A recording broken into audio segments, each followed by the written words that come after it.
Chapter 1037. Mythical Immortal Monarch, Immortal Monarch. South Emperor's eyes flashed for a moment before he looked at Li Qie and murmured, "I've heard of it before." Li Qie gently sipped his wine and leisurely said, "What kind of generation do you wish to see? Do you just want to become an immortal emperor, to be at the starting point?" South Emperor stared at Li Qie with disbelief. "Sacred teacher, are you really commencing the plan? You aim on going all out to the very end in this generation? We have been waiting for this day for too long." Li Qie continued to drink. "The truth is that I'm a bit tired of living. I want an answer." South Emperor batted his eyes and became a bit excited. There were a few secrets that others did not know. They were not qualified to know. However, he, who was so close to Immortal Emperor, knew these secrets that even God Kings couldn't touch. After a while, he couldn't help but ask, "That place, what is it like?" Li Qie chuckled in response. "Immortal Emperor Tian is your junior, so you should have learned a little bit when he was at his peak. Others aren't qualified to watch, but you were definitely an exception." South Emperor was a bit dazed as he replied. That moment, it was indeed a big storm. He sat there absent-mindedly. Those who were allowed to watch back then would never forget that shocking scene. It gave people an entirely new goal. After seeing that, they would come to understand the phrase, "Immortal Emperor is only the beginning." Li Qie grinned after seeing the dazed emperor. "What do you think now? Do you wish to fulfill your dream of becoming an immortal emperor or fight above the 9 heavens?" Immortal Monarch. South Emperor pondered for a moment. Immortal Monarch was not a title of the 9 worlds. No one here knew what it was.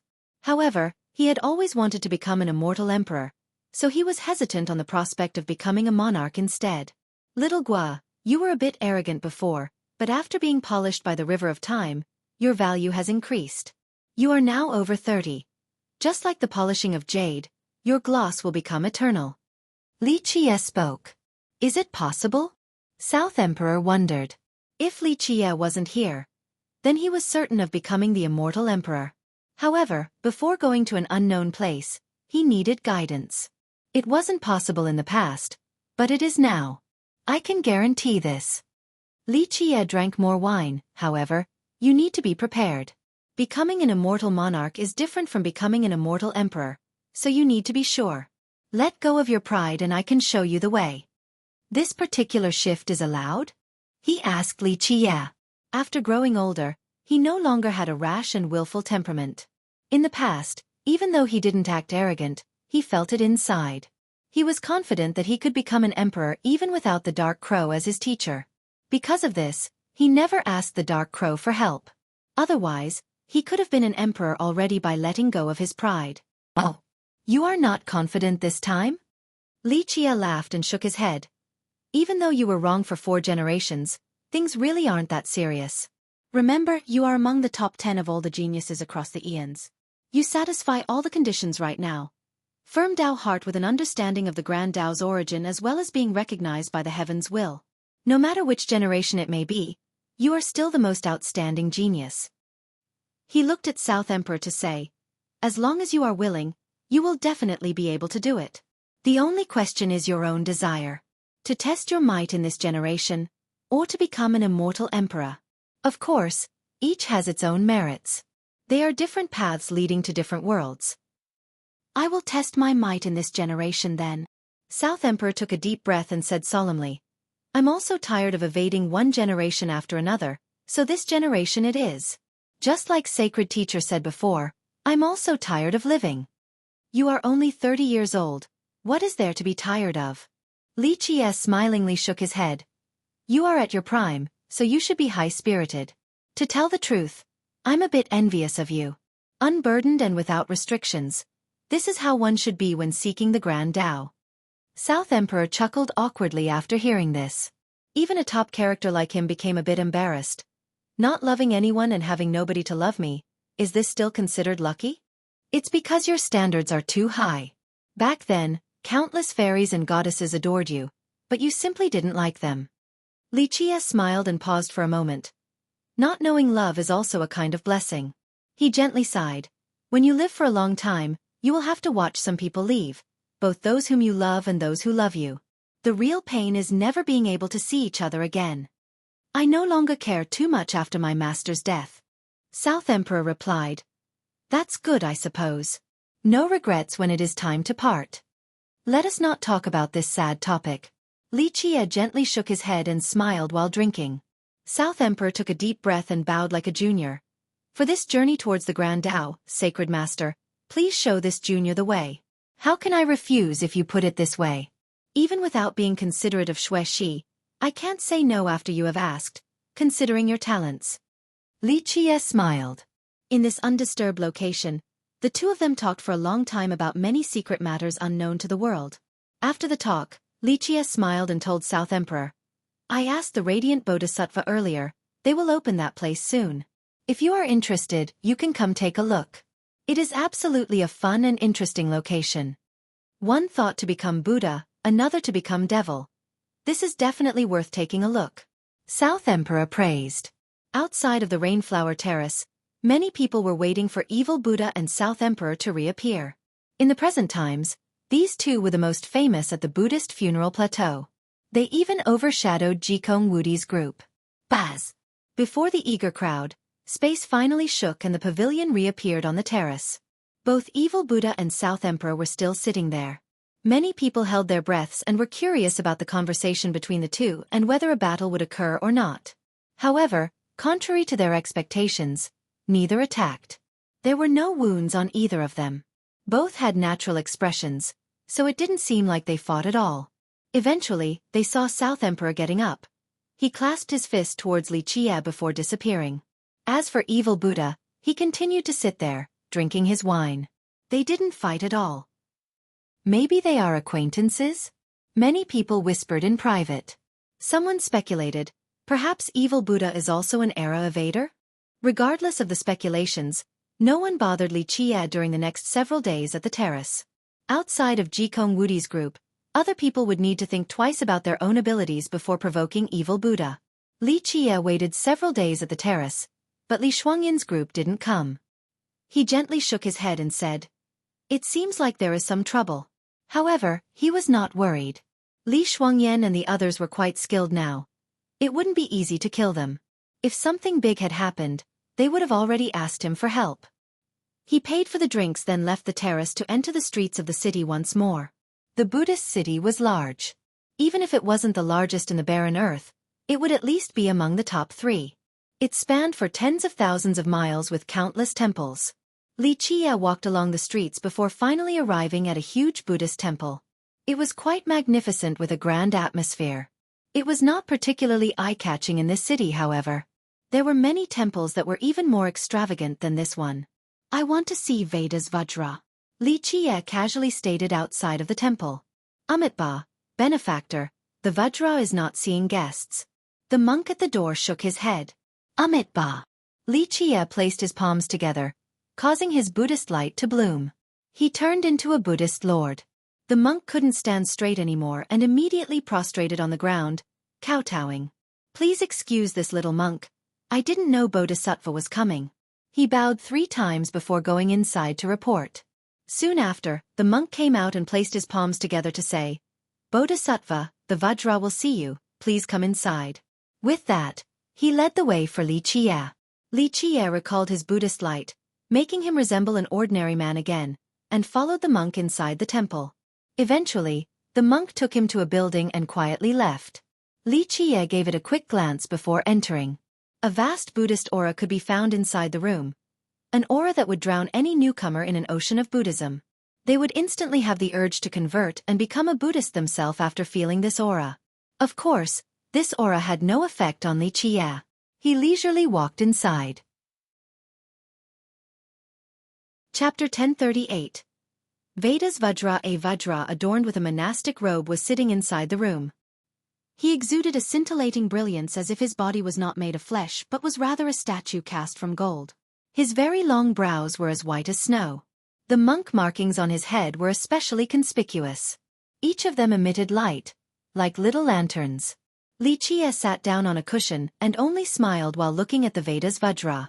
The Vajra opened his Buddhist eyes that were as sharp as blades. In the blink of an eye, people could feel his evil subduing power. His eyes were shiver-inducing. No one would dare to act presumptuously before him. Alas, this had no effect on Li Qie. He still sat there leisurely. High monk must be the recently famous evil Buddha? The Vajra placed his palms together.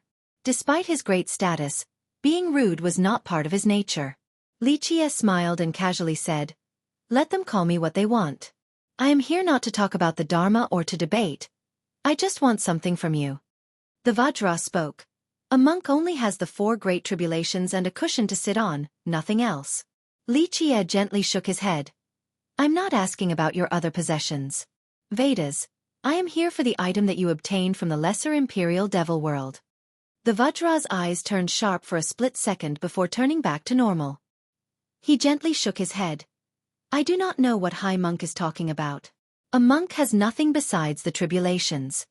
Li Qie calmly uttered, "Vedas, my patience is limited. I must have that item today." The Vedas Vajra didn't become angry in his refusal. "High Monk, you are making this difficult. I don't have anything, nor do I know of the item you are talking about." "Vedas, I am sitting here talking to you. This means that I do not want to fight. If you don't hand it over, the consequences will be unimaginable." Li Qie spoke. "High Monk, is that a threat?" Veda's eyes turned fierce as he exuded an oppressive aura. A monk should be free of anger. However, when a Vajra is furious, they shall subdue all evil. "Subdue evil?" Li Qie smiled. "My Vedas, tell me, who is evil here? Letting go of the butcher's blade to become Buddha? Haha, it's pretty funny saying it out loud." He looked at the Vajra and continued. "Vedas, I almost burst out laughing. Hearing you say the words subdue evil. It doesn't matter whether you are Vedas Vajra or Vedas Devil right now. I only want to take that item then leave. I don't want to waste time here." "Who are you?" The Vajra stared at Li Qie with a glare capable of suppressing the hearts of others. "Who I am is not important. Even if I say it, it will only make you jolt in horror." Li Qie said dismissively, "Hand that item over and I'll pretend that nothing happened. Otherwise, not to mention that you are only a Vajra, even if you were Buddha, I could still banish you to hell." "Amitba, I shall subdue evil today." With a chilling glare, the Vajra emitted an aura capable of crushing all things. Even if a god king was here, they would still immediately fall to their knees. "Vajra, my patience is limited. Brace yourself for the consequences if you don't comply." Li Qie lightly said, "Back when I destroyed your Veda's kingdom, blood flowed for 3 years.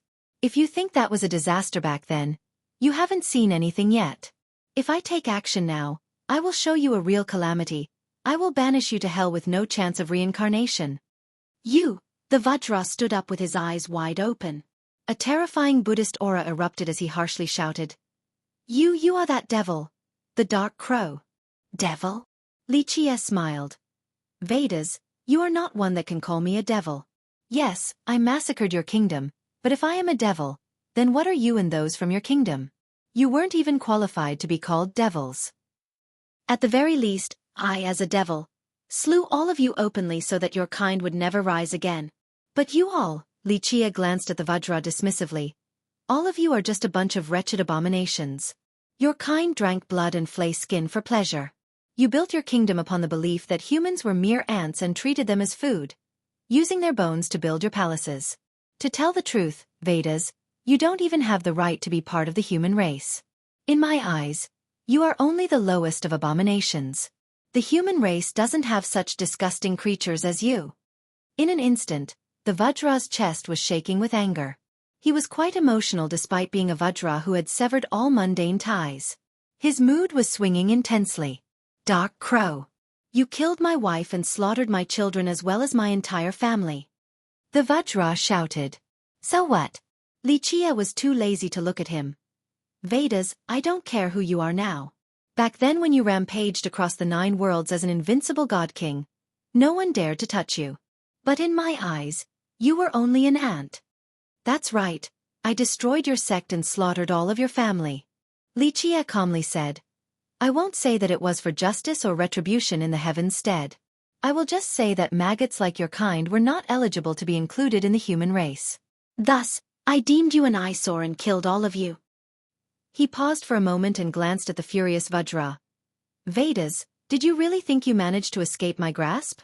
How amusing. You were only a lost dog forced into a corner, crying in despair.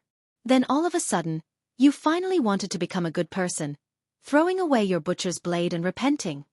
Isn't this hilarious, being a devil for your entire life only to suddenly want to become a good person? Li Qie coldly glared at the guy. Are you aware?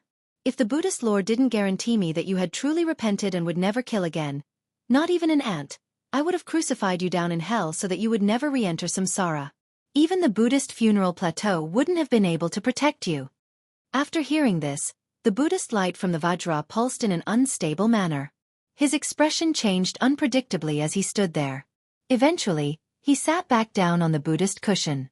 He placed his palms together and chanted, Shanzai Shanzai, O merciful Buddha, how sinful! Because the Buddhist kingdom gave its assurance, I will spare your life.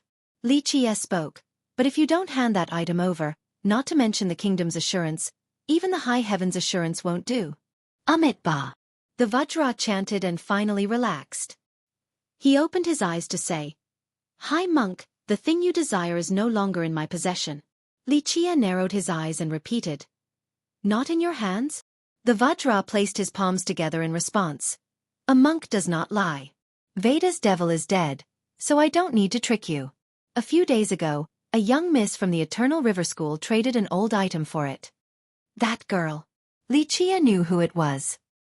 He looked at the Vajra and said, I trust that you wouldn't dare to lie to me. He stood up to leave. Your Excellency Dark Crow. When Li Qie reached the door, the Vajra stood up then kowtowed on the ground. What? Li Qie looked at him. Thanking me for sparing you? No, Your Excellency. Even dying 100 times over wouldn't be enough to atone for my heavy sins. The Vajra prostrating on the ground spoke. I thank you for sparing my newborn great-great-grandson back then. Li Qie answered, those who deserve to die were completely killed off, both men and women alike. However, for those who didn't deserve to die, I wouldn't bother staining my hands with their blood. I didn't spare him. He was not guilty from the start. I know that even suicide wouldn't allow me to redeem myself. After becoming enlightened, I only want to stay and train at the plateau in hopes of saving mortals in agony to make up for my crimes back then. The Vajra spoke with piety. Interesting. Li Qie glanced at him. You left Spirit Mountain as well as your Buddhist heart at the Buddhist kingdom while they branded you. Truly interesting. I wish to reduce the suffering in this world and bring about kindness and light. Once my beneficence is enough, I want to return to my homeland and spend my final moments there to purify the grievances in that place. Just like you said, I am not qualified to become Buddha. The Vajra spoke. That is your Spirit Mountain's business. You being able to live for so long and become a Vajra is indicative of your will to change for the better. Li Qie spoke insipidly. I don't care for the Buddhist kingdom's matters. Just keep in mind that Veda's devil and Veda's kingdom are no more. Otherwise, I will show you what eternal damnation is. Amitba, the Vajra's forehead met the ground. My sin is immense. Li Qie didn't say anything else and left the temple. Chapter 1039. Seeing Mei Suyao again after leaving the temple, Li Qie went to another part of the city. It seemed to be quite impoverished. It seemed to be a mortal town without anything special. Li Qie entered a house with no one trying to stop him. After taking the first step inside, the scene immediately changed. In this place was a vast realm with bridges and green sceneries that belonged in poems. His intrusion was met with the eruption of several powerful auras. One of them was even of the god monarch level. Without a doubt, this inconspicuous little house had extremely powerful virtuous paragons protecting it. Immortal Emperor Xueqi is truly amazing. Not only did she establish a heavenly grotto here, she also managed to shield it from the Buddhist affinity of the plateau.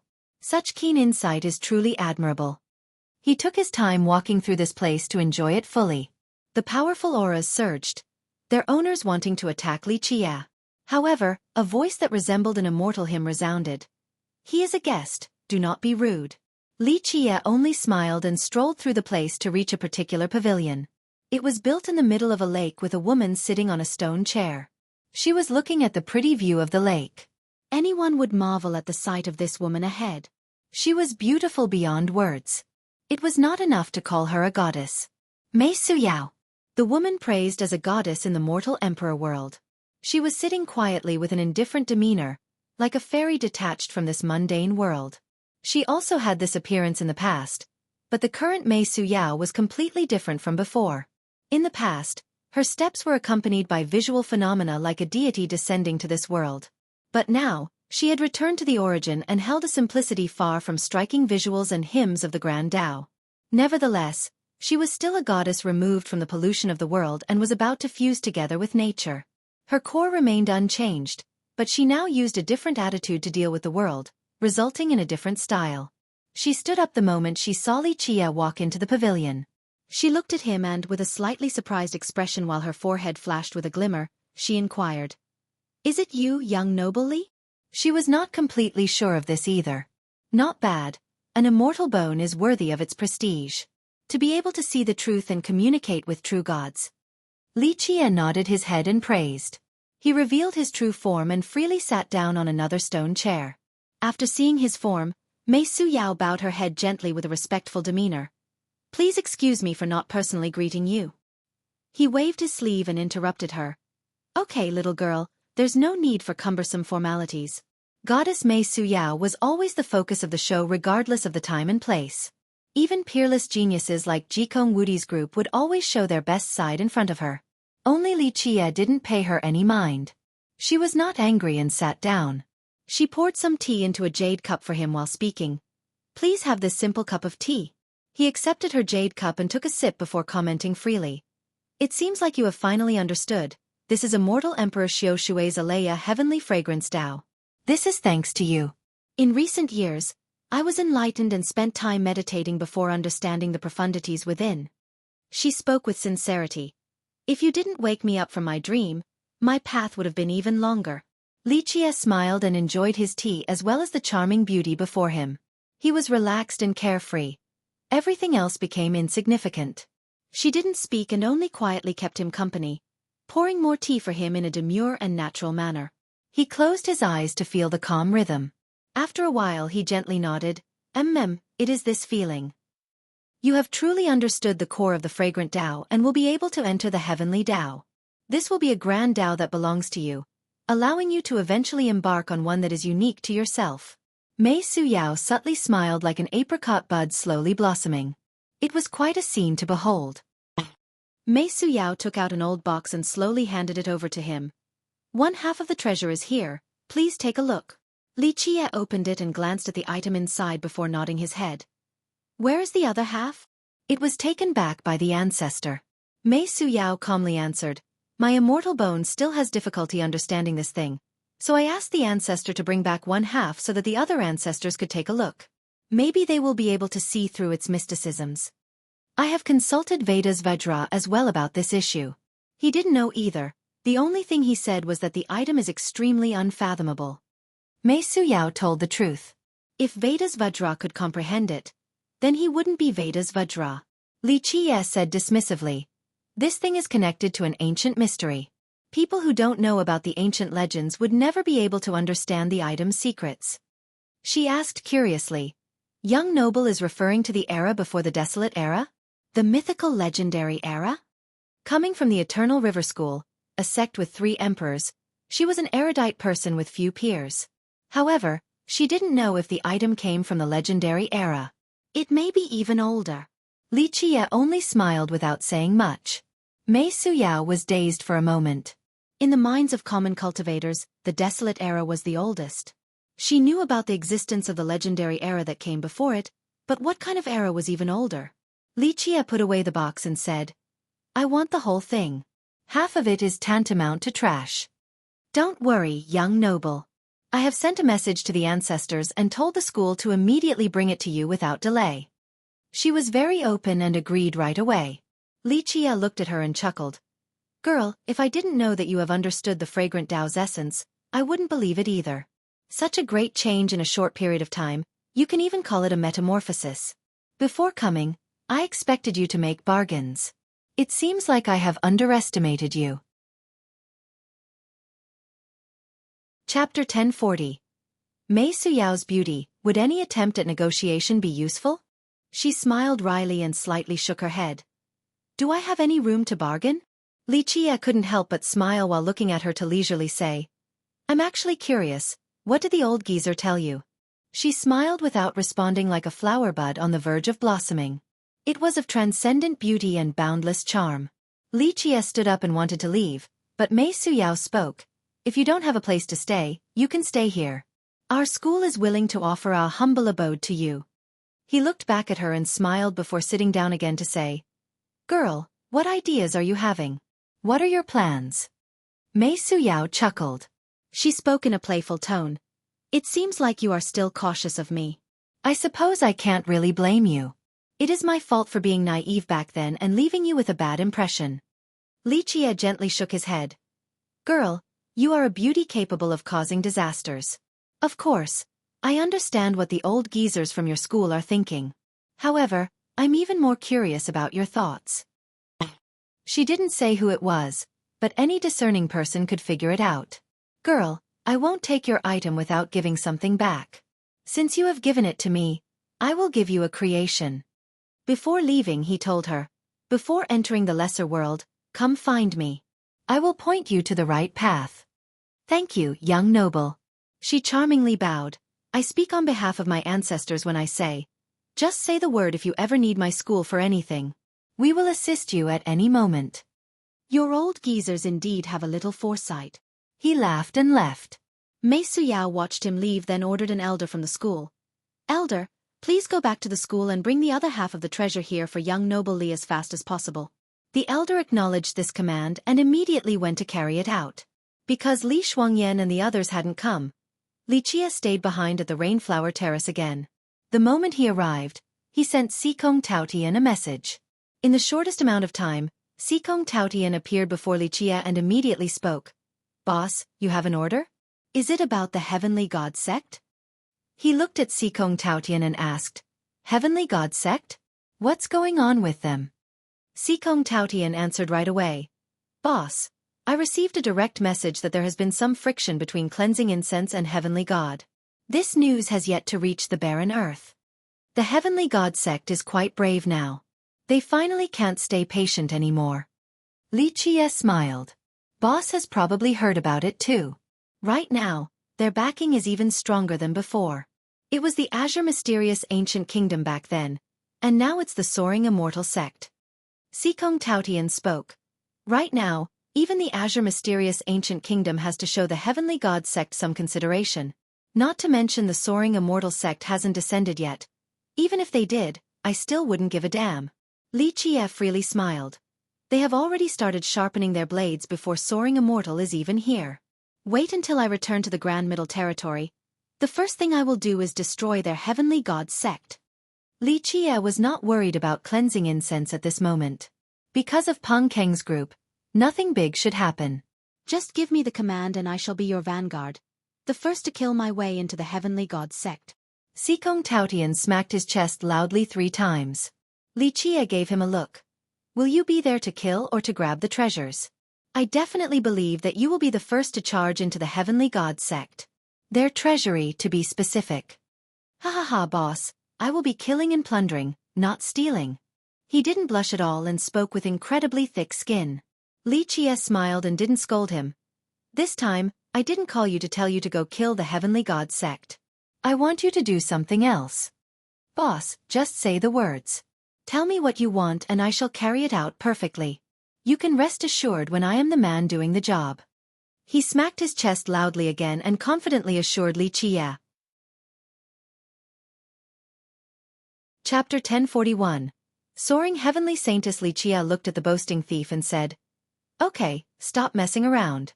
This is an important matter. Xikong Taotian stopped messing around and solemnly stated, Boss, don't worry, I will definitely successfully carry it out. Li Qie asked, How much time will it take for you to return to the Heaven's Secret Valley? Xikong Taotian immediately responded, How fast do you want, boss? I can go as fast as you want. The fastest. Li Qie said, I will give you a deadline of 5 days. You must return to me. Both ways, got it? Roger. Boss. I'll give you my assurance that I won't need 5 days to do this. Just 3 for both ways. Xikong Taotian accepted the order. Very good. Tell the mortal monarch to come to me. Li Qie commanded. That, Sikong Taotian was jolted. Boss, call for the mortal ancestor? This might be a bit difficult. Li Chia looked at him with one eye and said, "Oh? Didn't you pat your chest and guarantee me earlier?" The thief smiled wryly and awkwardly spoke. "Boss, you should know that although this little one does have a bit of status at the valley, his venerable mortal ancestor does not come out anymore. He wouldn't answer the call of the other ancestors, let alone a junior like me." The mortal monarch was called the mortal ancestor by the disciples of the Heaven's Secret Valley. He was the most ancient ancestor there, completely unfathomable. It could be said that even the disciples there had never seen him before, and had only heard of his prestige. "Take this." Li Chia took out an item and handed it to him. "Take it to the mortal monarch and show it to him. Tell him to come see me right away without error." He accepted the item that seemed quite normal. However, after hearing Li Chia, his mind trembled a bit. The mortal monarch was a grand character, yet Li Chia was speaking with a commanding tone. How could he not be shocked by this? He didn't dare to waste words and carefully put away the item. He clasped his fists and said, "Boss, I got it. I shall return within 3 days." With that, he turned and left. After his departure, Li Chia took out the old box he received from Mei Suyao. He took out the item inside for a careful look. This item was completely fragmented and seemed to have been put together by someone, but the person failed to do so perfectly. These bits and pieces were only one half of the entire thing.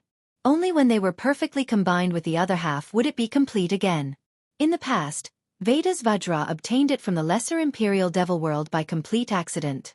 Li Chia knew about it a long time ago, but he didn't expect the Vajra to be so lucky to actually get it. After looking at the pieces, he began to stitch. Of course, he wasn't stitching with fabric and threads but rather extremely tiny strings of universal laws. It was a meticulous and long process, not to mention being extremely difficult. Each universal law combined and intertwined only to increase the process's difficulty as time went on. It didn't only involve the mysteries of the Grand Tao but also a secret from the ancient era. There were totems here that the world had never seen before. Li Chia locked himself in the room like a seamstress busy at work. Meanwhile, the Buddhist city became quite lively since 2 pieces of news had spread out. The first was from an unknown source. Some people believed it came from Spirit Mountain. "Did you hear? Nalanda wants to open the evil Denva." After this news came out, many people immediately told their friends and seniors. "Evil Den? Isn't it that fiendish world of the legends? The place known as the Lesser Imperial Devil World?" A cultivator heard this from his friend and immediately became excited. This was a cause for excitement because many people knew that Nalanda opening the Lesser Imperial Devil World was a rare opportunity. When Nalanda opens its Buddhist gates, the Lesser World will be there as well.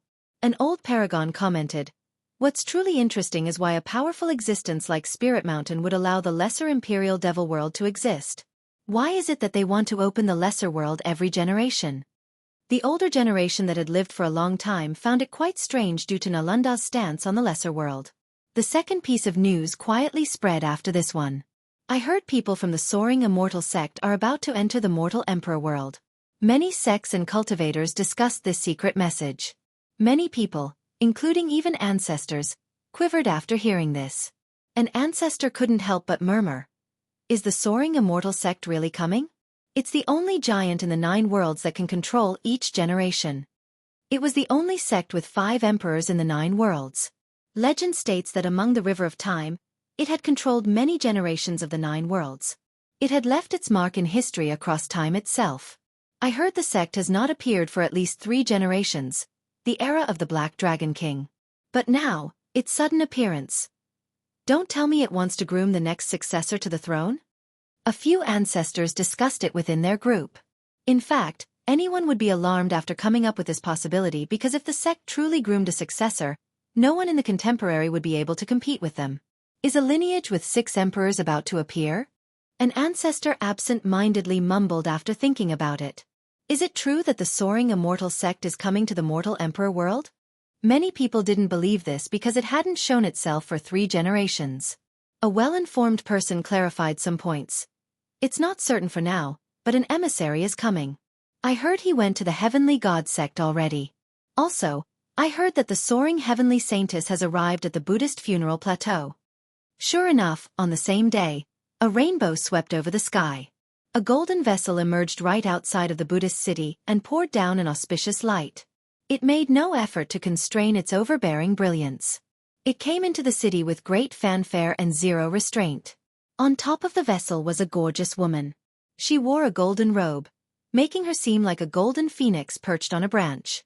Her brows held an air of arrogance, as if she sat on top of the world. Several old men stood right behind her.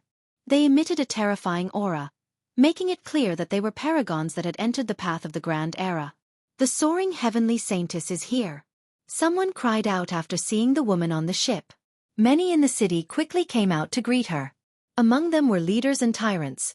There were even virtuous paragons from the previous generation. At this time, even though Jikong Wudi's group of geniuses didn't personally come out to receive her, they still sent their followers to greet her. Even Jikong Wudi's group sent disciples to see her. She is quite renowned. Someone was surprised to see this scene. However, others were full of disdain, especially the young geniuses. One of them sneered, "Humph, this soaring heavenly saintess, her talents aren't that bad and can even be considered a genius, but she is still far from being a true genius. Just her alone isn't qualified for this grand act. She is simply borrowing the prestige of her backers." "Shoo, quiet down." His friend immediately stopped him and whispered, "Though the heavenly god sect and this saintess might not be all that powerful, no one can mess with her right now. Her aunt married the emissary and she is partially considered a disciple from the soaring immortal sect. Rumor has it that this emissary wants to take her in as a disciple as well. In the future, she will be part of that sect." "Humph, then how is she not a fox borrowing the tiger's might?" The genius saw her pompous attitude while accepting the reception from the sects and big shots. He became very annoyed and sneered. "We'll just keep this between us." The friend warned him, "I know you're not convinced, but who can provoke the soaring immortal sect? Plus, if she truly joins the sect, she will become a god monarch or even a god king sooner or later with her talents after being taught by the masters there. So, even if you don't like her, don't say it in public lest you offend her. It would be the same as courting death. No one will risk antagonizing the soaring immortal sect to protect you. Your master might be the first one to punish you. Got it?" Despite his grievance and disdain towards the saintess, the genius didn't dare to say anything else.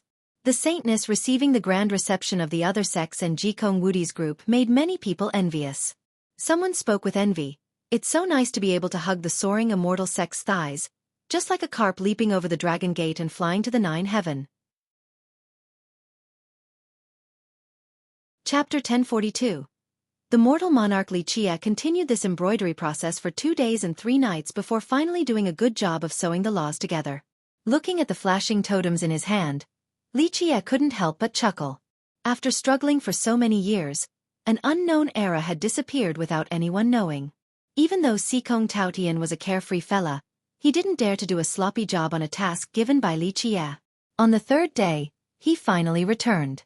However, he was obediently standing behind someone at this time. The person entered Xueqi's abode and instantly began inspecting him from top to bottom carefully. It was more accurate to call this person an iron statue. Other than his head, the rest of his body was made out of an unknown material. His body emitted a faint silver luster and the cold air of metal. Even though there were all type of races in this world such as golems and demons, this Iron Man might be one of a kind. He was not cast from a particular piece of metal. To be precise, his body was formed from the combination of many exquisite parts. For example, Xueqi's brave Tiger Legion was formed by pouring metal into the same mold. However, this Iron Man was not created by that process but rather assembled in a sophisticated process beyond imagination. However, his head was clearly that of a normal person. Judging from his gray hair and beard, he was a man whose age was too old to be determined. Even though his eyes were muddled, there were flashing starry glimmers in their depths with wavy nebulae. Anyone who stared in his eyes would definitely be shocked, for they would come to realize his terrifying power. "Your Excellency," after taking a good look, the Iron Man prostrated on the ground with great emotion. "Your Excellency, it really is you." Excitement was plastered all over his face. Even though his iron body had turned cold, at this very second, he couldn't control his emotions. His actions frightened the soul out of Xikong Taotian. He was an obedient child before the Iron Man and didn't even know where to put his hands. However, this untouchable mortal ancestor in his mind was actually calling Li Qie Your Excellency. So how could he not be scared out of his mind? The Iron Man was the oldest ancestor in the mortal king palace of their heaven's secret valley. He was a supreme existence. Many disciples never even had the chance to see him. But now, their valley's ancestor actually prostrated before Li Qie, leaving Xikong Taotian in complete astonishment. Li Qie propped the mortal monarch up and smiled. I'm very happy to be able to see you. The mortal monarch stood up. His decrepit face revealed a touching smile. At this time, he gently waved his sleeve. Xikong Taotian didn't say anything and quietly left. I didn't think I would be able to meet Your Excellency again. I thought I would die of old age at the Mortal King Palace. He smiled. Li Qie laughed in response. With your advantages, as long as the valley has sufficient blood era stones, you will be able to live for a long time. I didn't want to disturb you in this generation. After all, it isn't easy to seal you once more. What are you saying, Your Excellency? He quickly interjected. My life was given to me by you. Without you, I would only be a pile of scrap iron in the darkness, trying to hold on to my last breath. If you didn't defy the heavens to prolong my life, the me of today wouldn't exist, and neither would the heaven's secret valley. Very few people in the present times knew about an existence like the mortal monarch, and even fewer knew about a lineage like the valley. A very long time ago, the monarch was a man made out of iron. During that period, he was broken into little tiny pieces. As he put it, a pile of scrap metal with feeble vitality. Later on, he met Li Qie. Li Qie spent countless efforts and finally saved his life and prolonged it. He was not a human or a demon, not even any of the other races of this world. His origin traced back to a very archaic era. However, the monarch himself knew very little about his own era because he was exiled into the shadows in his youth and had always been sealed. It wasn't until later when he met Li Qie that he able to see the light of day. As for that distant era, it had been annihilated long ago and no longer existed. No matter what, you have managed to pass down your craft. Li Qie patted his shoulder and smiled. Your valley's mechanical prowess can be considered the best in the 9 worlds. The monarch shook his head and said, Your Excellency is teasing me. It is only a minor trick, it's not enough to get into your eyes. No, I actually do need this skill of yours this time. Li Qie smiled. I have an item. If I do it myself, I will need a very long time to finish, but time does not wait for me, which is why I specifically called for you. With that, Li Qie took out the old box and handed it to him. Inside were the scattered parts that were extremely delicate. The monarch was instantly attracted like a master-level artist immersing himself in an unparalleled work of art. After a good look, he lifted his head in shock. Your Excellency, this is, with that. He took a deep breath to calm himself. This can only be from that era. Yes, only in that era can you find this. To be precise, I want to go to a certain place in the Lesser Imperial Devil World. Li Qie nodded. Your Excellency has finally found it? Even an existence that had lived for so long like him became emotional. I'm not sure how I will face it. I have thought about this matter for a very long time, so I am fairly confident. Li Qie told the monarch, Do you want to go take a look? Perhaps this will let you understand that era better. The monarch pondered for a long time. Eventually he smiled wryly and said, I know very little about that era. Some of the things I know were taught by you and the legends from your tales. That era has vanished. I belong in the present, not that destroyed past. Really, I have so many children and grandchildren now. What is there in the past for me to yearn for? He smiled and shook his head. Just let the past go. I won't try to search for it since I am very satisfied with the present. Tracing my origin is no longer a priority of mine. I understand. Li Qie gently patted his shoulder again. He watched over the mortal monarch all this time. How could he not understand him? At this time the monarch took another look at the item inside the box before speaking. Your Excellency, this thing is not complete, it must be missing another half. I know, the other half is with the Eternal River School. They should have it here within the next 2 days. Li Qie said, I want you to get it ready as soon as possible. In my opinion, Nalanda will release the Lesser Imperial Devil World in the next several days. The Lesser World had always been sealed by Nalanda. Although they would open it in each generation their Buddhist gates opened, they would normally wait for a very long time before doing so. However, Li Qiye came to Spirit Mountain this time and asked the Radiant Bodhisattva to open it early since there was something he needed inside.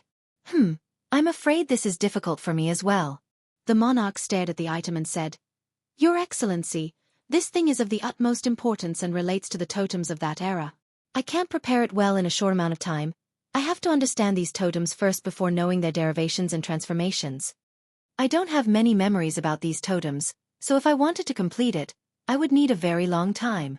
The monarch was ashamed to say, I'm afraid you will be disappointed. You don't have to worry about that. Li Qiye smiled. I have prepared the totems for you. With that, he took out the totems that he had been sewing for the last 2 days. Seeing the animated totems before him, the monarch became startled and stared at them in disbelief. Your Excellency, where did you get them from? I made it. Li Qiye smiled. I didn't live all of these years for nothing. After reading many ancient scrolls, I finally understood a few things from that era. Later on, I went through numerous images so I was able to derive them into these totems. Because there isn't a real one in our possession right now, I had to make them myself. Everything should be easy with this. The monarch became excited and spoke. Don't worry, Your Excellency, I will prepare this for you to the best of my ability. I believe in your ability. Li Qiye gently nodded. As long as the Eternal River School brings the other half here, we'll have plenty of time. In the end, the monarch had to ask, Your Excellency is entering the Lesser Imperial Devil World for that item in the legends? Not just for that item. Li Qiye gently shook his head. I want to know exactly what went on at the very end of time. It will be a good reference point for me. Of course, if that item is still there, then nothing could be better. But if it's not, I won't force the issue. The monarch softly sighed and didn't say anything else. He began his task. Li Qiye didn't bother him and left the room. Outside, Xikong Taotian stood on guard. After seeing Li Qiye, he felt quite awkward and didn't know what to do with his hands. My relationship with the monarch is separate from my relationship with you. Li Qiye laughed. Just act like before. After hearing this, Xikong Taotian finally heaved a sigh of relief. Chapter 1043. Lesser Imperial Devil World's appearance. Mei Suyao didn't let Li Qiye down. The Eternal River School quickly brought the other half over. After obtaining this half, the mortal monarch's pace of assembly quickened. At the same time, Li Qiye was meditating with his eyes closed. It seemed that his soul had left his body and was wandering around the vast Buddhist funeral plateau. In his vision, there were no mountains and rivers nor temples and cities. No living creatures were to be found. Only the Buddhist aura and rhythm was present. There was no end to the vast Buddhist sea. Anyone would be lost inside without turning back. It was just like Li Qiye's phrase, the Buddhist sea is boundless, turn back to see the shore. Some called it the Evil Den while others preferred Devil World. However, the most popular name was the Lesser Imperial Devil World. Legend states that it was sealed by Spirit Mountain. Without its approval, it would never appear. However, Spirit Mountain would release it each generation. Li Qiye came out of his room at this time as well and looked up to see the emerging world. He revealed a faint smile. Lesser Imperial Devil World, I'm coming, are you ready? Xikong Taotian had been guarding the door the whole time, but he kept up with his intelligence gathering. He saw the emerging world and asked Li Qiye. Many people are going to try to grab the lotus. Are you going too, boss? Yes. Li Qiye smiled as his gaze fell upon the temple in the lesser world. It seemed that this temple greatly attracted him, like a lover captivating his glance. Nihility Temple. Xikong Taotian commented after seeing Li Qiye's stare. Legend states that it is the scariest temple, even more frightening than Nalanda. Li Qiye laughed and looked at the guy. It seems like you know quite a few things.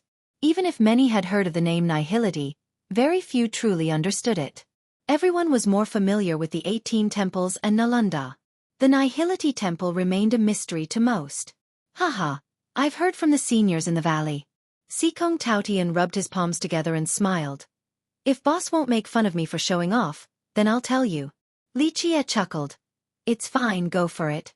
Xikong Taotian looked over at Nihility and swallowed some saliva as if he was looking at a nice piece of braised pork. Okay, don't have any ideas about it. With just you? You're not qualified to even go up there, let alone think about stealing from there. The mortal monarch wouldn't have trouble going up there. But you aren't capable for now. Li Qie smilingly said. Xikong Taotian chuckled awkwardly. He scratched his head in response. This little one knows that too. My meager skill can't allow me to go up there. I heard that the people who have been up there before were practically all immortal emperors. Not necessarily just emperors. Powerful god kings and true gods can go as well. Li Qie stared at the temple as his eyes became quite profound. No matter who it is, that place is indeed worth visiting at least once. Chapter 1044. The legendary Lesser Imperial Devil World. Despite not knowing how to get up there, Xikong Taotian still swallowed his saliva greedily while looking at the Nihility Temple. He said, I heard immortal Emperor Fei Yong went there once and even took a stone Buddha statue away. Is that true? About that, what else does the legend say about it? Li Qie asked with a grin. Xikong Taotian went on. Rumor has it that the emperor went there and was so eloquent that he managed to take away a stone statue willingly. It left the Nihility Temple and the Buddhist funeral plateau to go with him. Li Qie smiled. This legend can be considered true. However, there are a few minor details unknown to the world. Xikong Taotian immediately became spirited and asked, What kind of details? Li Qie answered with amusement. There was a secret. Immortal Emperor Fei Yong indeed won. However, he didn't bet on the ultimate gamble. To be precise, he only tricked a stone statue to leave with him. But nevertheless, the emperor was indeed amazing, using just his 3-inch tongue in order to take that statue. This could absolutely be praised as one of the greatest achievements of his life. The group of geniuses all had their own territories. Other experts, both young and old, weren't willing to fight them for it. Among these geniuses, one would naturally become the immortal emperor in the future, so no one wanted to offend them. Not to mention, the powers behind them were quite powerful as well. The undercurrents of both the lake and atmosphere simmered. There were a few powerful paragons here as well as a few god monarchs unwilling to show their faces. Some of these paragons had already embarked on the path of the Grand Era. They wanted to seize the lotus as well. However, Jikong Wudi's group was not afraid of the old paragons since they were well prepared. Many noticed their confidence and couldn't help but tremble. This meant that the group of geniuses had powerful Dao protectors present as well. In terms of cultivation, this young group couldn't necessarily compete with older paragons, especially the Grand Era paragons and god monarchs. However, their secret Dao protectors were dreadful to just about anyone, including god monarchs. We're missing Goddess Mei and Bai Zhenjin. Someone murmured after looking at the young group. If Goddess Mei and Bai Zhenjin come, then all the young people most qualified to become the emperor in the mortal emperor world will have gathered here. Even the older generation had to admit this. There's Evil Buddha as well. Another blurted out. At this time, someone shouted, Evil Buddha is here. People looked around and sure enough, Evil Buddha was flying here. Below his feet was an auspicious cloud, giving him the appearance of a Buddhist lord that had ascended. Li Qie landed on a peak with many eyes on him. Recently, his reputation was sky-high and had even overshadowed Jikong Wudi's group. The mortal king was giving him a particularly cold glare. However, he was surprisingly able to contain himself this time and didn't make a move. The battle is about to begin. Some people smelled blood with this gathering. They left the large lake to avoid being involved. Even under the prying eyes of so many, Li Qie remained calm as he stood alone while looking at the glittering golden lake with a faint smile on his face. Chapter 1045. Venerable Dry Peak, the Sword Goddess is here. Not long after Li Qie's arrival, someone shouted and drew a lot of attention. In the present times, only Bai Zhenjin was qualified to have the title of Sword Goddess. She came holding her sword and had returned to the origin. No one dared to block her path as she walked forth. The spectators quickly made way. In terms of battle records, she was not as illustrious as the mortal king since he challenged everyone. As for prestige, she was lesser than Jikong Wudi. He had a triple saint aptitude and was untouchable. However, she was still quite dreadful in her own right. There was a saying, when the mad sword comes out, meet God slay God, meet devil slay devil. No one wanted to test her fury because people said that it was quite horrifying. She even chased the mortal king around. With nowhere to hide, he struggled to escape alive from the battle. After coming here, she simply coldly glanced around and didn't care for the group. She sat down next to a tree. All the strong cultivators were gathered here. Suddenly, the atmosphere became heavy to the max. Everyone understood that a bloodbath was absolutely unavoidable. Bing Yuxia looked around and said with a smile, "The lotus hasn't come out yet, so does anyone want to fight first?" However, no one took her up on it. The arrogant Jikong Wudi remained standing there. Lin Tiandi was still carefree and cool. Zhan Shi had no response, and the mortal king was as immovable as a peak. How boring. Bing Yuxia saw the group staying patient and knew that she wouldn't be able to fight until the lotus appeared. She was too lazy to look at them, so her eyes fell upon Li Qie instead. At this moment, he was Chu Yuntian, so she naturally couldn't recognize him. However, for some unknown reason, she felt that this evil Buddha gave quite a familiar sensation. It was just that she couldn't put her finger on it. She felt that she had met him before but couldn't recall the exact time. The current world is the playground of the young. An old sect master gently sighed while looking at the geniuses lording over their respective territories. He chose not to compete for the lotus and retreated to the horizon to watch instead. Despite their past feuds, the group remained calm and waited for the lotus flower's appearance.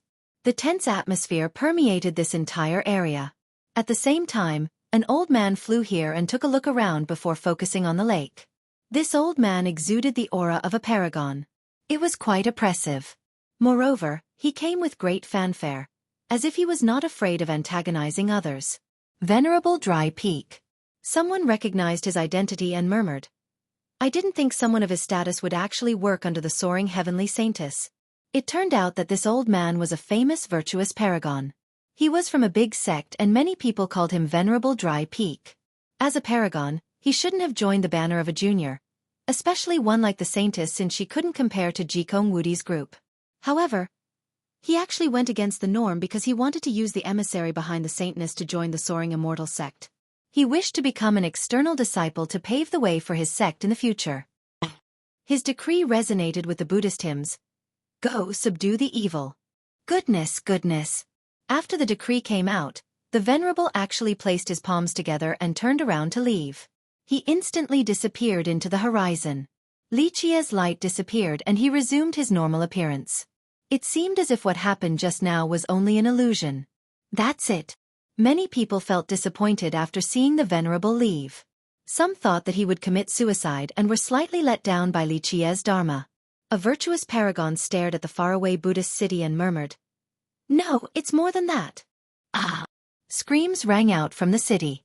Blood spurted everywhere where the soaring heavenly saintess was staying. After the Venerable returned, he started massacring the people in the camp. Something is happening. The spectators noticed the commotion back at the city and immediately flew there to watch. Many experts opened their heavenly gaze to view it as well. "Dry Peak, are you insane?"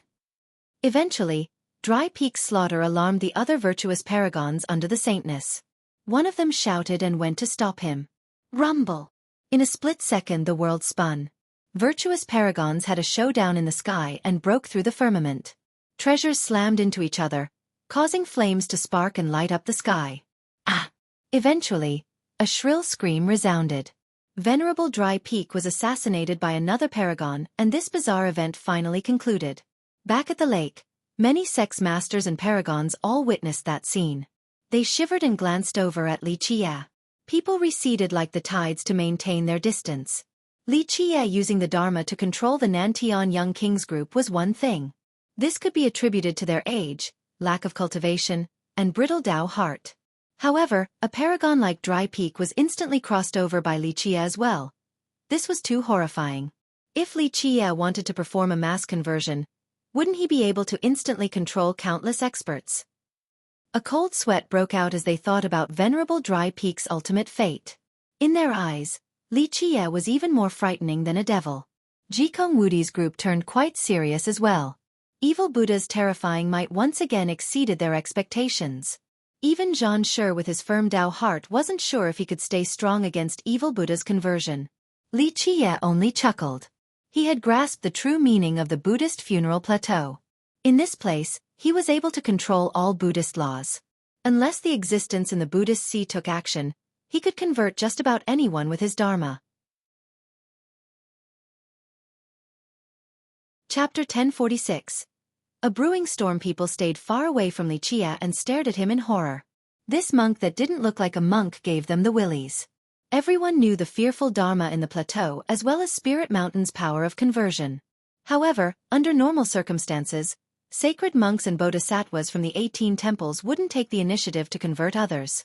But now, Li Chia was a wandering bodhisattva away from Spirit Mountain with the ability to convert a paragon with one phrase. Anyone would be fearful of such an existence, so they stayed far away. Supreme geniuses like Jikong Wudi did not avoid him and instead proudly stood their ground. However, their expressions were quite grave. Li Chia's abilities were too dangerous, even to geniuses like them. Hey, are you borrowing the power of the plateau, or is it your own? Bing Yuxia stared at Li Chia and asked with some curiosity. He looked at her and smiled. Does it matter? The land I tread will become a Buddhist holy land. When I speak, my words become the Dharma. Where I walk, arhats and bodhisattvas will follow me. I control the Dharma and the Buddhist laws. Everyone shall join Buddhism under my preaching. Such words were incredibly arrogant. It was as if he considered himself a Buddhist lord. However, no one thought that he was being ludicrous and only felt that this evil Buddha before them was too horrifying. I want to test your Dharma. Bing Yuxia was itching and didn't hide her intent to fight at all. Li Chia smiled and shook his head. Girl, I have no interest in crossing you over. Even if I did, there wouldn't be that great of an effect because your heaven-cutting Tao isn't appropriate for the Buddhist faith. Her expression immediately tensed up the moment he said this. Fascinating glimmers flashed across her eyes as she glared at him. Few people knew about her Tao of heaven-cutting. It was something she learned from the heaven-cutting tablet. But now, this evil Buddha that she had never seen before suddenly revealed her secret. So how could she not become serious? What would be suitable for the Buddhist faith? She stared at him and slowly asked, intending to find some clues by watching each of his actions. Her. Li Chia casually pointed at Bai Zhenjin, who was sitting under a tree. After arriving, Bai Zhenjin sat in the shade and closed her eyes. But now when Li Chia suddenly pointed at her, her eyes narrowed to resemble two divine swords. That icy woman. Bing Yuxia didn't expect for evil Buddha to value Bai Zhenjin like this. She curiously asked, why do you want to pick her? Because she has discovered the mad sword. Li Chia answered dismissively. Buddhism has furious vajra. This furious nature combined with her mad sword would allow her to reach the apex with a creation that could catch up to the old immortal Emperor Yi Ti. At this point, Bai Zhenjin's pretty eyes were staring intensely at Li Chia. She didn't become angry since she had fallen into a deep contemplation. Li Chia chuckled, if you join my banner, I will show you the way. In the future, people like them wouldn't be a match for you. The moment your sword leaves its sheath would be the end of them. Having said that, he casually pointed at Jikong Wudi's group. Such words were a blatant provocation towards them. Jikong Wudi turned cold, the mortal king had a fierce glare, Zhan Shi had no reaction, and Heavenly Emperor Lin was as nonchalant as always. The crowd, on the other hand, took a deep breath. Evil Buddha's tone was quite big. This was extremely overbearing since it immediately offended the entire group of geniuses. Bai Zhenjin didn't respond to Li Chia. She only sat there embracing her sword. Eventually, she slowly closed her eyes as if she didn't care for external matters. Suddenly, someone shouted, the soaring heavenly saintess is here. A golden vessel jumped into the sky and quickly hovered above the lake.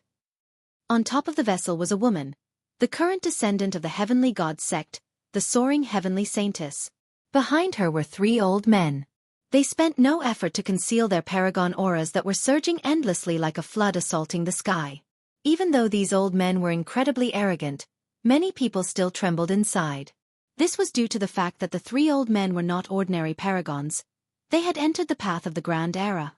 Even though they weren't as strong as god monarchs, eternal existences like these three would always be dreadful. That's the soaring heavenly saintess. Someone murmured while looking at the proud woman atop the golden vessel. Many were quite wary of her. She didn't only have the three eternal existences behind her, but also a god monarch as well. Everyone knew that although her talents weren't bad, the heavenly god sect was not strong enough to let three eternal existences and one god monarch become her Tao protectors. But now, her personal value was completely different. The soaring immortal emissary was her uncle, while the sect wanted to descend. If they could groom an immortal emperor this generation and unify the 9 worlds, then everything would be different. Now, the majority's first reaction was to look over at Li Qie. They all understood that she came to cause trouble for evil Buddha. You are the evil Buddha who used a demonic art to kill the Nantian young king and confuse venerable dry stone, right? She coldly looked down at Li Qie in an imperious manner. She couldn't be blamed for having such panache. Prior to this, she was well known in the Grand Middle Territory as the main descendant of the Heavenly God sect.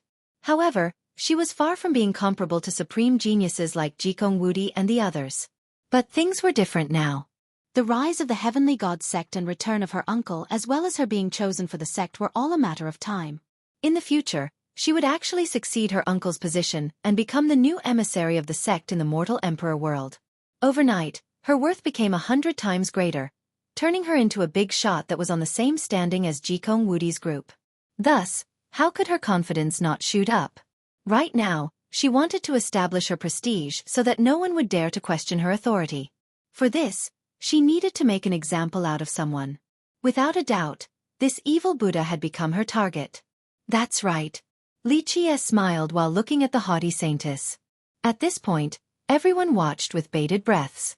Wudi's group was ready to watch the fun as well, especially the mortal king and Wudi himself. These two were naturally happy to see evil Buddha fight against the saintess.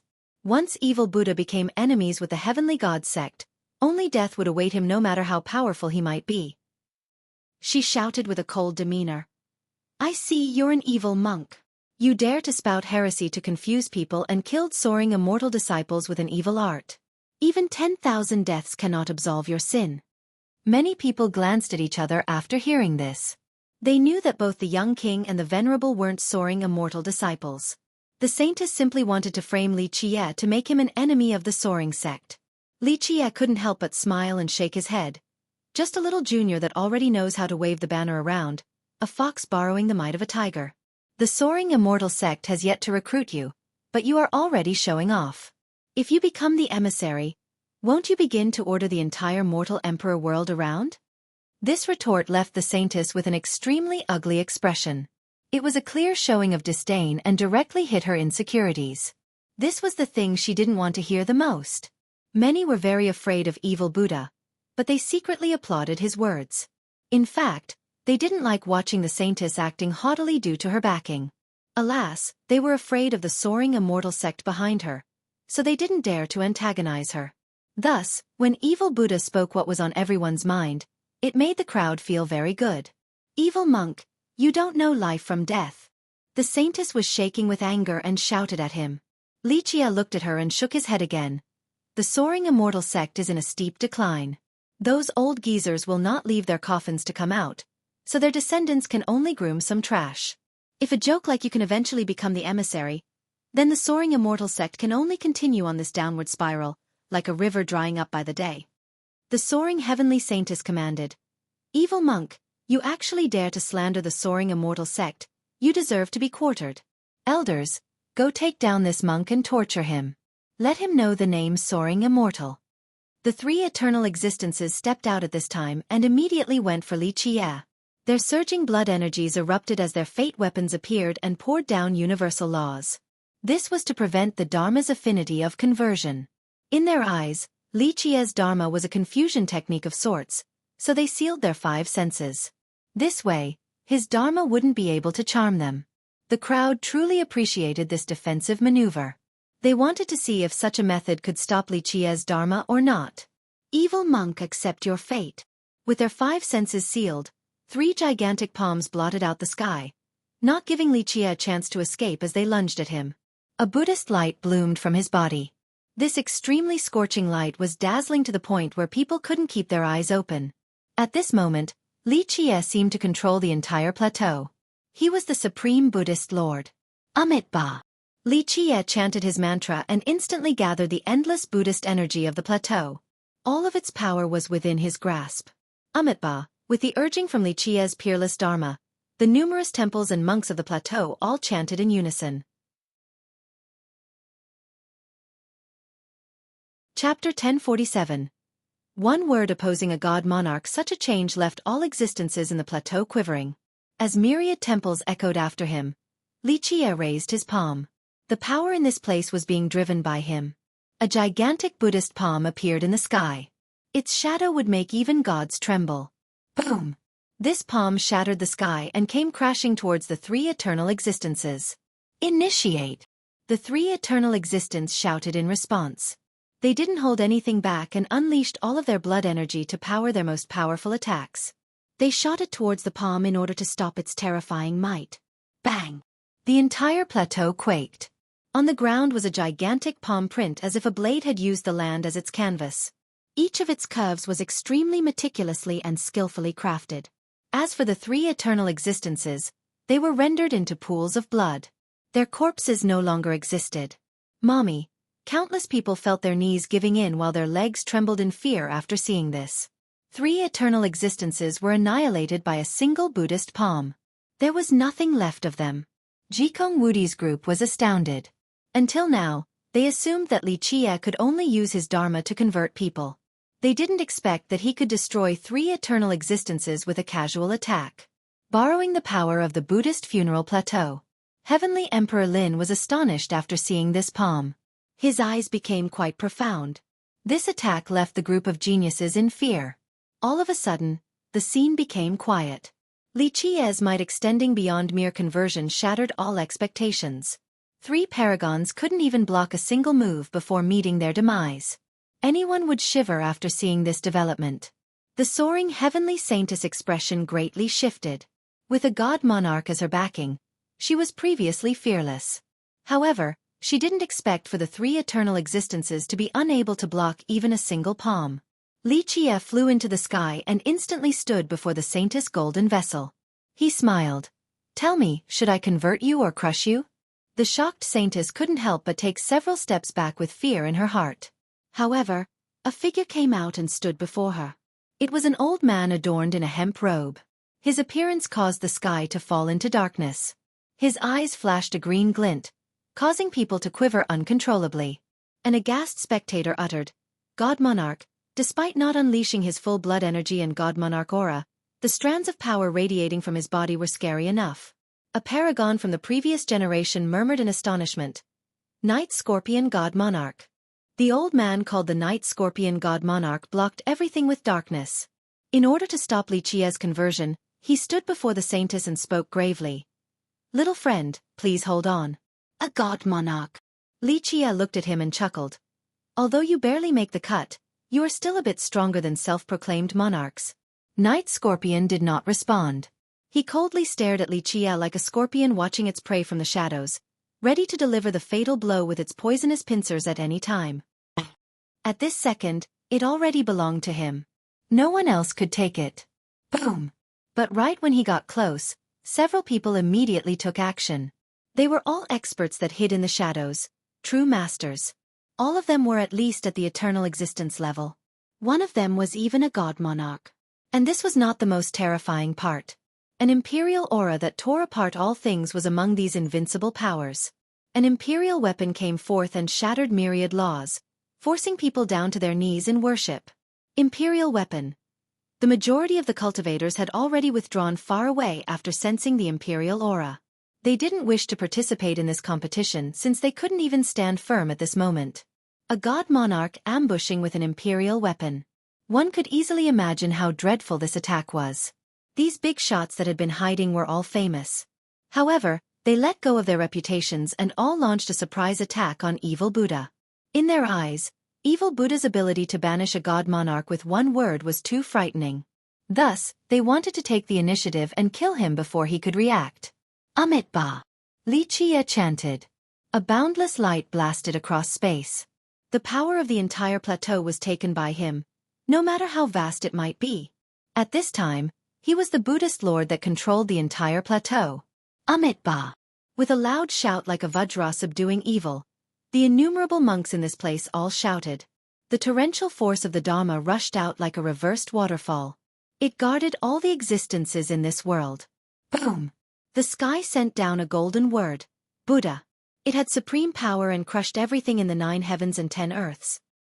After screaming miserably, the several groups ambushing Li Qie were instantly crushed by the supreme Buddhist word.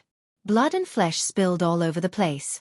From start to finish, they never showed themselves. Even at the moment of death, The spectators didn't know who they were.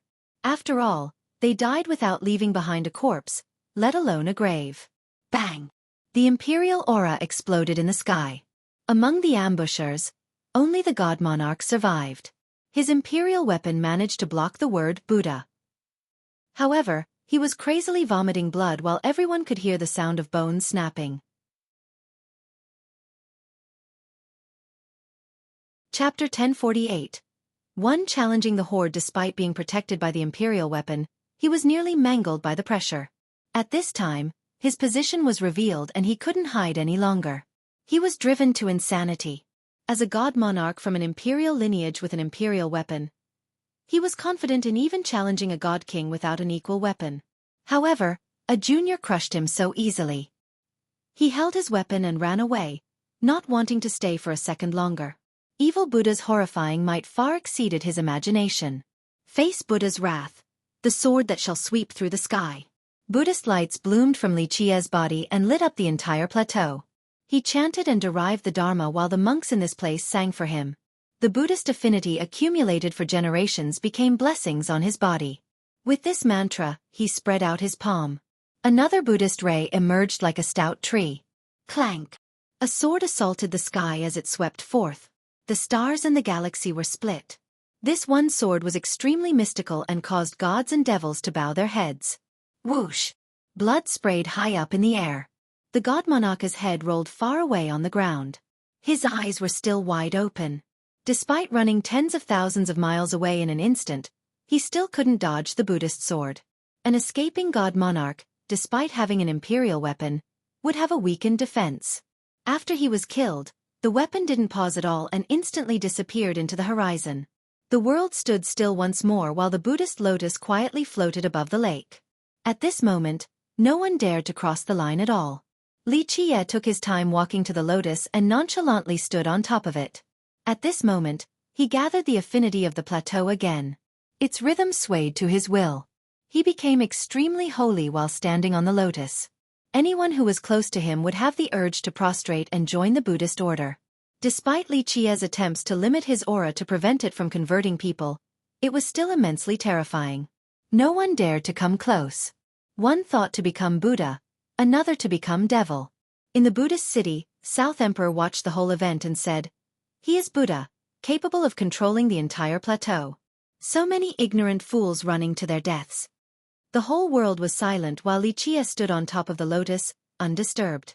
As for the soaring heavenly saintess, she had run away long ago. He glanced past the crowd and slowly asked, "Anyone else want to take this Buddhist lotus?" At this moment, the majority of the experts looked at each other in order to figure out what to do. No one dared to take half a step past this pond of thunder. Jikong Wudi, Zhan Shi, and the mortal king were silent with ugly expressions. "Very well. O merciful Buddha. It seems like all of you are still unwilling. I will give you young ones a chance." Li Chie saw their cold expressions and unwillingness to leave. He smiled. You and all of you come together." Li Chie casually pointed at Jikong Wudi's group, including Bing Yuxia and Bai Zhenjin. This challenge astounded the crowd. Jikong Wudi, Zhan Shi, Heavenly Emperor Lin, the Jewel Pillar Mortal King, Bing Yuxia, Bai Zhenjin, all the supreme geniuses were here. But now, Evil Buddha wanted to fight all of them by himself. The crowd had no choice but to turn silly. His showing was truly invincible. A paragon murmured, "This is truly the number one among the younger generation. Who can compete with him? Who else right now would dare to challenge all the other geniuses here?" Such a person didn't exist until Evil Buddha showed up. The group of geniuses was silent. Even though they were powerful and confident, they didn't feel certain at this moment. They knew that this Evil Buddha was capable of controlling the entire plateau, and its power to suppress all of them. "We can give it a try." While Jikong Wudi's group was feeling uncertain, Bing Yuxia let go of the beauty in her embrace and exited her chariot. Bai Zhenjin also stood up from the shade while readying her sword. A sharp glimmer flashed in her pretty eyes, revealing her frightening sword intent. She completely changed in this moment, turning into an unsheathed sword with incomparable sharpness. Anyone would shiver while looking at her. The Mortal King shouted, "I will go first." He was the first to step up to Li Chie. He wanted to discard the annoyance brewing inside him after suffering the previous 2 defeats by challenging Li Qie. The first time, he underestimated the power of the Dharma and was almost converted. The second time, he lost to a single finger from South Emperor. Very brave. Li Qie smiled after seeing the mortal king being the first to rise to the challenge. Even though you have been an eyesore all this time, Buddha will be merciful today and shall spare your life. Don't be so arrogant. The mortal king shouted after Li Qie viewed him as a fish on the chopping block. He had fought experts from all over the world, so being looked down on by evil Buddha like this was truly shameful. Buzz, a ray of light bloomed. After his shout, a treasure appeared above his head. It was as white as jade and poured down a sacred imperial power capable of suppressing gods and devils. An imperial weapon. Though people didn't recognize its background, even the foolish ones knew that it was an imperial weapon. Everyone knew that the sacred school had never produced an immortal emperor. However, Jewel Pillar had an imperial weapon right now. This was indeed worth musing over. Very smart method, refining the finger bone of an immortal emperor who cultivates the hell-suppressing physique into a life treasure. It can avoid conversion as well as increase your own physique's power. Li Qie smiled after seeing the weapon. He naturally knew who it belonged to. Seal. The mortal king didn't waste time speaking and shouted. Light erupted from his body in the form of strings. The hell-suppressing physique suppressed the entire world. Even the void was trembling and the area lost its brilliance. At this point, he turned into a gigantic prison in an instant. A dark light floated around this huge cage, causing the celestials to dim. Pop. When this cage came down, the void shattered. Nothing could stay intact under its pressure. Even gods and devils could only accept being imprisoned for an eternity. The mortal king had exerted his physique to its limit. Anyone would be horrified after seeing this. The absolute suppression from this physique was horrifying. The Grand Tao shattered and myriad laws screamed. Amitabha. Li Qie didn't even move while facing this physique cage. He only chanted and formed a Buddhist mudra with both hands. Boom! Thousands of Buddhist laws from the plateau shot into the sky. Each of them was as grand as a waterfall that had Buddhist images engraved on them. It was a very spectacular scene. Clank! In the blink of an eye, the waterfalls came together to form a Buddhist mudra. Everyone here felt that the plateau was sinking. Even its vast territory couldn't handle the weight of this seal. Boom! The physique cage couldn't outsuppress Li Qie. Under the smashing of the mudra, it shattered completely. The mortal king was blown flying while spurting blood. Even though the hell-suppressing physique was extremely tough, people could still hear his bones breaking. He was smashed flying and disappeared into the horizon. The mortal king is really unlucky. Many went silent after seeing this. The mortal king had challenged evil Buddha 3 times and all 3 ended in his defeat. The rest of the geniuses stared at Li Qie. They didn't have a strategy to deal with him, but fleeing without putting up a fight was not their style either. Li Qie looked at them and chuckled. Are all of you coming together or one at a time? I'm going. Bing Yuxia rushed forward and immediately flipped her delicate hand. Boom! A monstrous stone tablet fell from the sky. It had countless runes etched on the surface. The world was sealed along with myriad Tao upon its arrival. In this split second, she severed all things. Myriad laws lost their power while myriad Tao lost their colors. One could even say that she had severed Li Qie's connection to the Buddhist funeral plateau. At this time, he couldn't control its power and had lost its protection. Did she do it? The crowd was ecstatic at this sight because evil Buddha was too heaven-defying. People wanted to see a miracle that resulted in his defeat. Jikong Wudi, Lin Tiandi, and Zhang Shi were all startled at her method of severing the connection. This was the first time they saw Bing Yuxia doing this. Pop. However, no one clearly saw what evil Buddha did right afterward. His hand crossed through time and space. Even the tablet capable of cutting through all things couldn't sever this hand. This penetrating hand instantly slapped Bing Yuxia's sweet buttocks. One slap and one squeeze, all at the mercy of his whim. Chapter 1049. Only domination. Bing Yuxia quickly leaped back and stared at him in horror. This evil Buddha didn't only achieve the impossible by piercing through her heaven-cutting technique. The part that shocked her was that only one person would do something like this. Girl, wait until you perfect your heaven cutting, then you can come back and challenge me. You still have a long way to go. Li Qie patted his palms that still carried the fragrance and smiled. After leaving the fight, she stared at Evil Buddha and immediately realized many things. No wonder why Evil Buddha seemed so familiar, as if they had met before. With Bing Yuxia out of the fray, Jikong Wudi's group of 3 glanced at each other and took deep breaths. They all came forward at the same time.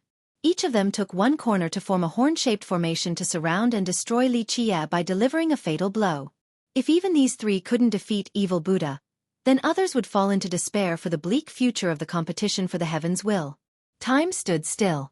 Everyone held their breaths while watching this top-level battle of the younger generation. They were eager to see the result. Jikong Wudi, Heavenly Emperor Lin, and Zhan Shi all stared intensely at Li Qie. They didn't attack right away as they were looking for an opening. It seems like you all don't wish to attack first. Li Qie noticed their intent and smiled. Fine, I'll go first. With that, he formed the Anjali Mudra. In an instant, an endless amount of Buddhist light blossomed along with chants.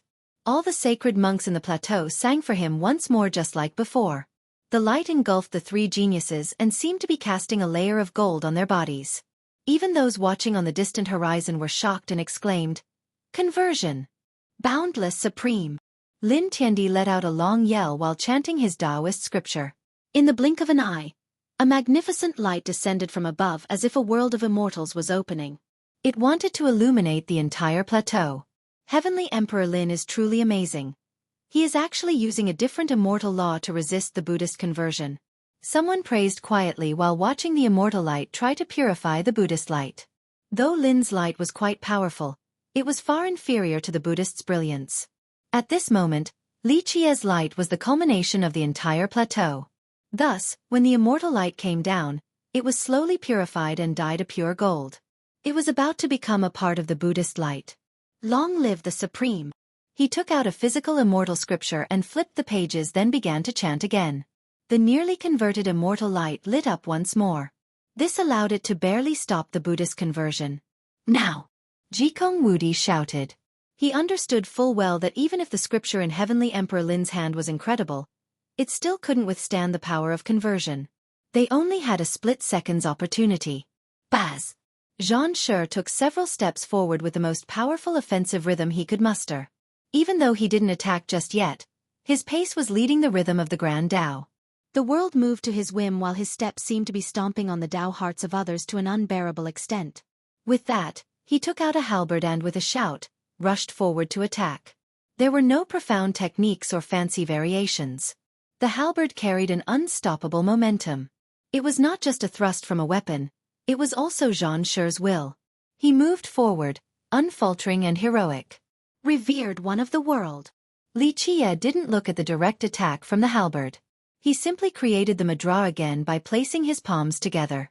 A Buddhist will flew out from behind his head. Boom! Zhan Shi's halberd struck the wheel to no avail. His attack could thrust through all things, but it couldn't penetrate this wheel. Die! Jikong Wudi made his attack and unleashed the ancient talisman that he obtained from the Emperor Era Hall. He had completely grasped its profundities. Buzz! The talisman stretched out and myriad eras passed by in the blink of an eye. No one could clearly see his attack as it arrived right in front of Li Qie, aiming for his forehead. It was only 1 foot away by the time people realized. Watch over all sentient beings.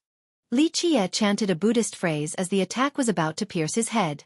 At this moment, time seemed to slow. Without a doubt, the talisman's effect was to alter time in order to accelerate Jikong Wudi's death blow. However, before contact could be made, a magnificent light rushed out from Li Qie's forehead like an ocean. Even if Jikong Wudi was swift, he would need millions of years before he could fly through this endless Buddhist ocean. Zzz, among the endless ocean, a Buddhist eye opened and emitted a shining radiance. It illuminated all living beings in order to grant them salvation. Jikong Wudi was immediately frozen under this eye, as his body exuded a Buddhist light. Bang! While Li Qie was dealing with Jikong Wudi, Zhan Shi let out a loud battle cry and unleashed his raging halberd to destroy the world with an endless barrage of fire. Facing such a fierce offense, even the Buddhist will suffer damage. Heavenly Emperor Lin, on the other side, felt that the situation was quite unfavorable. He shouted and mustered his strength to open the scripture again. Rumble! Boundless immortal runes descended. Each rune was as immense as a towering mountain. It combined with Zhang Shi's strongest halberd thrust to break through Li Qi's defense. Ah! As the invincible attack was on its way, Jikong Wudi screamed loudly and gouged his own chest to grab his heart. He threw it on the ground and ran away at an incredible speed. Jikong Wudi thought he could have killed Li Qie using that great opportunity with his ultimate attack. He was only inches away from piercing through Li Qie's forehead. However, he couldn't escape the power of conversion from Li Qie's ultimate dharma. The moment that eye opened, he would instantly be converted. Alas, Jikong Wudi lived up to his name. At the crossroads of life and death, he destroyed his Buddhist heart. Although he suffered grievous losses from doing so, he still managed to decisively escape. Rumble! Under the combined bombardment of Heavenly Emperor Lin and Zhang Shi, the Buddhist will shattered and the sea was about to break. Skanda rise! Li Qie let out a chant that echoed across the world. Boom! A gigantic figure emerged from within Spirit Mountain. A huge Vajra stood on top of the mountain with a skyward Buddhist light. At this moment, all the affinity of the plateau condensed into this figure that was the legendary Skanda. Skanda shouted. Even though he was thousands of miles away, his Vajra weapon was not limited by distance. Boom! With a deafening blast, the immense divine runes of Heavenly Emperor Lin were annihilated. Zhang Shi's endless barrage of thrusts collapsed as well under the attack of this Vajra weapon. No matter how domineering and strong their attacks were, they shattered before Skanda's might. Nothing could withstand his attack. Both Lin and Zhang Shi were blown to the horizon while vomiting blood. Clank! A sword hymn resonated throughout the 9 heavens. Right as Skanda defeated Lin and Zhang Shi with one strike, Bai Zhenjin made her move. Her sword slashed through the sky, causing the stars and myriad existences to lose their light. This imperceptible sword was simply too fast. However, people still quivered before the unknown since they could feel the horror of its edge that was capable of destroying all things. Once the exchange became clear to the spectators, they saw Li Qie's fingers holding onto something as if he was picking flowers from the ground. However, he was not picking flowers and instead was tightly clasping Bai Zhenjin's sword. You have reached the essence of the Tao of the sword and know when to deliver the fatal blow. Unfortunately, your opponent is me. Li Qie easily held onto her sword while she couldn't move it the least bit. Despite all of this, Bai Zhenjin was still coldly glaring at Li Qie without any emotion. She was as cold as the steel edge of a blade. Nothing could shake her emotions. At this time, she abandoned her sword and shouted, "Die!" Her sword Tao emerged. She slightly turned her hand and her Tao turned into a heavenly sword. With this, she became an entirely different person, a sword goddess that loomed above the 9 heavens. Her sword could sweep through myriad laws. Myriad realms quaked before the heavenly sword. It turned into countless swords that frantically attacked with an endless bloodthirst. The entire world shook before them. Mad sword. The world turned into a sea of swords with Bai Zhenjin at the center. They rampaged inside like torrential whirlwinds, leaving nothing behind. It gave off the feeling of a mad tyrant with her sea of swords destroying an entire civilization and world. Anyone would shiver before such rage. The end of days had come. Chapter 1050. I alone am invincible. Mad sword was Bai Zhenjin's sword Tao. Perhaps she was not the most invincible in the younger generation, but she was certainly incomparable with regard to the sword. She was at the apex, an unsurpassable supreme existence. In the past, the mortal king had lost to this mad sword Tao and was cornered by her. Buzz. Li Qie's Buddhist light soared even higher. The Buddhist light turned into Buddhist swords of endless length. They carried a peaceful and gentle aura. If Bai Zhenjin's mad sword was a raging storm in the middle of an ocean, then Li Qie's Buddhist sword was a sea of Buddhism. They were two polar opposites. One was furious and the other tranquil. Boom! The two oceans of swords collided. The furious swords quickly entered the Buddhist sea. Upon receiving this blow, the Buddhist sea generated a huge tidal wave. The tranquil Buddhist sea was agitated by the stormy sea. However, it also affected the other side. Despite its furious nature, the mad sword Tao was shaken by the calmness of the surroundings. It gradually melted under the Buddhist sea's serenity and gained the same peacefulness. Bai Zhenjin was shocked after seeing this. Her Tao of the sword emphasized fury. Once unleashed, it was unstoppable until everything was destroyed. If the mad sword became calm, then it would cease to be the mad sword. Bai Zhenjin's sword intent rose even higher and unleashed shockwaves throughout the sky. This endless sword intent resembled thousands of waterfalls rushing to the sky in order to empower the mad sword. Merciful Buddha. Excellent. Excellent. Li Qie chanted his dharma. His Buddhist intent instantly engulfed her sword intent, causing it to slow down. Bai Zhenjin saw that the situation wasn't good and turned around to leave. At this time, losing was not shameful to her at all. Her departure was extremely fast and there was no trace of her remaining after a split second. Bang! Without Bai Zhenjin's support, the raging sea of swords instantly moldered, no longer capable of stopping Li Qie's Buddhist swords. Not bad. Li Qie voiced his praise, but he didn't give chase. This battle had finally ended. Whether it was the ambush from a god monarch or the final battle of the younger generation, everything ended. Jikong Wudi, Heavenly Emperor Lin. All the supreme geniuses had lost. Even their combined efforts couldn't defeat evil Buddha. Is he the number one of the younger generation now? The crowd was silent for a long time while they looked at evil Buddha. In their eyes, it was impossible for the other geniuses to beat evil Buddha unless they were able to become emperor candidates. Maybe, just maybe, one person can take him on. Someone thought of a different invincible master and murmured, South Emperor. He might be able to. After hearing this, the crowd recalled the tales of South Emperor. Maybe only someone like him would be able to oppose evil Buddha. Li Qie withdrew his Buddhist light and became ordinary once more, transforming from a Buddhist lord into a mortal. Who would have thought that this normal-looking guy was able to sweep through all enemies? Anyone else want to try for this lotus? Li Qie leisurely glanced at the crowd. However, both those nearby and the spectators on the horizon were quiet. No one dared to utter a word. They only kept on staring at him. At this point, who would dare to try him? Even a god monarch with an imperial weapon had died miserably. Others naturally couldn't match up to him. Such a good lotus, yet no one wants it. I guess I have to take it then. Li Qie cheerfully smirked and collected the lotus. Even if others wanted to, they didn't dare to compete with him. Maybe there was a little hope for someone of the God King level, but not them. The only one who stayed behind among his opponents was Bing Yuxia. She stood there and stared at him from start to finish. She was certain of her speculation and knew who this evil Buddha was. What now, girl? You still don't want to leave? Li Qie smiled at Bing Yuxia, who was staring at him. Should I send you off? She angrily glared at Li Qie before turning around to go back to her chariot. With beauties on both sides, she said, Ladies, time to leave. With that, her chariot disappeared into the horizon. Li Qie glanced at the large lake for a bit but didn't linger behind. He slowly walked towards the Buddhist city instead. Many spectators dispersed after seeing him leave. There were also those who stayed behind to wait for the opening of the Lesser Imperial Devil World. When can we actually go to the Lesser World? A junior lost his patience while looking at the tranquil lake. A paragon that had lived for several generations spoke.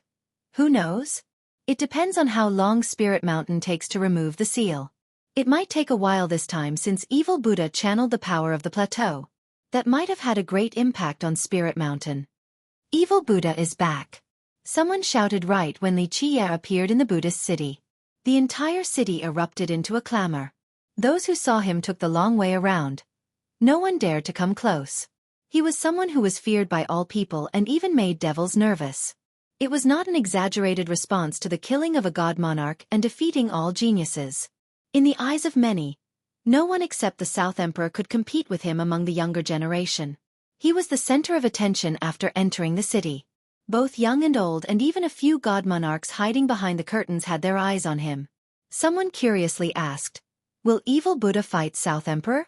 This was the question on everyone's minds. In fact, it could even be said that the crowd wanted nothing more than for this to happen. It would be a good thing regardless of who won. Jikong Wudi's group all lost. A pedestrian murmured. Everyone knew that this group was the most promising to compete for the Heaven's Will. However, they lost completely. Even Jikong Wudi, Heavenly Emperor Lin, and Zhan Shi fighting together couldn't hurt evil Buddha in the slightest. It was an utter defeat. I wonder how strong evil Buddha truly is. In fact, paragons from the previous generation with keen insight wondered. If he leaves the Buddhist funeral plateau, will he still be invincible? The insightful in the crowd all saw that evil Buddha had never revealed his true power. From beginning to end, he only borrowed power from the plateau. In this way, his true strength was a mystery. Many people wanted to unravel it, but they didn't dare to do so.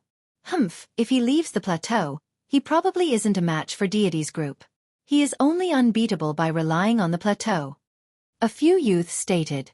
All of the young geniuses had many supporters who unavoidably felt indignant after seeing them lose. In just one night, the entire city was talking about evil Buddha. Even after such a great battle, no one knew anything about him, including his identity and real strength. Because of this, rumors about evil Buddha started circulating. Some said that evil Buddha was born in an imperial lineage. Upon birth, a bright Buddhist phenomenon emerged, so he started practicing Buddhism at a young age while keeping his hair. Others said that he cultivated the legendary heavenly Buddhist scripture, which is why he is so invincible and never met his match during the Buddhist debates at Spirit Mountain. A more ridiculous version claimed that before even coming into this world, he was a Buddhist embryo. This made him destined to become the only Buddhist emperor since the start of time. Rumors spread everywhere overnight and became more outrageous by the minute. However, they were nothing more than figments of the gossiper's imagination. Boom! On this night, a Buddhist light erupted above Spirit Mountain. A golden grand Tao from the mountain paved the way straight to the Buddhist city. At this moment, one person walked onto the path. It was a Vajra with a huge Buddhist kingdom behind him. Inside the kingdom were millions and millions of sacred monks. There were also Buddhist lords, bodhisattvas, and other Vajras. All of the living beings there worshipped Buddhism. The leading Vajra's appearance filled the entire plateau with chants. They were all reciting scriptures for him. His appearance caused countless stupas to rise. One could easily see that he had accomplished countless acts of kindness in his life. The Vajra was carrying a huge Buddhist pestle. This pestle on his back seemed to have endless weight, capable of crushing the sky and suppressing all evil. Each of his steps caused the entire plateau to quake, as if it couldn't bear his weight. This Vajra coming out shocked countless people in the plateau. Even god kings had serious expressions on their faces.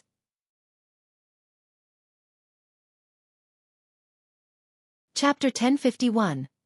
Vaisravana Vajra. The people inside the Buddhist city were startled to see this Vajra approaching. Both Buddhist worshippers and mortals dropped to the floor in worship. Who is that? Someone murmured while looking at the Vajra.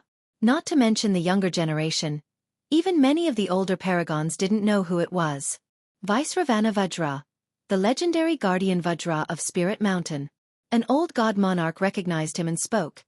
Even though the guardian protector of Buddhism is Skanda Vajra, no one has seen him before. However, Vaisravana Vajra is indeed the guardian of the mountain. Of course, although I won't go bother you all, I will be more than happy to slaughter all of those immortal emperors, generals and invincible god kings if they are without eyes and come to provoke me in the near future. The power of the Buddhist funeral plateau. This is good. Let the world witness the invincible might of the plateau, the strength of our Buddhism. What do you think, Vaisravana? Lichia leisurely smiled. The Bodhisattva has anticipated sacred teacher's wish. Eventually, Vaisravana spoke helplessly. So, he has sent me here to hand it over to sacred teacher so that you can go to that place. However, whether you can obtain that other thing or not has nothing to do with Spirit Mountain.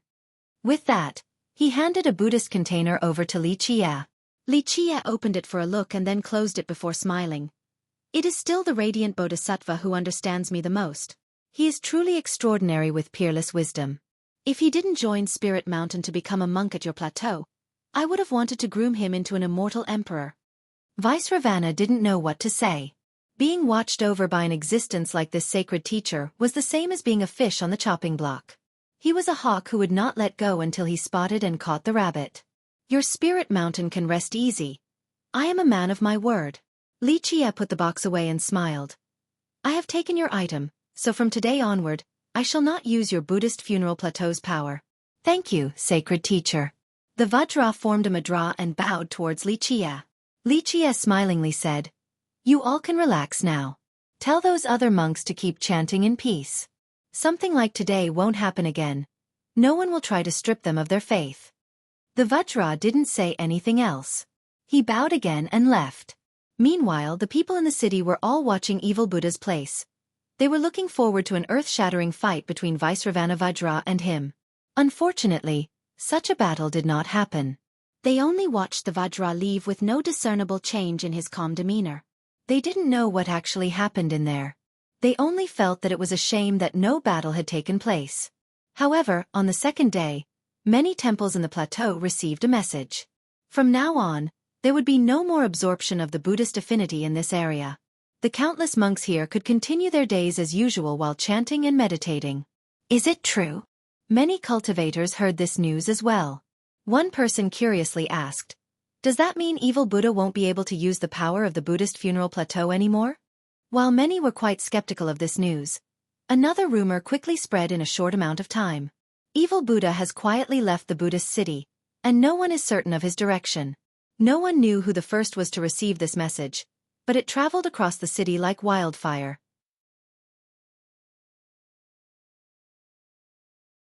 Chapter 1052. Venerable Nine-Sword, Evil Buddha left the city?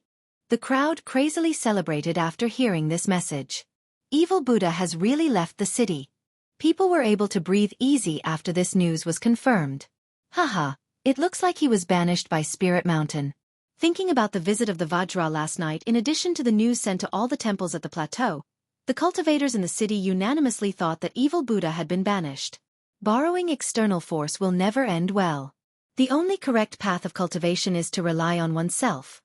Some laughed gloatingly. Evil Buddha is smart. After losing the power of the plateau, he should be a nice turtle and shrink his head into his shell, or else he won't survive past tomorrow. People then tried to figure out Evil Buddha's destination. They had all kinds of different thoughts. Some believed that with his banishment, his combat prowess must have weakened a lot. If they could use this opportunity to kill him, they would become famous right away. Of course, others were also looking for him with different intents. His departure was a huge relief, even for people like Xueqi. He used his own strength to fight against the world, fortifying his existence as a shadow that loomed over their minds. Even though many people were searching for his whereabouts, he seemed to have evaporated into thin air after leaving the city. No one knew where he went. Haha, at least he knows his own circumstances, running away like a dog with his tail tucked between his leg. Someone sneered. If someone reports the whereabouts of Evil Buddha, the reward is one virtuous paragon weapon.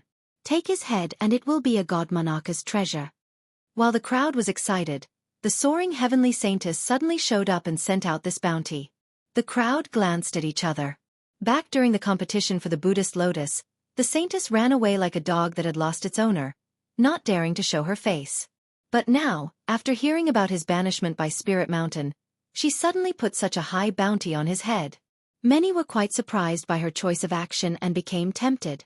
After all, a treasure from a god monarch was too much to pass up. Plus, Evil Buddha should be much weaker now. Taking his head might not be a difficult matter. Of course, some were dismissive of her as well.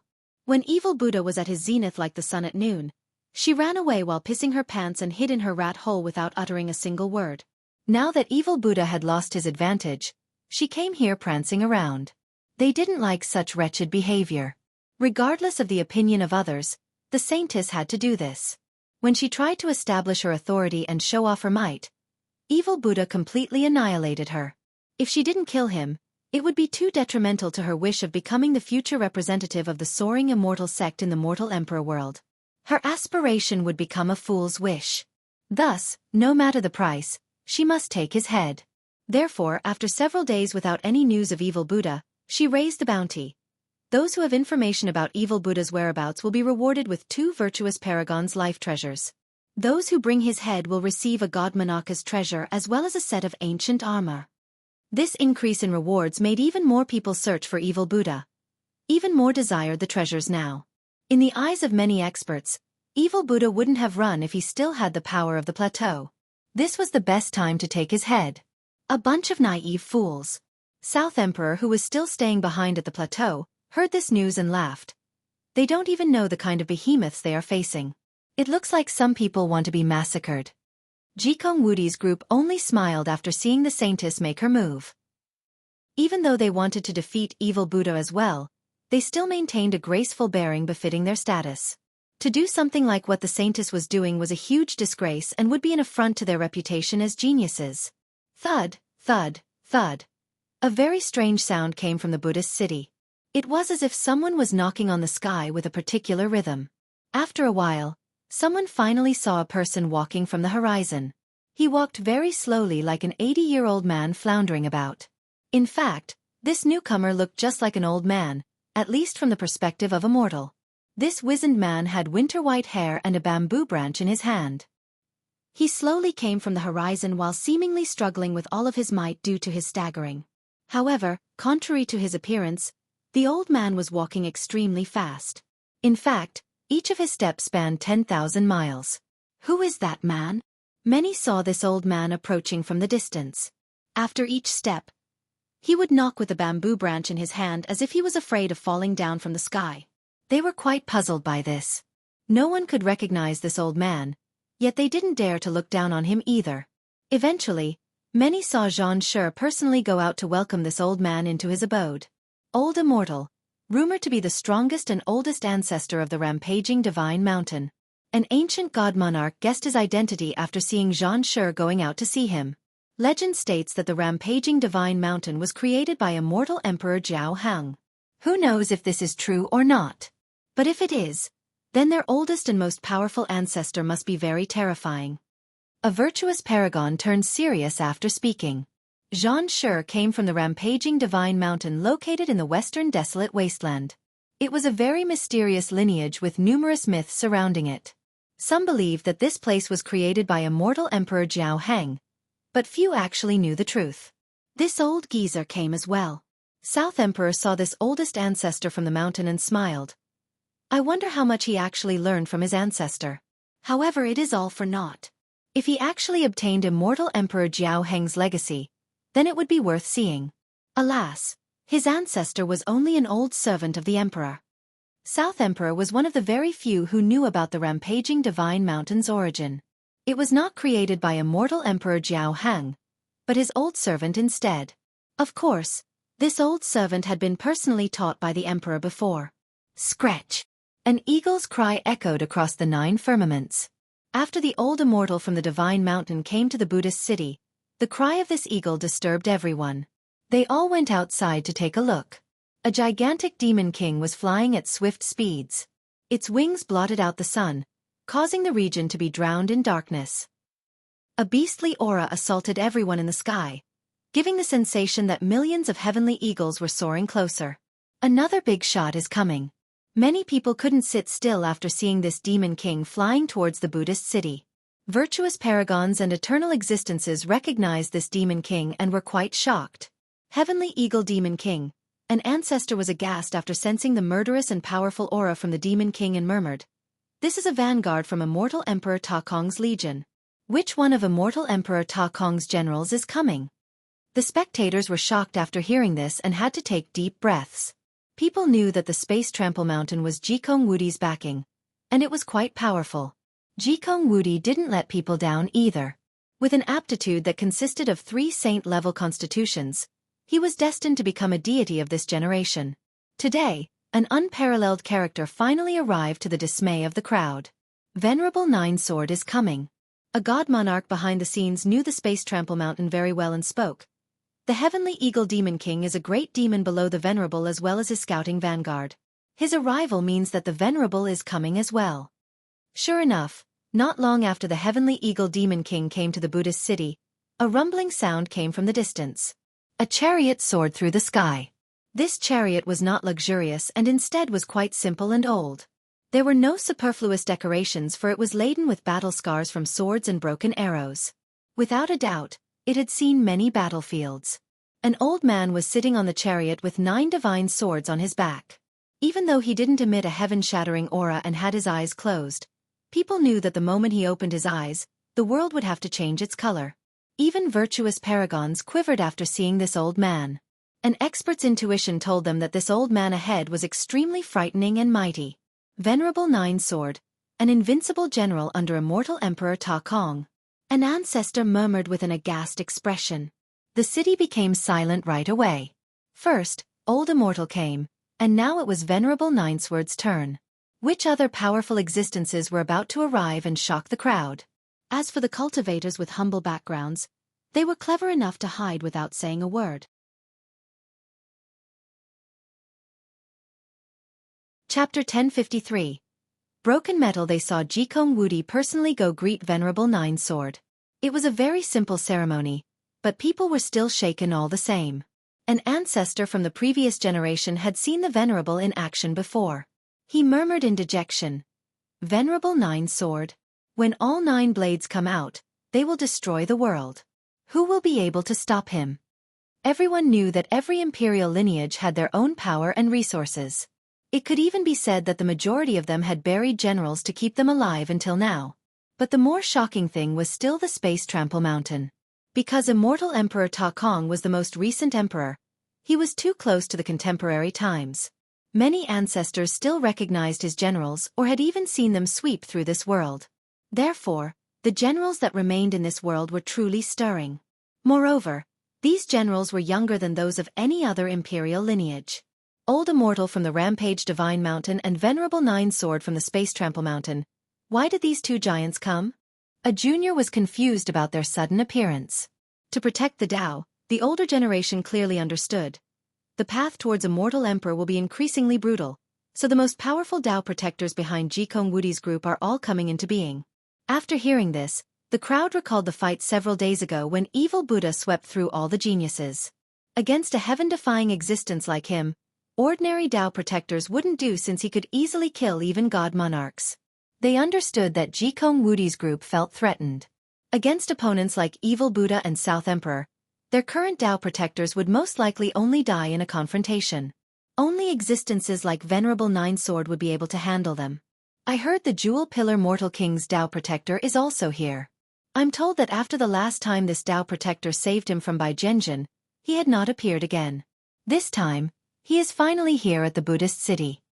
A well-informed bystander heard this news very quickly. This Tao protector had always been very mysterious. No one knew his origin and some even speculated that he wasn't from the Jewel Pillar School. Aside from the Mortal King himself, no one had seen his face. Someone curiously asked, "The Tao protectors of Zhan Shi, Jikong Wudi, and the Mortal King are all here. What about the others?" An ancestor who had a good relationship with the sacred ground answered, "I heard an extremely mighty ancestor from the Sword God's sacred ground came as well, but rumor has it that Bai Zhenjin denied her ancestors protection. I still feel that Heavenly Emperor Lin is in the worst position."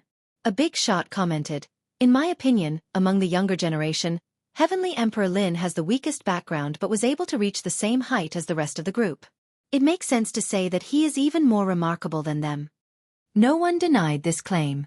Everyone knew that Heavenly Emperor Lin came from a mortal family with a literary background. Even with this, he still surged forward without the aid of a powerful master. In the end, he was not inferior to Jikong Wudi's group. Everyone admired him for overcoming his humble background. Sigh, I'm afraid Heavenly Emperor Lin will always be at a disadvantage in the future battle for the Heaven's Will. The rest of the group has such powerful backings and Tao protectors. Only Lin is alone. What is he going to do in order to keep up? Someone felt that it was unfair for Heavenly Emperor Lin. The crowd nodded in agreement and felt sorry for Lin. Meanwhile, Li Chia had disappeared and no one could find him. This wasn't strange at all because he had entered a different time-space. In this realm was a vast emptiness. There was nothing besides time and space, let alone any living creature. Eventually, he stopped before this void and looked towards the distance. There was a piece of broken steel far away. It was neither black nor gray. Strangely enough, its color was quite difficult to discern and had no semblance to the shade of metal. It could even be said that this wasn't a piece of metal at all. Li Chia chuckled and murmured while looking at this broken metal. "It is too wasteful to not make something out of this great item. If the monks from Spirit Mountain won't do it, you can come with me instead." The broken steel quietly remained there in space without any reaction. Li Chia slowly approached. Once he was close enough, a sudden blast resounded. A sea of blood gushed out and engulfed the world. It instantly blotted out this spatial realm. Inside this sea of blood were countless corpses. This all seemed too real and captivating. Anyone who saw this scene would be frightened out of their mind. Li Chia simply narrowed his eyes at this sight. He focused his mind and the sea of blood quickly disappeared along with the corpses. At this time, there appeared the verdant lushness of trees shouldering the sky. Green vegetation was everywhere, painting a picture of paradise. But the next moment, Xueqi changed his thoughts and the thick forest disappeared. A Buddhist light soared for countless miles. A majestic Buddha emerged in space with incredible tangibility. Xueqi smiled and shifted his mind again. Next, endless universal laws rushed upward. They frantically intertwined, yet that frenzy had a type of order. However, they were too profound and mysterious. The process went on for a while before the laws couldn't continue any longer. With a pop, they all shattered. You are still far too lacking compared to that broken pot. A failure is still a failure, can't compare to the real one. Xueqi leisurely taunted. Alas, the broken metal was still motionless. It had no reaction after failing. One thought to become Buddha, another to become devil. Xueqi smiled. Even if you are only a failed creation, you are still peerless and I happen to need you. With that, he opened his fate palace and the world seal flew out. In the blink of an eye, it turned into the bright flame cauldron. After opening, an endless imperial flame poured out. Xueqi controlled the cauldron and used this flame to melt the metal. However, despite the raging fire, there was no change to the metal. Keep in mind that his world seal had copied the bright flame cauldron. Although there was a certain gap between it and the real deal, its power was still quite formidable. This type of imperial flame could incinerate a great power at a moment's notice. But now, this fire failed to melt the metal. Xueqi shouted, "Open!" The cauldron changed and an endless imperial might ravaged this space. Xueqi had finally unleashed a heavenly annihilation, the karmic imperial flame. The raging power of this karmic flame was quite terrifying and capable of burning through space and time. Just a little bit of this fiery essence could destroy an entire country. However, the metal didn't undergo a great change even after being struck by this annihilation. After being burned for a long time, it only began to turn red. Incredible. Definitely tough enough. Of course, this is exactly what I want. Xueqi murmured to himself. There might not be a flame in this world that can melt you. But coincidentally enough, I have just the thing. With that, he took out the green lamp. The quaint lamp had a wavering black flame that seemed as if it would go out at any time. Go! Xueqi shouted and used his resplendent brake to activate the lamp. Boom! The black flame incinerated all things. With this ultimate attack, even time was burnt to a crisp. Everything in this space was destroyed. Nothing could stop this lamp's black flame. Even if immortals existed in the heavens, this black flame would still burn them to ashes. This attack was really too powerful. Even god-kings would be annihilated. Finally, under the heat of the constantly scorching flame, the piece of metal began to melt. Xueqi channeled his merit law and all four inner physiques emerged at the same time. Hell-suppressing, soaring immortal, sky destroyer, and void imperfection. At the same time, he opened his palace while singing an immortal scripture. The most profound law in this world surfaced while the strands of laws inside the broken metal were being melted down. Xueqi channeled his supreme art to refine this metal. In this zone, there was no sun and moon, so one couldn't tell the time. Eventually, the metal was completely refined by Xueqi. Finally, he opened all of his palaces. With a loud explosion, a kingdom appeared behind him with endless blood energy as if it was the most powerful kingdom in this world. Such vast blood energy did not come from Xueqi but rather the pool of blood from the blood primal ground and the kingdom of blood of the blood devil tribe. Xueqi murmured, "This the perfect stuff to feed you." The pool of blood came from the legendary blood progenitor while the kingdom of blood was made by immortal emperors. Xueqi required a lot of effort to refine these two types of blood. This was the perfect opportunity to use them. After refining it well, he polished it again using the runes from the physique scripture in another ritual.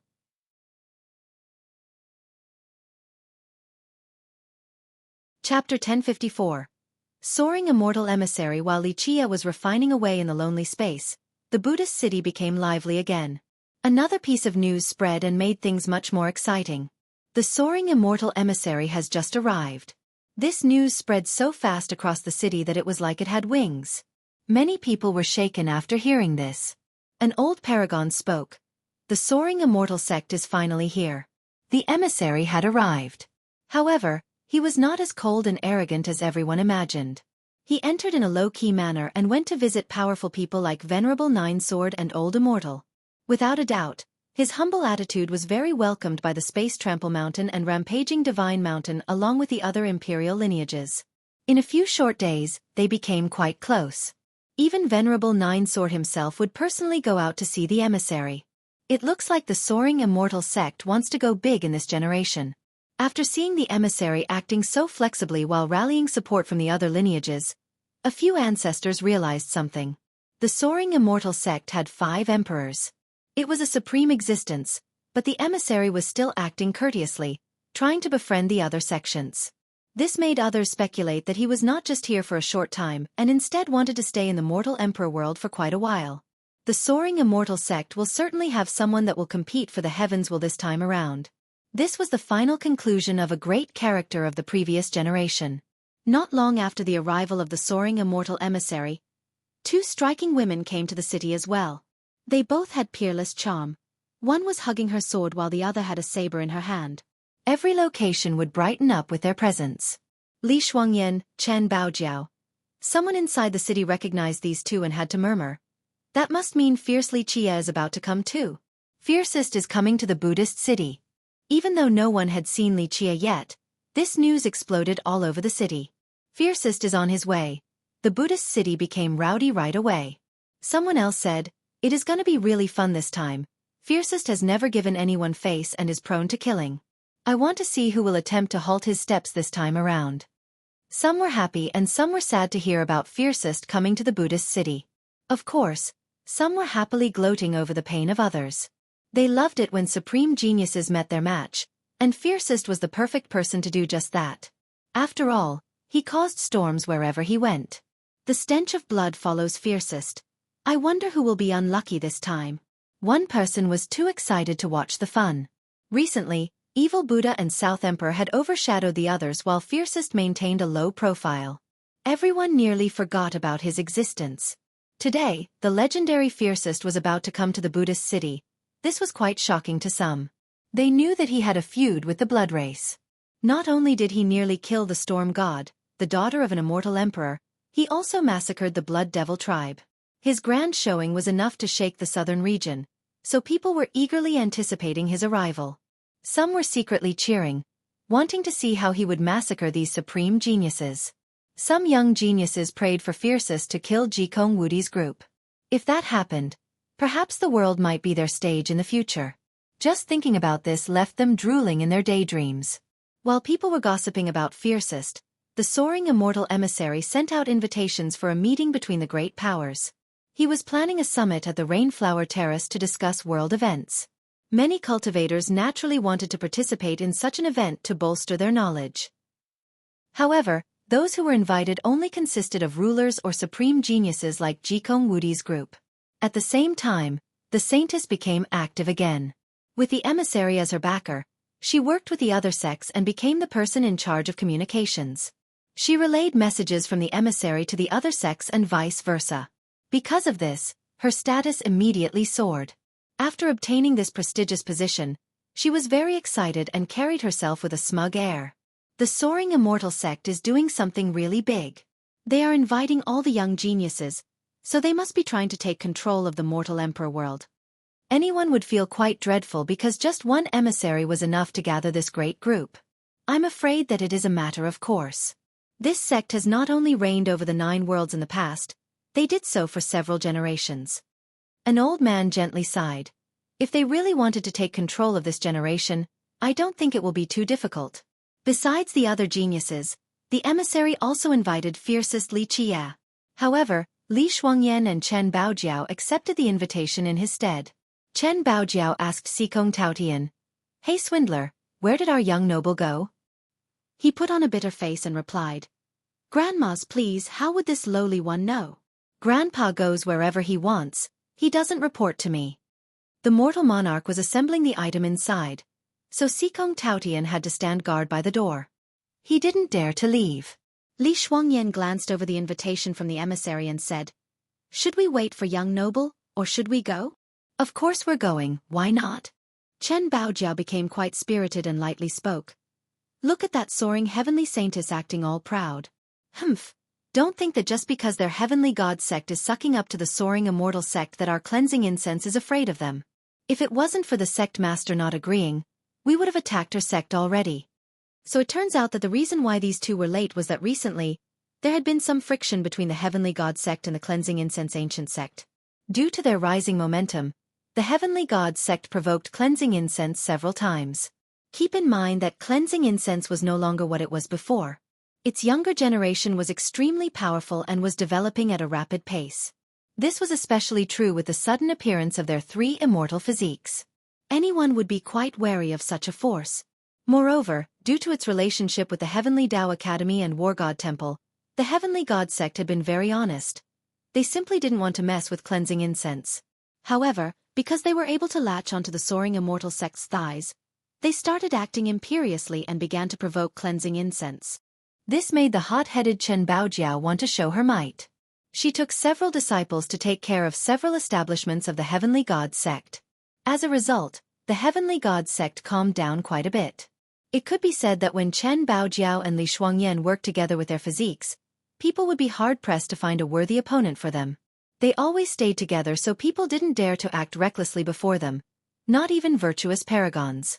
Chen Baojiao spoke directly due to her frank nature. Even though young noble has yet to return, we can go in his stead, lest that saintess begins to think that we are afraid of them and the soaring immortal sect. Fine. Li Shuangyan gently nodded. That saintess is definitely provoking our sect. If she chooses to be unreasonable, we'll teach her a lesson even if the soaring immortal sect is her backer. Li Shuangyan was much calmer and rational than the hot-blooded Chen Baojiao. However, she was very proud as well and wouldn't show weakness before others. As for Xikong Taotian, he wanted to attend the event as well. His thinking was that he could take advantage of this opportunity to do some business. However, since the mortal monarch was here, he didn't dare to mess around and had to obediently act as the housekeeper.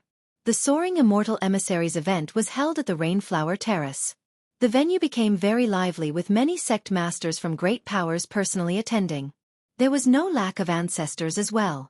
These sect masters and ancestors brought their juniors along. In their eyes, this was a rare opportunity. If they could seize this chance to form a connection with the Soaring Immortal sect, it would only be beneficial to their sects in the future without any downsides. In fact, many of the young kids wanted to participate in such a grand event. They wanted to broaden their horizons and meet more experts. Unfortunately, only disciples from the great powers were eligible to enter. Jikong Wudi, Heavenly Emperor Lin, Zhan Shi, the Jewel Pillar Mortal King, Bai Zhenjin, and Bing Yuxia were all present at this event. Of course, their Tao protectors, such as Old Immortal and Venerable Nine Sword, didn't come. Apex experts like them had no need to lower their standing and come to this place. Only the Heavenly Eagle Demon King under the Venerable came as Jikong Wudi's companion. The Demon King was the general's vanguard. His presence was the best declaration. It clearly implied that if anyone wanted to attack the descendant of the Space Trample Mountain, they better ask Venerable Nine Sword for permission first. It was a very deterring move. The emissary sat in the master seat of this event. He personally presided over this meeting while the saintess stood beside him. Without a doubt, he was trying to train her and give her more chances to meet the great experts of the mortal emperor world.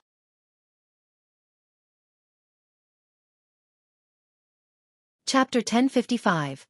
Direct confrontation. Before the event officially began, the honored guests quickly sat down. Mei Suyao also came by herself around this time, keeping a very low profile. However, she couldn't hide her presence even if she wanted to, for she was otherworldly like an immortal. No matter where she went, she would attract all gazes. Thus the guests turned towards her. The younger ones became intoxicated after looking at her. In the contemporary times, many people considered her to be the prettiest beauty in the mortal emperor world. Countless youths lost precious hours of sleep because she was haunting them in their dreams. Goddess May is here. Someone couldn't help but exclaim after catching a glimpse of her. In the past, she traveled with great panache in the form of visual phenomena and had many fans chasing her. Now, she was solitary with a natural demeanor, as if she had returned to the origin. The emissary went to greet her before gracefully sitting down again. Meanwhile, many of the youths here couldn't divert their eyes from her.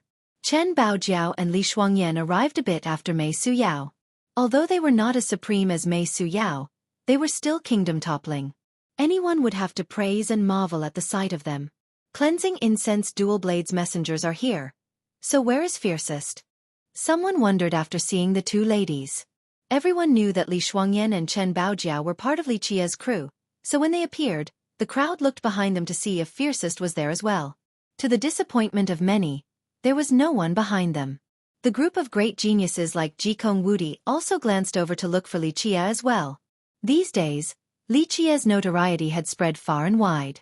The group had no choice but to watch out for this opponent. After seeing Li Shuangyan and Chen Baojiao sitting down, the soaring heavenly saintess snorted and coldly asked, "Your master Li Qia isn't coming?" She felt that she was in a commanding position with great status. At the same time, their sects were mortal enemies. This was exacerbated by Chen Baojiao and Li Shuangyan leading their disciples to wipe out several branches of her sect. The saintess couldn't swallow this anger and wanted to use this opportunity to counter. "Our young noble is busy, so we are attending in his stead." Chen Baojiao directly responded to the saintess' provocative tone. Li Shuangyan, on the other hand, was just sitting there like a cold glacier, too lazy to answer the saintess. "Humph, don't tell me he's too afraid to come." The saintess sneered. "I heard he has enemies everywhere. Now that all the heroes in the world have gathered here, he is probably afraid of people seeking revenge, so he chose to act like a cowardly turtle." Before coming, Chen Baojiao had already guessed that the saintess would use this opportunity to show her aggression. Their conflict was inevitable due to the history of their sections. Chen Baojiao harshly stared at her and countered, "Our young noble isn't afraid of anyone. You are not qualified to comment on our young noble. I dare you to say it in front of him." "Humph, fiercest or whatever, there's nothing special about him." The saintess mocked. "I don't even put him in my eyes, so why should I talk to him? Who the hell does he think he is?" Mei Suyao, who was sitting to the side, quietly shook her head after hearing this. The saintess was too inexperienced. After obtaining this measly bit of power, she immediately raised her tail without knowing what kind of person she was opposing. "Your words alone warrant decapitation." Chen Baojiao's eyes suddenly turned fierce. She immediately stood up and walked forward while holding her saber, the glints lighting up the venue. Such a big tone. The saintess currently had a great backing and also a god monarch protecting her. She was full of confidence and was not afraid of Chen Baojiao. She sneered. "This is the territory of the soaring immortal sect, not a place for you to run amok." She wasn't very bright, but she was well versed in using other people's prestige for her own goals. The emissary slightly frowned. He was a bit unhappy with the saintess' conduct. However, she was still his junior in the end. Even if she was in the wrong, he couldn't sit by and watch. "Young miss, this is not the place for you to swing your blade." The emissary lowered his tone. His speech carried a commanding persuasiveness. The mortal king told Chen Baojiao, "Junior sister, take a step back and all will be well." She coldly glared at him and uttered, "Who is your junior sister?" The mortal king didn't become angry. He flatly said, "Junior sister, I know you were bewitched by the others back then, so you have some grievances with our school, but in the end, you are still from the Jewel Pillar Sacred School. Ever since her immortal physique reached half completion, the school had wanted to drag her back. Some ancestors even hoped that she would marry the mortal king. However, she didn't bother giving them any face. In her eyes, she had severed the relationship long ago." She interrupted him without showing any sensibility. "There's no need to utter such unctuous words. Don't act like you are my senior either, since I have no relations to the sacred school. Mortal king, you should be annihilating a traitor like this." The saintess fanned the flames after seeing the two argue. "Little tramp, come out here and I'll decapitate you in 3 moves." Chen Baojiao was impulsive and hated people who brought up her being a traitor the most. She paid a huge price back then to leave the sacred school. She was exiled from her home and family. Thus, her anger immediately erupted after the saintess twisted the story. "Enough!" The soaring immortal emissary shouted, then scolded Chen Baojiao. "This isn't a place for you all to go wild." "Is that so?" Chen Baojiao glared at him. "It is not difficult if you want me to show respect to your sect. You just need to keep a tighter leash on your dogs." "So insolent." Jikong Wudi slowly spoke at this time. "This event for everyone in the world shouldn't be ruined because of just one person like you. I don't care who your master is. You should bow your head and apologize this instant." Before Chen Baojiao could answer, Li Shuangyan stood up with her eyes sweeping through the crowd and declared, "If some people want to release their dogs to bite us, then we'll beat these dogs down regardless of whether they're from the Heavenly God sect or the Soaring Immortal sect. We won't show any consideration for their masters." Regardless of who they were facing, Li Shuangyan would always stand together with Chen Baojiao.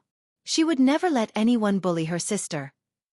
Someone noticed that the two girls were prepared to fight against the world on their own and quietly whispered, "They are definitely crazy enough to be people on the side of fiercest, they're exactly like him." Their attitude made others think of fiercest Li Qie. The fiercest would always act extremely arrogant regardless of who he was facing. The emissary spoke with a chilling voice. "Mortal King, if it is someone from your school, then your school should deal with her.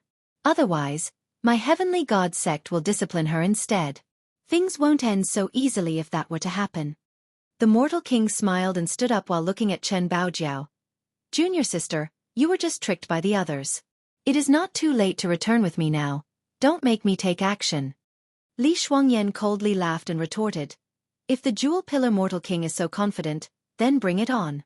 Today, we'll suppress your hell-suppressing physique so that you will never be able to rise again." Her words were domineering and imposing. She didn't really care for this genius that had a half-completion hell-suppressing physique. Although his physique was amazing, there was still a gap between it and the void imperfection physique taken directly from the physique scripture. If Li Shuangyan and Chen Baojiao attacked together, they absolutely could kill him. Two great immortal physiques to take down another. Everyone's heart skipped a beat. They all knew that both girls had half-completion immortal physiques as well. Their joint effort would definitely subdue the Mortal King. The Mortal King's eyes turned cold as he showed a slight grimace. "If Miss Li wants to fight someone, then even though I am weak, I will still exchange a few moves with you," Jikong Wudi slowly uttered at this time. He had a feud with Li Qie, so without a doubt, he was on the Mortal King's side. "If you want to fight someone, then I will exchange a few moves with you." Another clear voice resounded. The speaker was the cross-dressing Bing Yuxia. She was still holding a beauty's hand at this moment while looking down on Jikong Wudi. Regardless of the situation, she would unconditionally be on Li Qie's side. After all, their relationship was quite strong. In just a moment, several supreme geniuses became involved in this storm, causing the crowd to look at each other. They vaguely felt that these geniuses had already begun to form alliances for the sake of competing for the heaven's will. Meanwhile, Zhan Shi sat there still as a rock and Heavenly Emperor Lin only smiled without making a comment. Mei Suyao slightly shook her head. She understood that the emissary wanted this to happen. Nothing could be better for their soaring immortal sect than these supreme geniuses of the mortal emperor world killing each other. They would benefit from this whole dispute.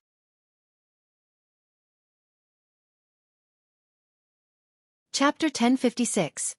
Unbeatable style. At this time, the atmosphere was tense to the extreme. Both sides were anxious and many great powers beneath the terrace didn't dare to utter a single word. To these great powers, no matter whether it was the soaring immortal sect, the Mortal King, or the girls, these were all people who they couldn't afford to provoke. They could only stand to the side and watch. No one tried to meddle or persuade them not to fight. The earth suddenly shook as if something had slammed into it. Miserable screams resounded from outside the terrace, creating a scene of chaos. The experts glanced at each other in confusion after hearing this commotion. Who was it to actually cause trouble outside? At this moment, all the geniuses were here, along with the emissary from the soaring sect. Whoever dared to cause trouble truly didn't know life from death. Jikong Wudi frowned and issued an order. "Demon King, go outside to see who is causing trouble and capture him for me." Even though the emissary was presiding over this event, the Space Trample Mountain was actually responsible for keeping order. In fact, it was more than strong enough. Everyone knew that Jikong Wudi was here and that Venerable Nine Sword was back at the Buddhist city. These troublemakers must be tired of living to come here.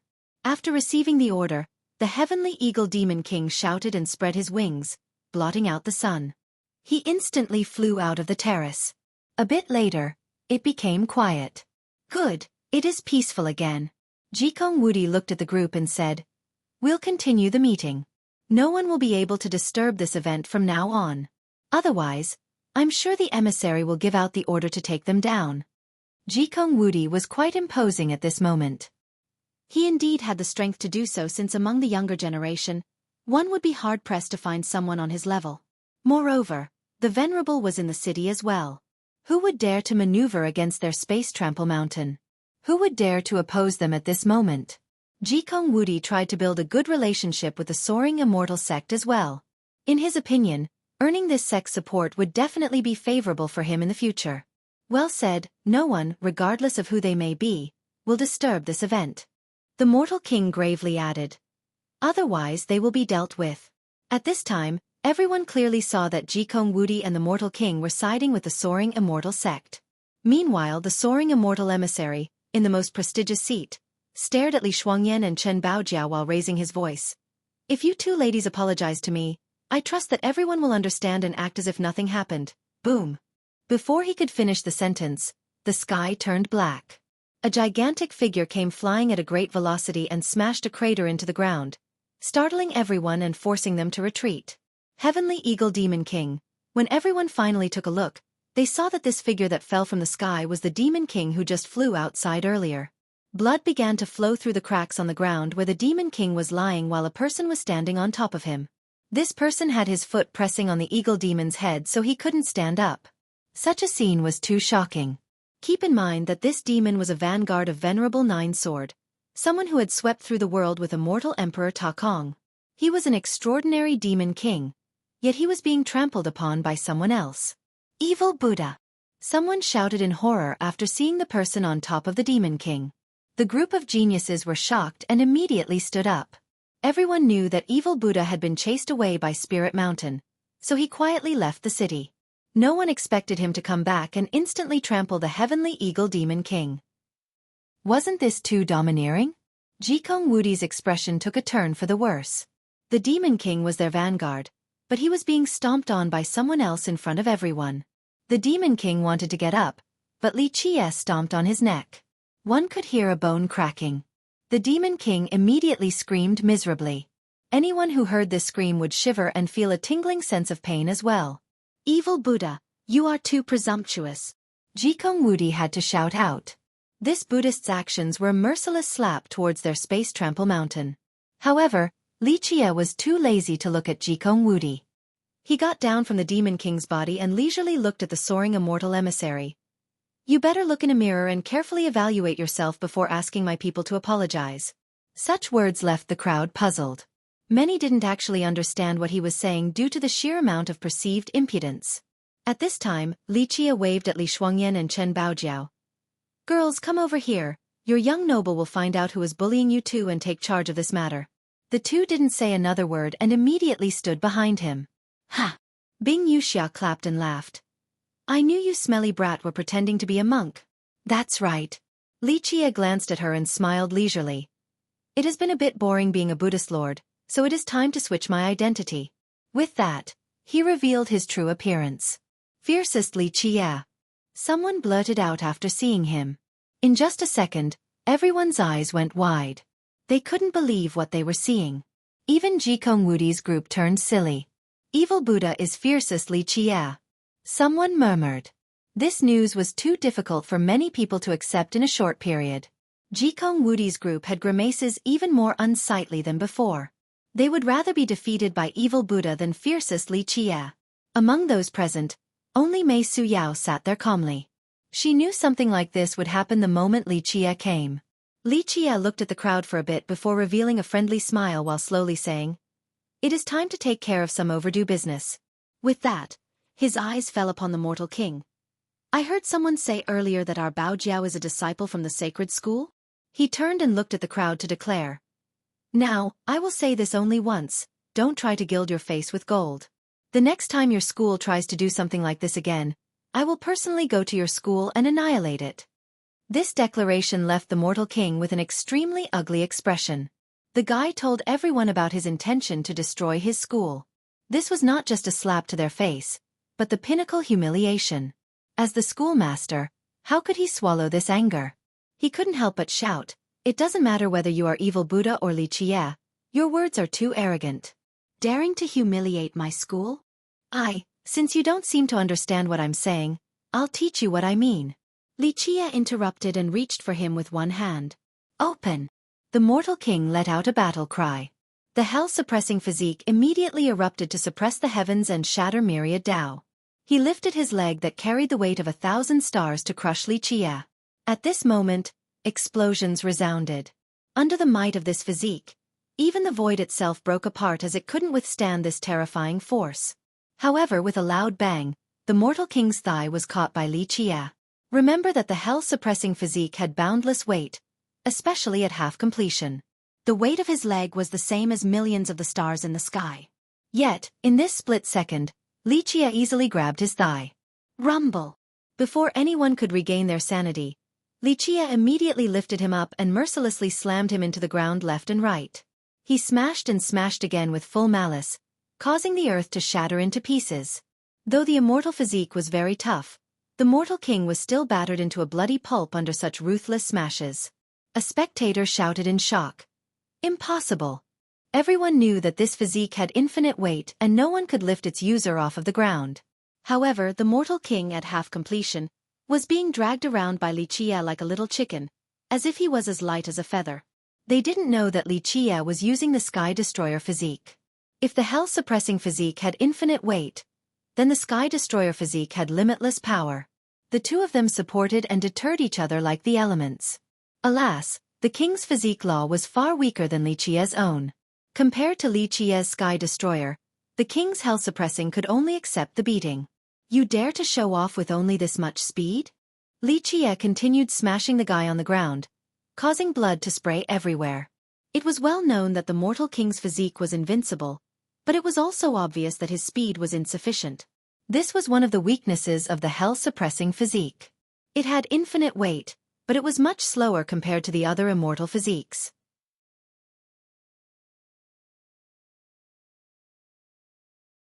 Chapter 1057. Blood everywhere. Li Qie kept smashing the guy on the ground until he was on the verge of death. Only then did he stop and speak. Go back and tell the Jewel Pillar School that if they dare to talk about Chen Baojiao's business again, I will personally destroy them. Having said that, he casually threw the mortal king outside. Boom! Boom! Boom! A burst of earth-shattering explosions resounded. The mortal king was thrown very far. His body pierced several mountains before disappearing from everyone's sight. All the people present shivered after seeing the king being thrown away like a piece of trash. They were speechless and stared at Li Qie in awe. It didn't matter whether he was evil Buddha or fiercest, Li Qie was ferocious all the same. This was a guy who would kill gods and devils if they were to stand before him. Nothing could hinder his path. After taking care of the mortal king, he clapped to get the dirt off his hands. Then, his eyes fell upon the soaring heavenly saintess. After seeing this, many people were startled. They understood that Li Qie had turned his focus towards the saintess. First was taking care of the mortal king. Now it was time to oppose the soaring immortal sect. This was both decisive and arrogant, as if he looked on the world with disdain.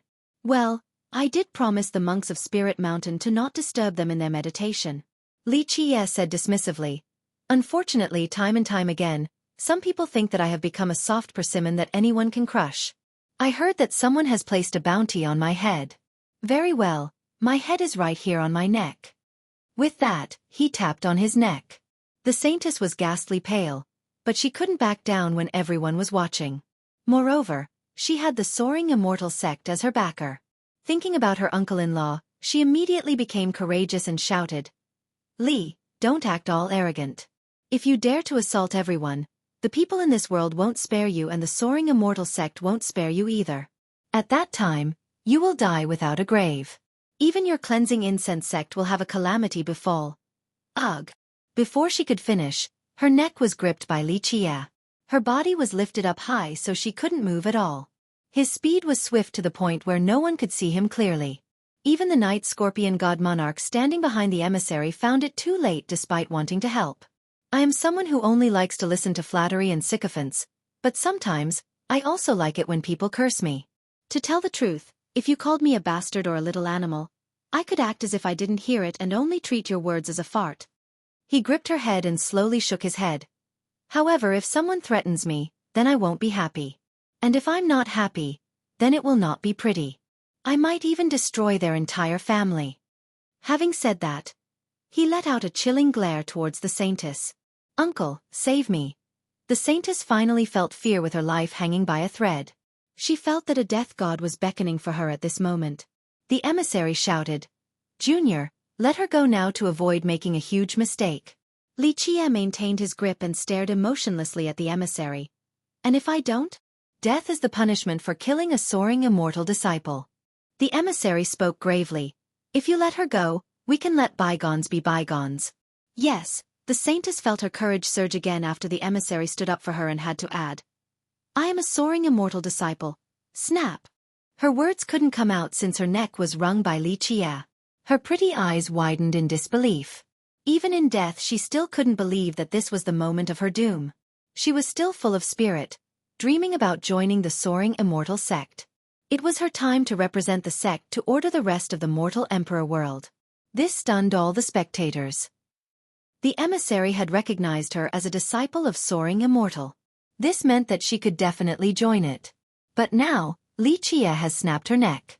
This was killing a disciple from soaring immortal in front of everyone. Just how arrogant and overbearing was this? No one was more imperious than Li Qie, the guy who had just challenged soaring immortal. The other supreme geniuses like Jikong Wudi wouldn't dare to do so, but Li Qie did it without a care. Li Qie nonchalantly threw away her body and spoke.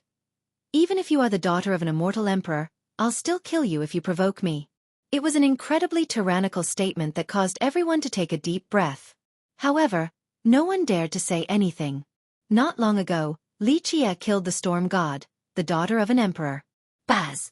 While Li Qie was distracted with talking, a glint flashed. Someone moved at an unbelievable speed to try and pierce his forehead to deliver a fatal blow. This strike was too fast, beyond visual perception. The ambusher was the night scorpion god monarch. He wanted to use this opportunity to kill Li Qie. Though the saintess was dead, the emissary was still there. If he could successfully kill Li Qie, it would be quite beneficial for him. Watch it! Chen Baojiao and Li Shuangyan both yelled, but it was too late. Pluff! Blood spurted everywhere. A forehead was pierced, but it was not Li Qie's, it was the god monarch's. His eyes showed disbelief and didn't know who pierced his forehead. The opponent's speed was 100 times faster and was more accurate than him. The person didn't use any techniques or laws. It was the most simple thrust and it instantly penetrated all of his defenses to send him to his end. At this time, people finally saw the one who attacked. It was an iron man whose body was made out of exquisite parts. Only his head was that of a human. There was too big of a gap between a god monarch and the mortal monarch. He only needed one move to kill the scorpion. Splash! Blood splattered again. The mortal monarch ripped out the scorpion's head along with his spine and casually threw it to the ground without showing the slightest trace of emotion. From beginning to end, Li Qie didn't even bat an eye while standing there calmly. Everyone held their breaths at the sight of a god monarch being slaughtered like a helpless chicken. This scene was simply too horrifying and sent chills down everyone's spines. This existence that looked like a man made out of metal was too horrifying. Your arrival has scared away all of those little pests. Li Qie gently shook his head. The mortal monarch didn't say anything. He stood there with a chilling air next to Li Qie. His eyes, however, swept through the sky a little bit. Li Qie slowly approached to the soaring immortal emissary. The emissary's expression sank. He coldly said, "Junior, what are you doing?" Li Qie glanced at the guy and smiled. "We initially had no enmity with each other. You didn't know me and I didn't know you, so we could have had peace together. Unfortunately, I heard people say that you are the heavenly god sect's backer and want to maneuver against my sect. Then there is no other choice. I am someone who finds it very difficult to show mercy to my enemies." The emissary was jolted. However, he still put on a calm expression and spoke. "If you want to resolve this grievance, then we can sit down and talk instead of threatening me. My soaring immortal sect has never accepted anyone's threats." Whoosh! Just like before, another victim couldn't finish speaking before Li Qie pierced his chest. His cultivation was much weaker than the night scorpion god monarch. Although he was an emissary, he was only an ordinary one and was not powerful at all. The emissary had to look down at his chest in disbelief. He didn't expect that Li Qie would kill an emissary like him so quickly and without any precursor. Pluff! Li Qie instantly took out his heart and looked at him with scorn. "You are too weak to be prancing around in front of me. Not to mention an ordinary emissary. Even if the chief ambassador of the 9 worlds personally came, I still wouldn't put him in my eyes." With that claim, He casually threw the heart away. Bang! The emissary's body fell to the ground. It could be said that he died an indignant death. Even though he was only an ordinary virtuous paragon, he was still the representative of the soaring immortal sect in the mortal emperor world. No matter who they might be, even imperial lineages would have to show him some consideration and reception, let alone attack him. Even at the time of death, he couldn't understand where this junior came from to actually dare to kill an emissary from soaring immortal. The scene remained quiet all the same. One could even hear a needle dropping to the floor. Outside of faint breathing, there were no other sounds. Xueqi slowly sat down in the chair that the emissary sat in earlier and wiped his hands clean. He lazily glanced at everyone and spoke. "Anyone else have a problem with me? Feel free to speak up at any time." Everyone was silent and dazed while staring at Xueqi. It didn't matter what name they chose to call him, evil Buddha or fiercest. He had reached a level of wanton brutality and would dare to kill just about anyone. At this time, who would dare to have a problem with him?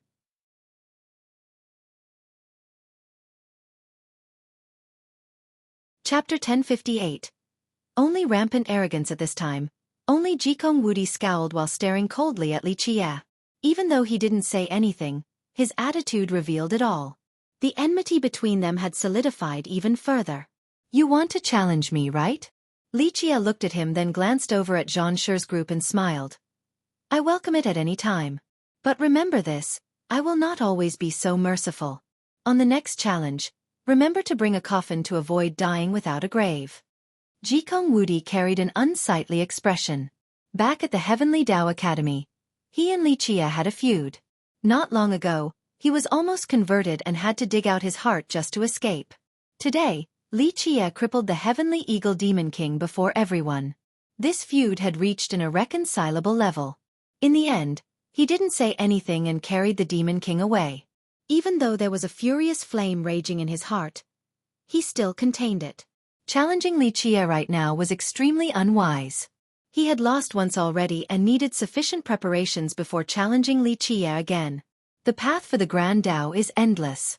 I will challenge Brother Li again in the future. Zhang Shi also wanted to leave. The difference was that he was still as calm as ever, unlike the furious Jikong Wudi. Even though he had lost to Xueqi as well, they had no life-and-death hatred. On the contrary, he believed that winning and losing were normal for cultivators. Thus, he was still able to speak calmly towards Xueqi. Xueqi gently nodded and looked at Zhang Shi. "I don't mind sparring, but if you want to compete for the heaven's will, my former statement will apply. Prepare for death with a coffin. If it's not you, it will be others who shall die on the path for the heaven's will." Zhang Shi gently sighed and didn't say anything before turning around to leave. He understood Xueqi. In fact, this had been the case for many generations now.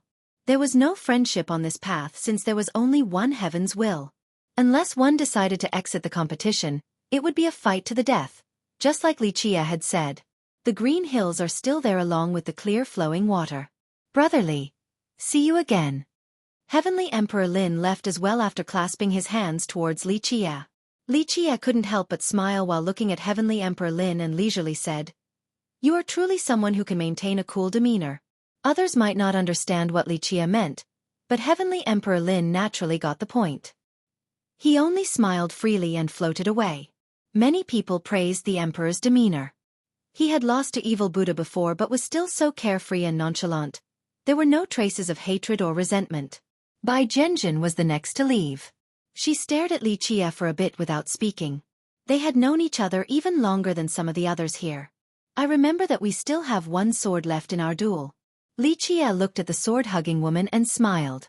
Back at the Heavenly Corpse burial ground, they had a duel of 3 sword moves. They only had time for 2 before the Nantian young king interrupted the third. Bai Zhenjin remained silent when the past was brought up. She quietly hugged her sword without replying, showing a demeanor as cold as her blade. In the end, she also left without a care. The last to leave was Mei Suyao. The people here were holding their breaths to see if she wanted to do anything. Among the current geniuses, none had won against Xueqi. Jikong Wudi, the Mortal King, Heavenly Emperor Lin, Zhang Shi, Bai Zhenjin, and Bing Yuxia had all lost. The only person not included in this list was Mei Suyao. Someone quietly murmured, "Maybe Goddess Mei has a chance." Back then, the mortal king challenged her twice and lost both times. After that, he never dared to challenge her again. Rumor has it that she has cultivated an invincible Tao. Without becoming an emperor candidate, the mortal king has no chance of beating her. The crowd was full of anticipation because they wanted to see Mei Suyao challenge Li Qia. She was the only one in this current generation who still had a chance of defeating him. Unfortunately, Mei Suyao didn't challenge him, disappointing the crowd. She gave him a gentle gesture of blessing before drifting away as well. Goddess Mei has not competed for anything in recent years. Another gently sighed. This sentiment rang true across the experts from the 100 cities. They felt that she had changed too much. It could be said that people had almost forgotten her in recent years due to her low profile. Okay, the event is over, everyone can leave now. Li Qia clapped his hands and smiled at the crowd. No one here dared to say anything. At this second, who would want to mess with fiercest? Everyone quickly left one after another. Ladies, you guys go back first. Bing Yuxia told the beauties next to her and followed Li Qia. Let's go back. Li Qia smiled and stood up to leave. Li Qia, back at his mansion, Jikong Wudi had an ugly grimace and gritted his teeth. In his eyes, losing to Li Qia was not a shameful matter. The only grudge was that Li Qia humiliated him before everyone. He had a triple saint's aptitude and was praised as a deity by others. How could he swallow this blatant and public humiliation? Young noble, how about we ask the sword ancestor to kill Li Qia? A strategist spoke. No. With a fierce glare, he coldly uttered. I will personally dispose of him one day. I swear it. Don't make a move against Li Qia for now. At this time, Venerable Nine Sword came by. Aside from Jikong Wudi, everyone else here quickly prostrated. The Venerable slightly waved his hand and told the group to leave. Only him and Jikong Wudi were left in the room. He told Jikong Wudi, the Iron Man beside Li Qia is very powerful. Jikong Wudi asked in a serious tone, Ancestor knows his identity? The old man gently shook his head. I've only heard about a distant legend, I've never seen him before. I don't know how Li Qia managed to bring out an old man that has been slumbering for so long. It seems like this Iron Man wants to be Li Qia's Tao protector. Jikong Wudi's eyes lit up with a cold gleam. Just thinking back at how the Iron Man killed a god monarch so easily. This was absolutely a terrifying existence. I will personally watch his movements. The Venerable lowered his tone. If he isn't Li Qia's Tao protector, then everything will be simple. And even if he is, it's fine as well. We'll just have to invite the Prime General to come out.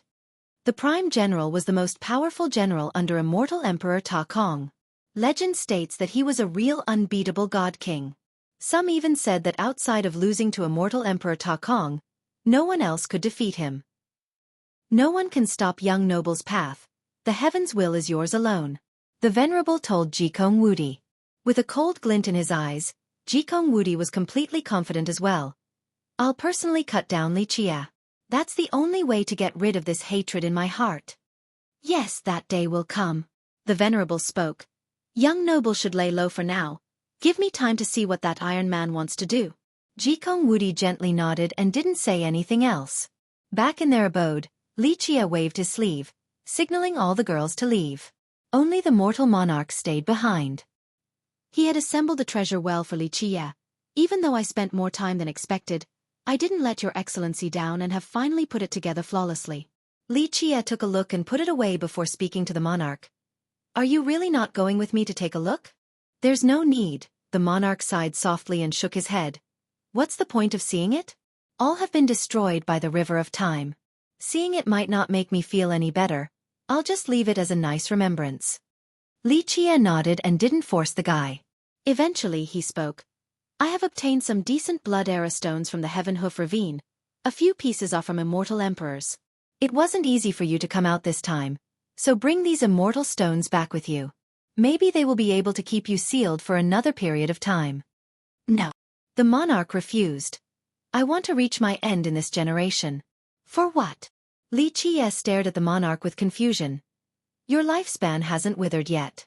If you seal yourself you can still live on. What's the point of holding on? The monarch smiled wryly. My old friends have all passed away. The only person who understands me in the current generation is your excellency, and I know that you will head towards that ultimate battle. Maybe I won't be able to see you again in a future generation. Li Chia went quiet for a moment before gently nodding. You have followed me for so long, so I won't hide it from you. In this generation, regardless of life or death, I will fight to the very end for an answer. I'm tired as well. Li Chia sighed softly while sitting on his chair. After living for so long, sometimes I wonder what it is I'm living for. Outside of the final battle, I don't have any other aspirations. The monarch stood there quietly, keeping him company. Unify the 9 worlds? Becoming an immortal emperor? Destroying the deities? Li Chia felt a bit helpless and smiled wryly. None of these is what I want. The monarch didn't say anything. He knew that Li Chia had done all of these things before. They were not worth pursuing in his eyes.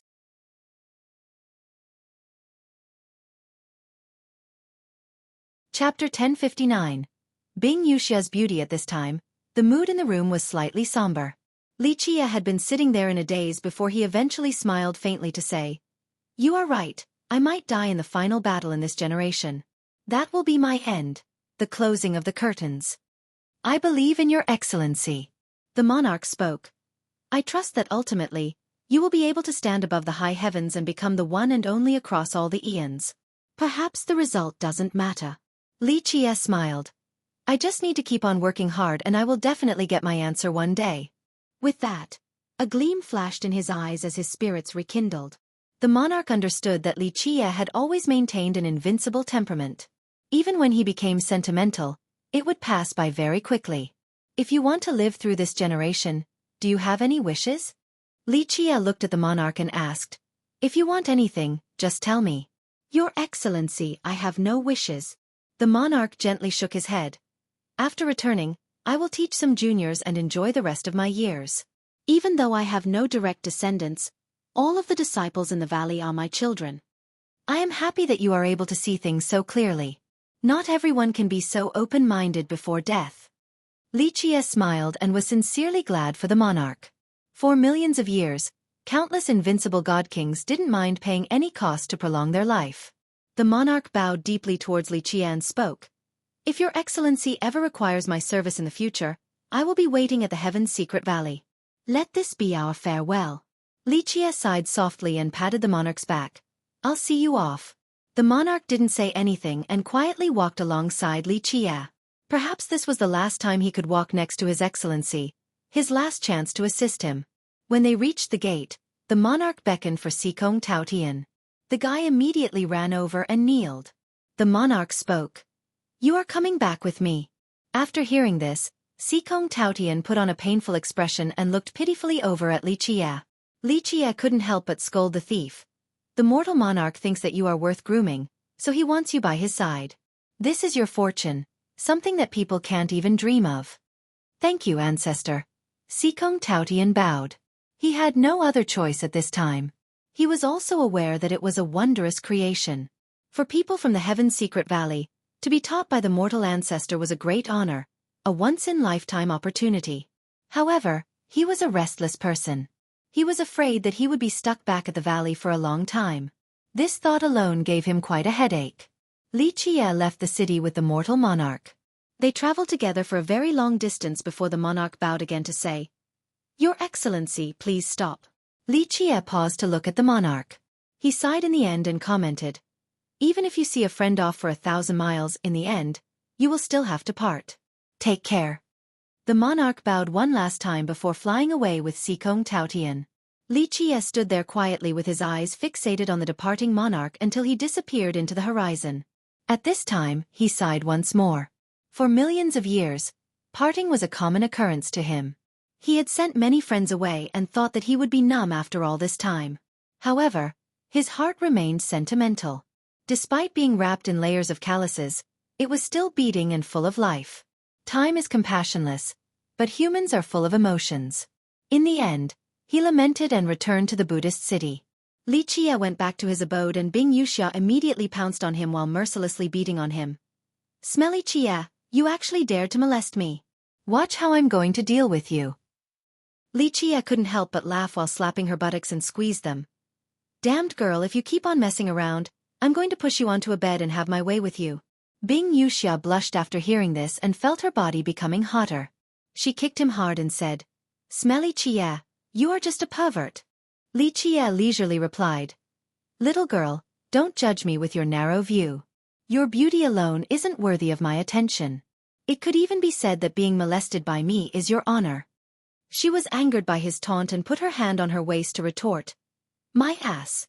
Li, this lady no. This young noble is the one who doesn't care for you." Seeing the cross-dressing girl ahead in her pouty gesture left Li Qie smiling. "Girl, you should be thanking me. If I didn't point out your mistakes, you wouldn't be as accomplished today." Humph. She snorted. However, she still secretly admitted this. Without his pointers, she wouldn't have been able to comprehend their icy feather palace's heaven-cutting tablet to this degree. Li Qie smilingly told her, "Hey, while I still have some time, stay here. I do like you a lot. Bah, get that idea out of your head. I won't be your woman, so stop daydreaming." She angrily glared at him. "I have so many beauties around me that I can't even enjoy them all." Li Qie laughed. "Where did your mind run off to? Who says anything about me wanting you to become my woman? I would have to think about it quite a lot. Look, in terms of figure, you are not a match for Bao Jiao. In terms of facial features, you aren't better than Xuanyan at all. Plus, who would like someone who acts like an unruly brat all day?" Li Qie. She gritted her teeth angrily after hearing this and glared at him. Li Qie gently waved his hand. "Okay, little girl, I won't play with you. To tell the truth, when I actually have some time, you should be good and stay by my side. I can teach you about cultivation. There is still a long way for you to go while learning about the heaven-cutting tablet." "Why are you so nice to me?" She became a bit curious and stared at him. It wasn't like she didn't know Li Qie. Even a genius like her wouldn't necessarily get into his eyes. Plus, she knew that in order to earn Li Qie's favor, one must pay a huge price. Li Qie smiled and said, "Because I like you." Please, who would believe that nonsense? She naturally didn't think that her charm was at this level. Li Qie simply had no shortage of women. She knew this full well. "There's no reason. Maybe I'm just in a really good mood today." Li Qie gently touched her face. Even though she was cross-dressing, it didn't take away from her beauty. "Or maybe I really like your frank character." Li Qie leisurely smiled while actually feeling sentimental inside. Sending the mortal monarch away made him remember many things. Looking at Bing Yuxia reminded him of immortal Emperor Bing Yu back then. This made him a bit emotional. Even though time was compassionless, it did leave him with many things. She looked at him and softly asked, "Have something on your mind? Don't look at her usual penchant for cross-dressing and masculine demeanor and be fooled." Sometimes, she was also very caring and acted with a difficult-to-describe gentleness. She caught a glimpse of loneliness before it quickly disappeared from his eyes. "Nothing really. Maybe I am now old and have become a little sentimental." Li Qie smiled faintly. "Hold it." She punched his shoulder and said, "Calling yourself old at this age? Don't you feel embarrassed at all for saying that?" Li Qie looked at her and chuckled without saying anything else. At this time, Chen Baojiao came in and informed Li Qie, "Young noble, Goddess May wants to see you." He slapped Bing Yuxia's butt and said, "Okay, go. If you want to repay me, you can carry my palanquin next time." The victim of such indecency fiercely glared at him before leaving. Li Qie waved his sleeve and told Chen Baojiao, "Let her come in." A moment later, a fragrant breeze floated by. Mei Su Yao came with her transcendent appearance and saw Li Qie. She gently gave him a gesture of blessing again in a gentle and calm manner. "I have to admit that you are getting more and more likable. Sensible and understanding." Li Qie noticed her peerless charm and chuckled. "This is not letting your immortal bone down. To be in your good graces is my honor." She calmly answered with a faint smile. Li Qie asked, "Go ahead, what is the matter?" Mei Su Yao took out a trunk and handed it to him. "The ancestor found an item in our treasury. He asked me to bring it to you with a message. This is a token of our Eternal River School's goodwill." Li Qie opened the trunk and found a powerful imperial aura surging inside. There was an imperial robe folded neatly within. Li Qie gently rubbed it and smiled. He closed the trunk then looked at Mei Su Yao. "It seems like your old geezer is really putting a lot of thought into this." This imperial robe belonged to Li Qie. He wore it all the time in the past. Later on, it was lost outside and he didn't try to find it again. It was because he had too many treasures. If he had to find every single one, it would seem a bit meaningless.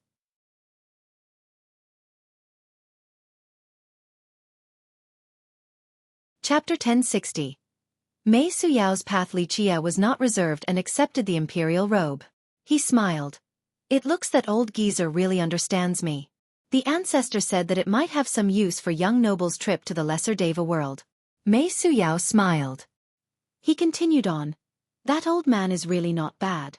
However, he still hasn't grasped the true meaning of the Buddhist funeral plateau as well as the lesser Deva world. They are both places where external items are useless. Only the Tao heart matters. Li Chia pointed at his heart. The imperial robe is only a proof of entry, a ticket. However, I do appreciate his thoughtfulness. Mei Suyao gently nodded and didn't say anything else. Adding her own comments would only be showing one's slight skill before an expert. He looked at her and chuckled. What does your eternal river school want? She shook her head. The ancestor does not seek anything from young noble.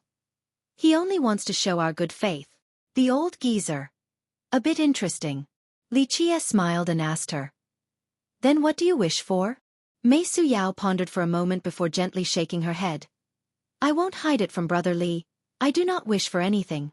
Li Chia stared straight into her bright eyes. I want to hear what is truly on your mind, regardless if it is out of consideration for your progenitor or the goodwill of your old geezer. I can solve quite a few things. She wondered a bit more and gently sighed before lifting her head to meet his gaze in a calm and natural manner. To tell the truth, I'm at a loss. I'm not sure what I want. He looked into the depths of her eyes and slowly spoke. You have lost your goal and do not know where to go from here. Perhaps you can put it that way. My heart desires more than the heavens, yet my life is thinner than paper. I really do not know. She gently sighed. You are mistaken. Li Chia smiled and shook his head. If what you say is true, then everyone in this world should be lamenting since the statement applies to everyone. The crux of the issue is that you are too arrogant. I won't deny that. Mei Suyao revealed a wry smile that did not take away from her charm. I started cultivating at a young age and have always worked hard for the day when I can compete for the heaven's will to become an immortal emperor, to stand at the peak, above myriad races and the 9 worlds. Alas, I understand that the throne of this generation is not meant for me. She sighed. With young noble here, all of my efforts are for naught. Regardless of one's powerful ambition, in the end, both ambition and will shall be nailed into the ground and only a lamentable wail can be heard. Even struggling is in vain. You can try going all out. Li Chia smiled and said, even though the war for the heavens will is ruthless, I can spare you in the future battles out of consideration for your school. What's the point? She bitterly smiled. Young noble should know that I am not belittling myself. Among the countless geniuses in this generation, I can defeat people like Jikong Wudi and Zhang Shi. I am even confident in fighting against the descendant of the soaring immortal sect. Even South Emperor does not deter me. I can let it all go and take him on in the future. Yes, what you lack is time and time alone. There is still some time before the heavens will war. With your talents, becoming an emperor candidate is definitely not a problem, so you really do have a chance of fighting against South Emperor. The outcome will depend on your own fortune. Li Chia nodded and acknowledged her claim. She was born with an immortal bone and cultivated the Alea fragrant Tao from the Eternal River School. As long as there was enough time, she indeed had the chance to fight against a top existence like South Emperor. But young noble exists in this world, so everything is for naught. She gently sighed and bitterly spoke. Just like you said, my immortal bone can communicate with the gods and understand myriad Tao. In the past, I was blinded by pride and couldn't see through young noble's depth. Today, I have returned to the origin and comprehended great mysteries. Your momentum is unstoppable with a unique physique across all the eons, a peerless fate palace system, the ultimate Tao heart, and also an understanding of the ages. Every aspect is incomparable. Challenging you is just a waste of time. Even though Mei Suyao didn't know Li Chia's true identity yet, she was aware of his physique, palaces, and Tao heart. They all made it impossible for anyone to oppose him. She was once completely confident, but once her immortal bone gained the ability to see through all things, she understood that even with greater self-confidence, she wouldn't be able to change the outcome. This immortal bone located at your soul bone is truly remarkable. Today you have truly comprehended its profundities. Li Qie gently nodded. Very few people could see through his constitution, but Mei Suyao was able to do so today. This was all due to the change of her Tao heart.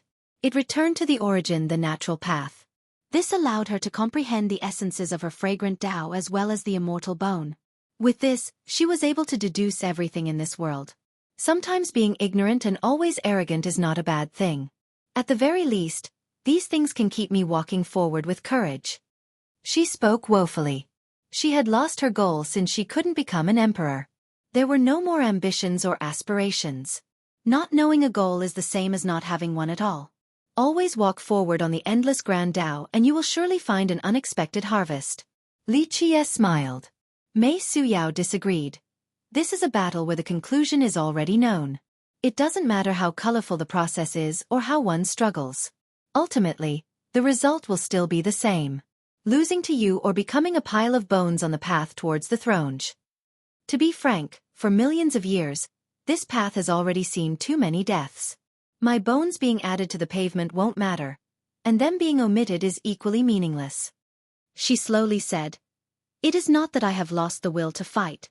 Even if I keep on cultivating like this, I can still become an emperor candidate and a god king, but it all seems so dull." Li Qie smiled and asked, "What will you do after becoming an immortal emperor? When you stand at the top, what will occupy your thoughts?" Mei Suyao pondered over this question, then looked Li Qie straight in the eye to say, "If you want me to answer this right now, I can only say that I do not know. In the past, I would have said while standing proudly at the top of the 9 worlds, I will illuminate the entire generation and herald a brilliant age. But now I don't know." This shows your maturity and understanding the nature of the Grand Tao. Even at the very end, you will still be like you are now, a dull existence. Li Qie smiled. "But there is something that you aren't aware of. All things in nature, all origins and even the apex, they are only the beginning." "Only the beginning?" She was confused by this answer. "Come, have a seat." He gestured her over and patted his thigh. She didn't hesitate at all and sat on him. When she felt his thigh, her face blushed and showed a faint shade of pink. Li Qie was the only man she had been so intimate with. However, he had no debaucherous intentions and only lifted her flawless face before speaking in a serious tone. "Be ready and fortify your Tao heart." Mei Suyao took a deep breath and nodded solemnly. "I'm ready." At this time, Li Qie opened his eyes. They lit up in a dazzling manner, as if a new world was opening. Mei Suyao felt her body being sucked into a magnificent world full of wondrous legends. It was an era of the Tao, one with gods and devils bathing themselves in blood. In this place, people were powerful enough to blot out the sky. Mythical tales described this place where fresh blood drowned out everything. Corpses and bones were piled to the sky. Here, there was laughter and boundless sadness. Mei Suyao's soul was in disarray as she experienced endless vicissitudes, joys and sorrows, darkness and light. Her hand somehow tightly hugged Li Qie's neck. It was a very tight embrace as her tears dripped onto his robes. She unknowingly cried, then smiled, then cried some more. After a long time, Li Qie finally closed his eyes and closed off this world. Her mind returned to the real world. At this time, she didn't say anything and only leaned on his shoulder with her hands still clutching his neck. Her tears continued to quietly flow down her pretty face and onto his wet clothes. Li Qie gently stroked her silky hair and said, "There is no end to this world or the Grand Tao. Immortal Emperor is just the beginning. You were enlightened and have come to understand your immortal bone on top of mastering the Alaya fragrant Tao. You thought you had seen the entire world and all the Tao. In actuality, you have only been looking at a corner of this world, a small section of the Tao." Li Qie slowly spoke. "Thank you, young noble." She leaned on his body using his shoulder as a pillow. Her tears had yet to dry while she thanked him from the bottom of her heart.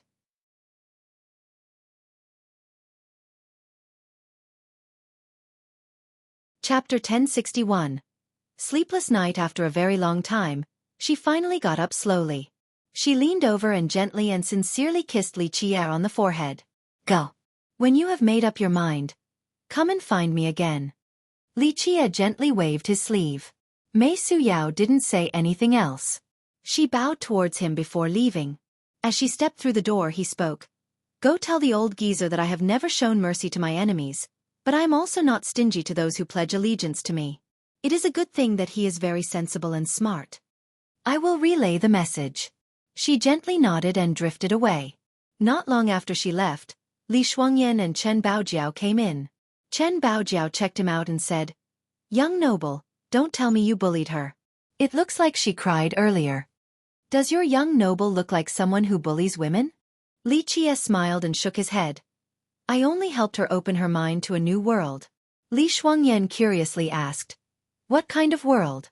Li Qie chuckled and replied, "It is a world that you two do not need to see because you already have happiness, joy, and aspirations. She is not the same. With an immortal bone for her soul bone, she became apathetic to all things after understanding them. If I didn't show her a new world, she would continue down this path and her end would either be converting to Buddhism or living in seclusion. That would be a waste to someone with her talents." "So young noble is saying that you want to take in the prettiest girl in the mortal emperor world?" Chen Baojiao blinked and spoke in a misleading manner. He smiled and shook his head. "I'm only valuing her talents. The Eternal River School's ancestor has been trying to win my favor, so I'm simply giving her a chance. The old geezer has been very sensible this whole time. Goddess May is the #1 beauty of our mortal emperor world, so you should take her in. Who else would be a match for her except you?" Chen Baojiao continued on with her teasing. "You are wrong. To be precise, your young noble doesn't care about that." He smiled and shook his head. "It is not bad to take her in. Why should we let someone else have the #1 beauty?" The always icy Li Shuangyan added with a deadpan delivery. Li Qie smiled in response. "Let's not dwell on the matter of my romance. I'll take you two to the lesser imperial devil world now." He looked at the two of them and asked, "Why isn't Chu Yun here?" He had promised to take Yi Chu Yun to see the Buddhist funeral plateau before and find her some fortunes. However, she wasn't here right now. "I don't know." Chen Baojiao shrugged slightly. "I don't know what is going on with her. I feel like she has changed quite a bit. She wants to live in seclusion." Li Shuangyan was much more sensitive than Chen Baojiao and said, "I think it has something to do with you. In my opinion, she wants to follow you but is not confident in keeping up, so she would rather seclude herself." Li Qie didn't say anything else and only sighed. He understood Yi Chuyun's choice. He had given her the option, but ultimately, she chose a different path. He would rather leave it to fate than force the matters of this world. This was her choice after all. In the end, he said plainly, "If it is destined, then we will meet again." Tonight, many people lost sleep in the Buddhist city after finding out that evil Buddha was Li Qie. The cultivators here went to bed with heavy hearts. This was especially true for the younger generation who were drowned in despair and saw no sliver of hope. Everyone had seen just how invincible evil Buddha was with their own eyes. After he was banished by Spirit Mountain, the whole world rejoiced. In their eyes, it was finally time to say goodbye to this evil Buddha fella. But now, evil Buddha's real identity turned out to be Li Qie. It didn't matter whether he was a monk or a cultivator, he was unbeatable all the same. The truth left people unable to sleep. This generation really leaves people in anguish. Even if Jikong Wudi and Zhan Shi's group is fairly strong, I'm afraid they still won't be able to compete with Fiercest. Someone said with emotions. The unluckiest is still the Jewel Pillar Mortal King. He lost again and again to Fiercest, so I wonder if his Tao heart was affected or not. Will he be able to rise from defeat once more? If he can't stand up from where he has fallen, it will truly be over for him. Another murmured. Sleep was out of the picture tonight. To all the other geniuses, Li Qie was pressing on their chests, leaving them out of breath. Among them, Heavenly Emperor Lin was the coolest. He stared at the night sky above the city and chuckled. This great era will surely be brilliant. I can't wait to see senior brother meet a powerful rival. Even though Zhan Shi was not as nonchalant as Lin over this matter, he was still very determined. There is no one who is forever unbeaten in this world, the victor will only be decided at the end of the path. He was trying to bolster his Tao heart. Under the same moon, Bai Zhenjin was embracing her sword and stood silently in place. The night engulfed her icy demeanor that was as chilling as a sword. Unlike the other geniuses who were brilliant stars along the path towards the Grand Tao, Bai Zhenjin's Tao of the sword was emotionless and ruthless. This was the Grand Tao of their sword god's sacred ground. Thus, she always traveled by herself on the solitary and endless path of the Grand Tao. Even though the sacred ground had sent an ancestor to be her Tao protector, she refused this arrangement because she felt that it wouldn't be of much assistance to her sword Tao. After trying to understand the mad sword Tao, she felt that she was reaching the end of this path. At that moment, she wanted to augment her Tao foundation to become an emperor candidate for the heaven's will. However, after fighting against evil Buddha, she had a different perspective on the Tao of the sword, something completely different from the Tao of the mad sword. She needed a breakthrough. There was a calling inside her, and she heard it too well.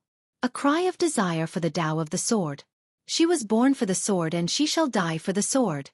A different sword Tao. In the end, her gaze became firm and profound.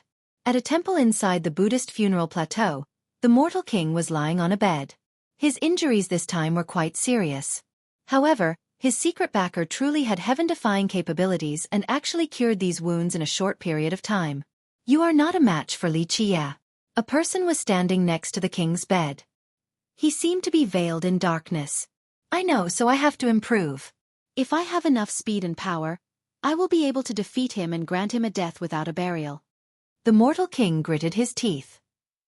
He viewed Li Qie as a mortal enemy and had sworn to not share the same sky as him. He wouldn't give up until Li Qie was dead. Even if your speed increases, you still won't necessarily be his opponent. The person next to the bed spoke in a serious manner. I still can't see through him, but one thing is certain, his background is definitely extraordinary. Not just anyone can train someone like him. Even god kings and imperial lineages wouldn't be able to. I don't care who is training him, I must defeat him. The mortal king was extremely determined without any intention to yield. The figure next to the bed replied, I chose you because I value your oath to never give up. However, I have spent a lot of time on you. If you just die for no reason, then all of my efforts will be in vain. If I have to be a coward, then you might as well let me die. Before everyone, that Li humiliated me and snatched my junior sister away. This is an unforgivable offense. Even if I die, I must take him down with me. The mortal king spoke forcefully. The figure could only shrug. If you are so hell-bent on going to die, I might not save you. There are too many people at the plateau right now, including some strong beings. Old Immortal and Venerable Nine Sword, these two are not easy to mess with, and I have no plans of showing my face right now. Maybe we can join hands with the Space Trample Mountain and Jikong Wudi. The mortal king took a deep breath and suggested, that sect has some invincible generals, and master, you are untouchable as well. If we combine forces, just one Li Qie will be nothing. Even if he has someone amazing as his Tao protector, we can still kill him. The figure pondered for a moment before giving his thoughts. I will consider this option and go see Venerable Nine Sword. However, if you want to take revenge on Li Qie, you should train hard right now. I have a few things prepared for situations like this to let you power up in a short time. Yes, I will not let you down, master. The mortal king chose to determinately persevere. He was willing to experience even harsher training if it meant that he could defeat Li Qie. Amitabha, when night came, a Buddhist chant echoed across the entire plateau. Everyone was suddenly alarmed and stood up. As they gazed into the night, they saw a temple emitting an endless Buddhist light. It was the Nihility Temple inside the Lesser Imperial Devil World. This brilliance shot up boundlessly, seeming as if it wanted to illuminate the entire Lesser World. Such a blinding light carried a peerless Buddhist aura. It was what was suppressing the Lesser World all along. At the same time, people found out that the chant from earlier didn't come from the plateau or Spirit Mountain but rather the Nihility Temple.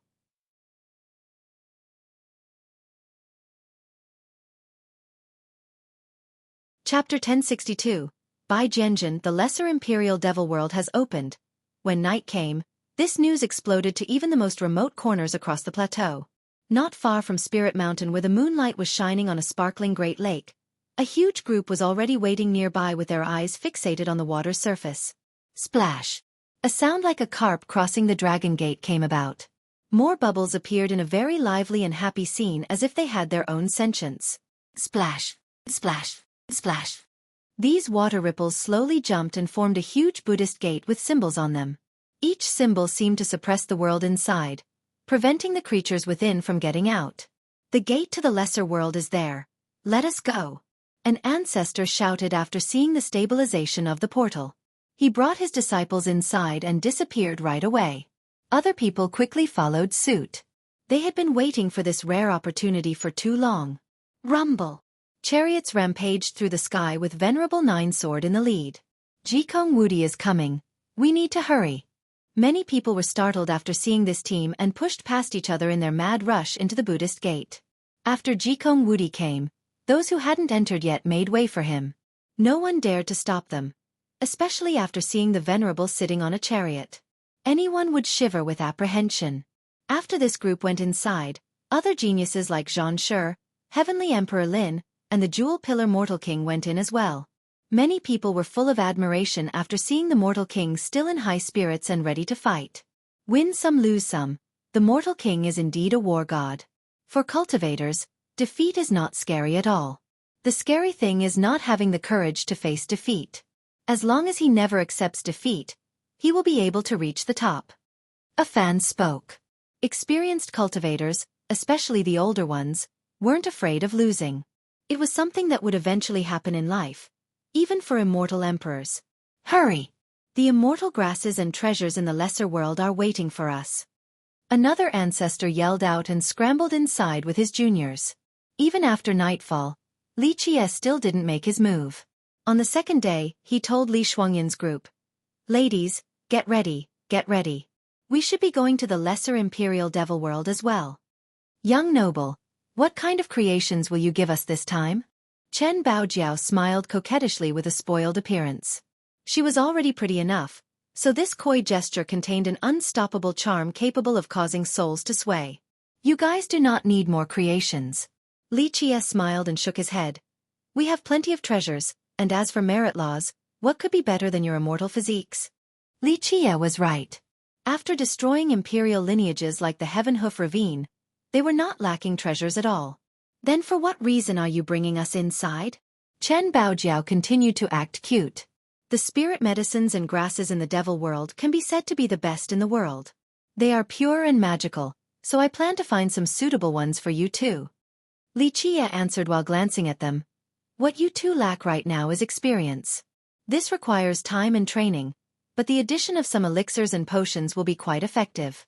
At the same time, you too will be able to see one of the mysticisms of this world."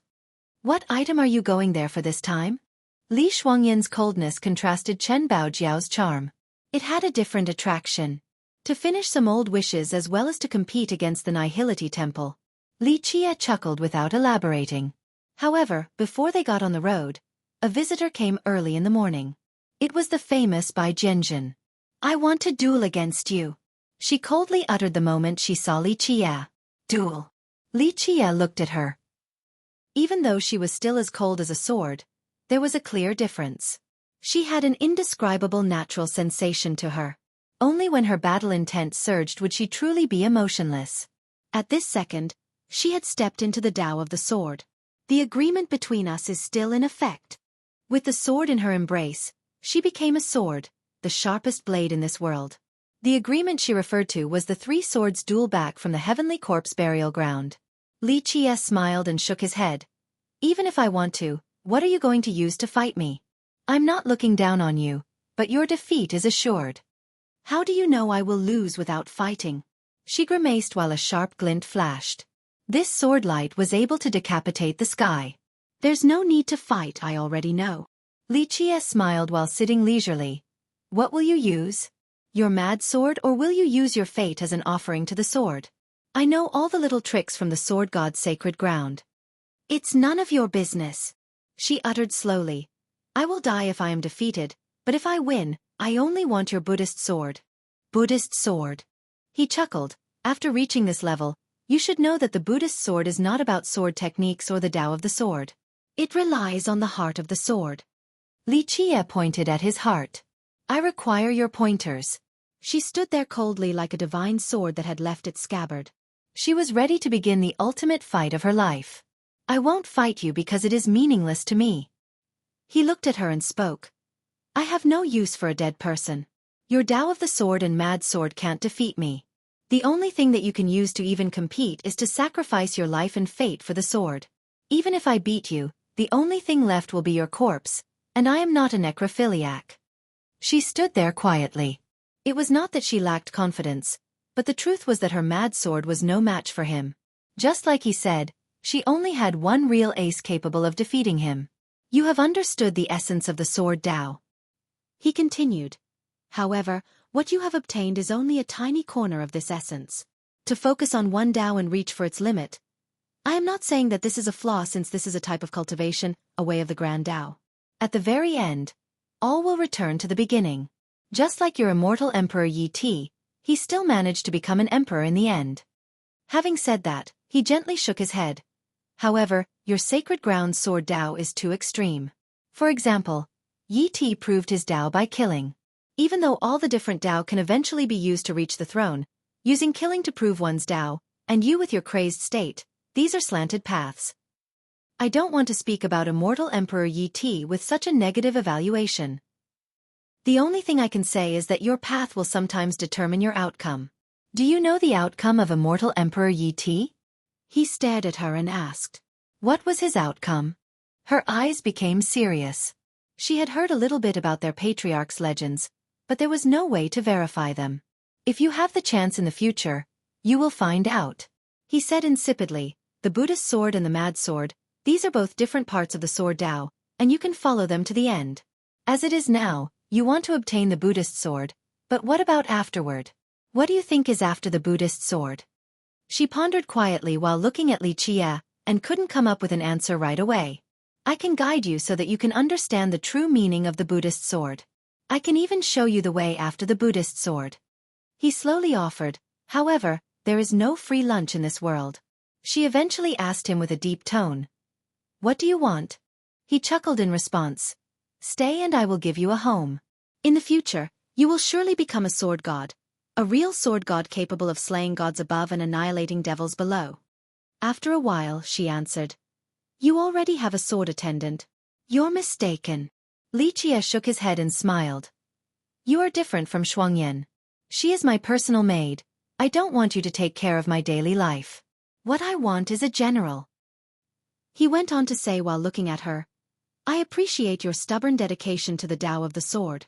This stubbornness is the most important prerequisite to reaching the apex of the sword. However, what I like even more is that you are a sword yourself, a sword that I can hold in my hand, sharp and dangerous to the point of being ruthless. Wherever I point shall be severed by you. She contemplated for a long time. After all, this was an important choice in her life. Follow me and I shall give you more than just the Tao of the sword. He lightly added. I can give you much more, such as taking you to the places that immortal Emperor Yi Ti had visited. I can tell you his outcome as well. After a long silence, she finally spoke solemnly. Okay, I agree. With that, she unhesitatingly swore with her true fate. She was indeed a decisive person. After an agreement was reached, Li Qie ordered, if you have anything to prepare, do so now. We will be heading for the lesser imperial devil world. Bai Zhenjin didn't say anything and quietly left. And here I thought that you were going to take her in as a bed warmer. Chen Baojiao smirked after Bai Zhenjin left. Li Qie smiled and shook his head. The three swords duel back then was only a joke. I only wanted to tease her a bit. Plus, who would be more suitable to be my bed warmers than you two? In your dreams. Chen Baojiao pouted cutely. Even the cold Li Xueqi had a slight shade of red on her face.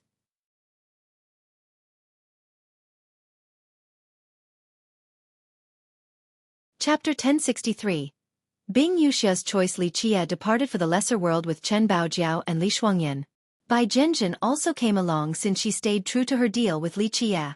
Li Xueqi was as cold as ice and Bai Zhenjin was the same when her sword was sheathed.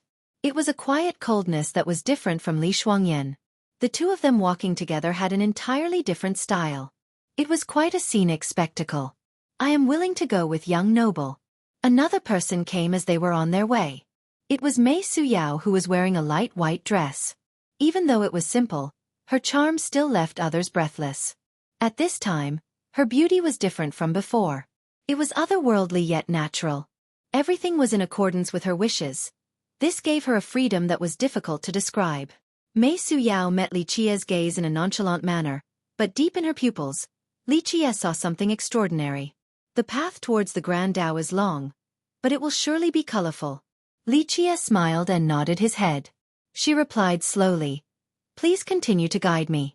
Otherwise, I shall be stuck exploring a tiny corner for the rest of my life, like a frog at the bottom of a well. Li Qie only slightly nodded again with a chuckle. I will be staying with sisters in the future. Please take care of me.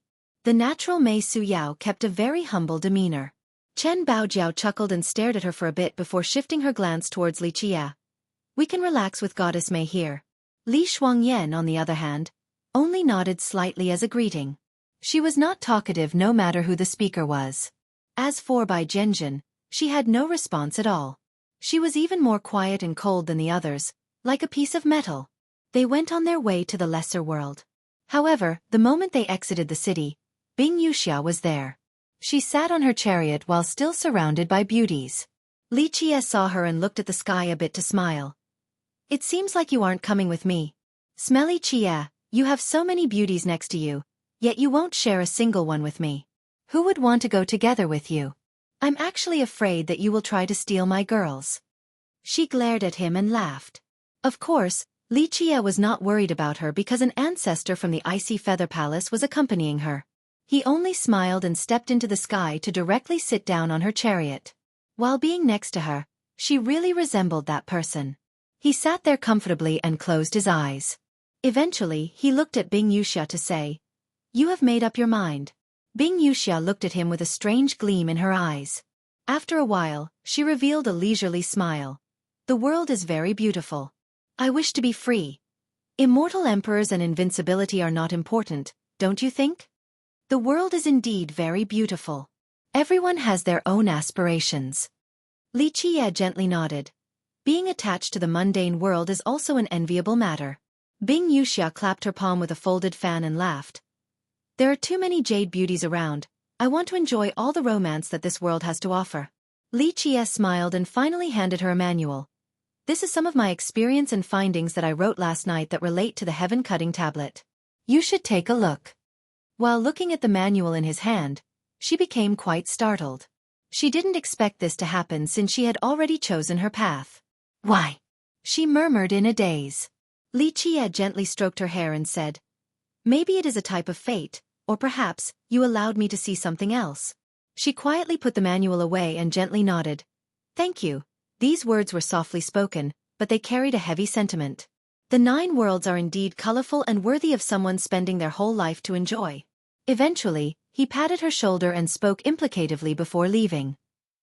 At this time, she held her right hand and looked at him again. An indescribable glimmer flashed in her eyes before she eventually spoke. The entrance to the Icy Feather Palace will always be open for you. I'll wait for you there. Meeting is fate, but parting is also fate. Li Qie smiled and left her chariot. In the blink of an eye, her chariot disappeared in the horizon. They were going ahead. On the other hand, Li Qie and the girls continued forward without being in a rush. Fiercest is here. Someone shouted after Li Qie came to the large lake. Many eyes were instantly fixated on him.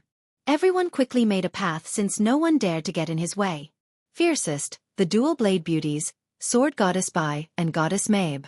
Someone murmured after seeing those behind him. All of the eyes on him now had many different emotions. Awe and admiration were only 2 of the many. Jealousy was there as well. However, regardless of their feelings, no one dared to say anything. Today, the fiercest was someone everyone was dreadful of. People were finally able to breathe easy after his group entered the Buddhist gate to go to the lesser world. Damn! Fiercest is indeed fiercest. His notoriety is peerless. No wonder why the dual blade beauties, Sword Goddess Bai, and Goddess May are all going with him. Someone couldn't help but comment afterward. A famous youth spoke indignantly. Does he want to take in all the beauties in this world? Does he not care about the feelings of bachelors like us at all? Feelings my ass. A senior slapped the back of his head and jokingly scolded.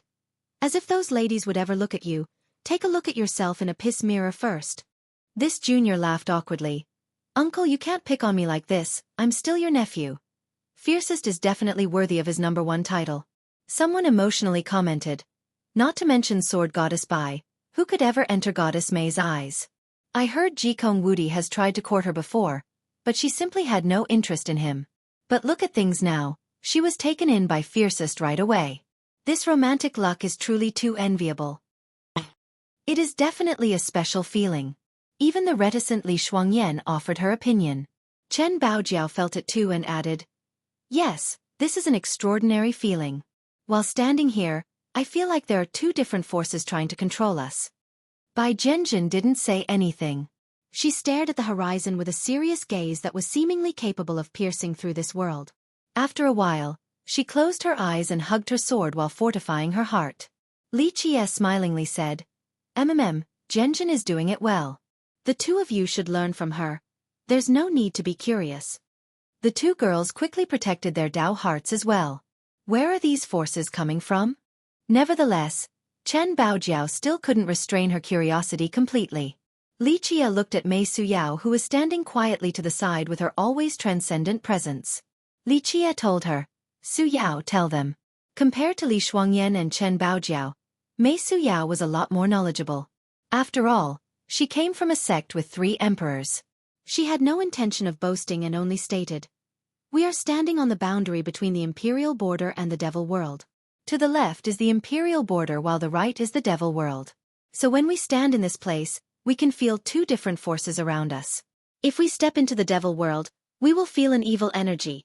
If we step into the imperial border, we will feel an imperial momentum." Devil world and imperial border. Chen Baojiao was quite inquisitive. "Are you saying that there are divisions within the lesser world?" "Correct. There are different powers here. Moreover, both of these lands have their own masters." Li Qie smiled. "Devils and imperial troops?" Li Shuangyan asked as well. Li Qie led the way and ordered, "We'll get going. Suyao, explain the lesser world to them." Mei Suyao nodded slightly and spoke. "Some people call them that, but whether they are imperial troops or devils is not something we can judge. Just like its name, this place is a lesser world.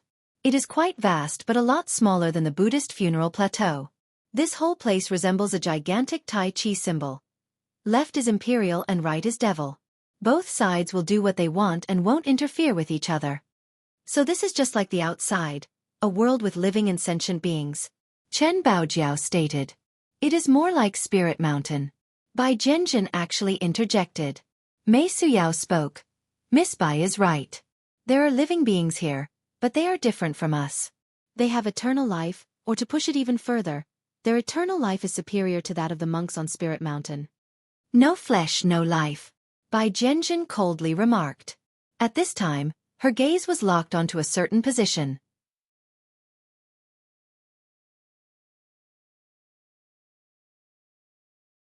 Chapter 1064. Lesser Imperial Devil World. At this time, a tree that resembled a bridge grew in front of a cliff. There was a fruit hanging from it that looked just like a lantern. Below this tree sat an old man meditating with his legs crossed. His hair was as red as blood and his back had 2 wings growing from it. The most awe-inspiring aspect of this old man was the evil energy surging from his body.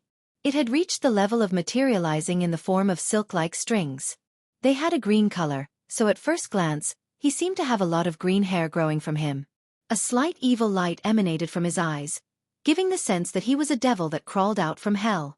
His body had no blood energy and his flesh had dried up. However, he was still alive and very powerful.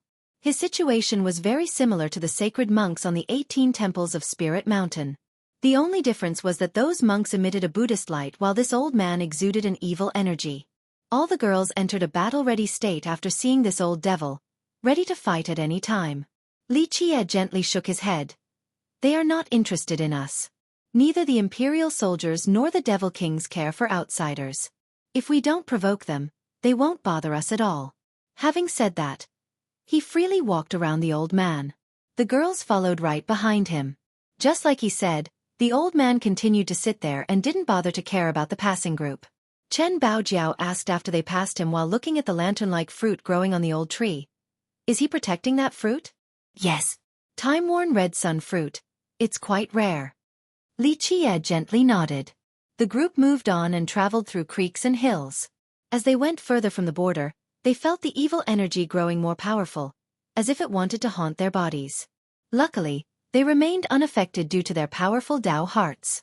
"If the evil energy enters our bodies, will we turn into devils?" The cold Li Shuangyan asked after feeling the lingering energy. Mei Suyao shook her head slightly. Even though this place is the same as the Buddhist funeral plateau, it is different in the sense that even if this energy enters the body, one won't turn into a devil. If one has a wavering Tao heart, the energy will only make the inner devil more powerful. What is the relationship of this place and the plateau? Is there actually a connection? How come those monks back at the plateau changed so much after being converted? No body, no blood energy, and able to live forever. Chen Baojiao curiously asked. Even the knowledgeable Mei Suyao had trouble with this question. She glanced over at Li Qi'er instead. He smiled in response. They are both related yet not related. As for the real reason, you don't need to know right now because you haven't reached that level.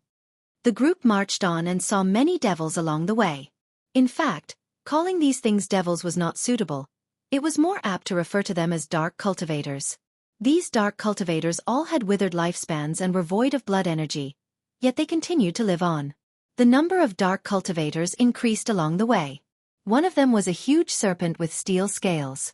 The evil energy on its body pulsed all around it. When it coiled its body, it looked just like a huge mountain. It was protecting a little rose. Another one was just a skeleton. Blood coagulated to form the muscles of this cultivator. In its eyes were two burning flames. It was squatting down on top of a sacred tree. One of them was just a slab of mud. This sludge slab continued to flow. When its evil energy surfaced, it would turn into a giant or a mountain. Occasionally, one could see an old vine growing on top of its body. The dark cultivators here came in all shapes and forms, but the basic principles remained the same. They were devoid of blood energy and lifespan, yet they were still living well. The girls all stared at these dark cultivators carefully. When they met a few of them in human form, they were especially attentive. However, even the most well-read among them, Mei Suyao, couldn't tell which era or sect they were from based on their appearance and clothing. They all wore archaic clothing that was beyond identification. Even if they have been immortal all this time, they must have had a starting era? Even the muted Bai Jianjun commented. Mei Suyao shook her head slightly. I have no way of knowing. There are no records, or at least my sect has no writings on this matter. She looked at Li Qi'er at this point. Maybe he was the only one who could give an answer. Li Qi'er smiled and replied. A very, very old era. I can only tell you guys that it is before the Buddhist funeral plateau came to be. However, it is difficult to say which between the imperial border and devil world is older. This requires more research and evidence. Even before the plateau. Li Shuangyan was caught off guard. Rumor has it that the plateau existed before the desolate era. All 12 burial grounds are extremely old to the point that no one can trace back to them. Some things can be, others can't. Li Qi'er chuckled and didn't elaborate on the topic. Are all the dark cultivators here watching the spirit medicines and trees? They met many dark cultivators, but these cultivators simply had no interest towards outsiders. The devil world has spirit vegetation while the imperial border has royal metals. Mei Suyao explained. Dark cultivators need elixirs and grasses while the imperial soldiers require royal steel. I heard they continue to live on just because of these materials. If no one bothers them, they will stand guard over these things forever. Why do they need elixirs if their lifespans and blood energy are already gone? Chen Baojiao was quite confused on this matter. Li Qi'er smiled. It is not that they need elixirs. Don't believe me? You can try to trade a king medicine to them and see if they want to trade or not. Having said that, he handed her a king medicine root. This action made by Jianjun and Mei Suyao look at him in bewilderment.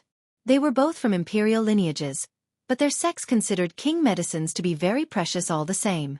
However, Li Qi'er was treating this root as if it was just a simple cabbage. This only made Chen Baojiao even more curious. She grabbed the king medicine and ran to trade with a dark cultivator. This dark cultivator had a lion head and a human body. He was inside a cave under a cliff to protect a budding blade of a leaf. No matter how one looked at it, this young grass was not comparable to the king medicine in Chen Baojiao's hand. Alas, the dark cultivator ignored her request to trade. In the beginning, she was afraid that the dark cultivator wouldn't understand her, so she communicated with her divine intent. Regardless of the place and era, using one's divine intent was the most direct form of communication. Anyone could understand it. Nevertheless, the dark cultivator simply ignored her. He eventually became irritated by her nagging and slammed down his hand. Chen Baojiao retreated in a hurry at this point. After she left the cave, this cultivator didn't chase after her. He only gave her a lazy glance before closing his eyes to enter deep sleep again. Fine then, don't trade. Did you need to be so rude? Chen Baojiao muttered to herself. She didn't understand and asked Li Qia. Young noble, what's the reason for this? They have to know their stuff, right? Li Qia answered with a smile. I'll take you guys to go see something and you will understand right away. He led them until they eventually climbed a tall peak. In front of them was a ravine with an old vine tree growing at the bottom. Who knows how long this tree had been there for? Its vines were growing all over the ravine. It emitted a faint brilliance that resembled the moonlight in an incredibly beautiful manner. It has matured. Devil imploration is about to begin. Li Qia sat down on the peak and quietly watched over this vine tree ahead. Mei Suyao and the others sat down with him and patiently waited. Moments passed by. Eventually, an arachne climbed up from the bottom of the vine. Its upper half was human while the lower half was of a spider. This arachne was quite ancient. It looked around for a bit before a huge blast resounded. The evil energy in its entire body soared to the sky and instantly turned into a giant cauldron. Whoosh! Whoosh! The vines made a lot of sounds. The entire tree was sucked into the giant cauldron. Next, the evil energy turned into a flame. After bursts of refinement, the tree was turned into a liquid as green as jade. Boom! The cauldron suddenly sprayed this medicinal liquid out into the sky. Bang! In the blink of an eye, a portal opened in the sky with intersecting runes that were arranged in a mysterious and complex manner. No one could discern them. The portal instantly devoured all the medicinal essence. Next, an evil energy poured down like a surging river. The dark cultivator didn't think twice. It opened its mouth to swallow this evil energy. The portal then disappeared, and after devouring the evil energy, the evil flame around its body became even stronger than before. This scene left the girls astonished.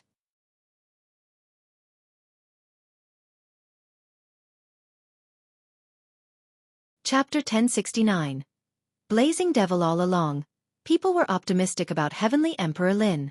In fact, compared to the imperious Jikong Wudi, Lin was much more amiable. Moreover, he came from humble origins, so there was a sense of closeness felt by many people. However, his background was also his biggest flaw compared to Jikong Wudi's group. If Heavenly Emperor Lin had the same background as Jikong Wudi's group, he wouldn't need to flee just because of an immortal grass. Look at Jikong Wudi. He directly attacked a palace and took a cauldron away. This is the power of an imperial lineage. Someone commented with emotion. Everyone knew that in the competition for the heaven's will, outside of one's own strength, their backgrounds mattered a lot. It was a direct influence on their chance of success. Compared to Zhang Shi and Heavenly Emperor Lin, who were relatively inconspicuous, there was another person who commanded the limelight, the Jewel Pillar Mortal King. Recently, he had been fighting against the imperial troops around here. He would jump into the fray time and time again, gaining many victories. At the same time, he was chased around by the great army here while stricken with grave injuries. No matter what, he became fiercer the more he fought with a world-sweeping momentum.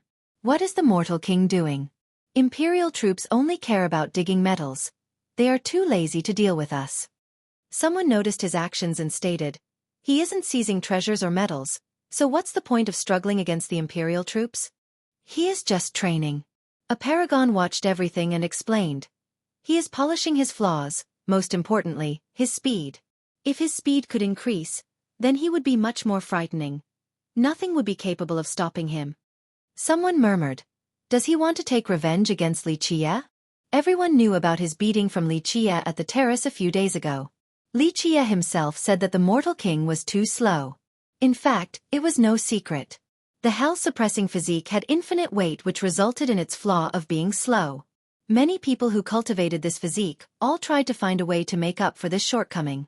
That's for sure. Someone who knew the Mortal King well spoke.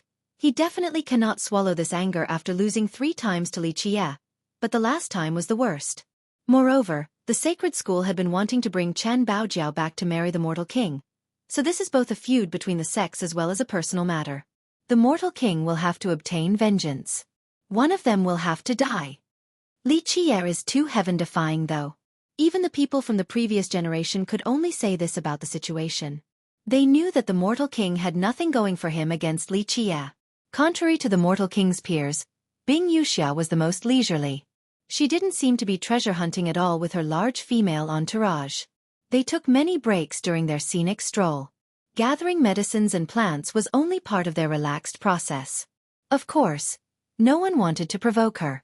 It was a big relief to others that she wasn't causing trouble herself. Li Qie led the girls to a very remote and barren land. It was a volcanic region painted in a crimson shade. One could see lava gushing all over the place. He ordered the girls to take him next to a huge volcanic crater. The hot magma rising and flowing here could melt all things. They descended as far into the crater as possible. Before them was a molten sea of magma with nothing else in sight. The Devil King sat on his palanquin and cold. Even if a God King comes here, they wouldn't be able to break through. Having said that, he turned around and left. Others were disappointed to see him unwilling to take action. Of course, they didn't dare to taunt him and quickly left as well after hearing the comment. That was a divine tree of the legends. Even Bai Zhenjin was in awe. It is indeed a divine tree. Li Qie glanced at her and chuckled. But that tree is not very useful for you. Can young noble actually take it? Chen Baojiao had to ask. In her eyes, there was nothing that her omnipotent young noble couldn't do. Taking it is not difficult. Li Qie glanced back at the divine tree and spoke. But everything is a matter of fate and fortune. Sometimes, one can't be too greedy. Li Qie didn't stop here and continued on the road. They saw even more precious plants along the way, and even an immortal grass on the same level as the sacrosanct moon tree. However, Li Qie didn't give it too much thought and kept on going. Eventually, they reached a barren hill.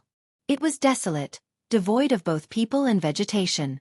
Li Qie looked around before standing up straight. Li Qie smiled and told the girls, "Stand a bit further back, I want to transform."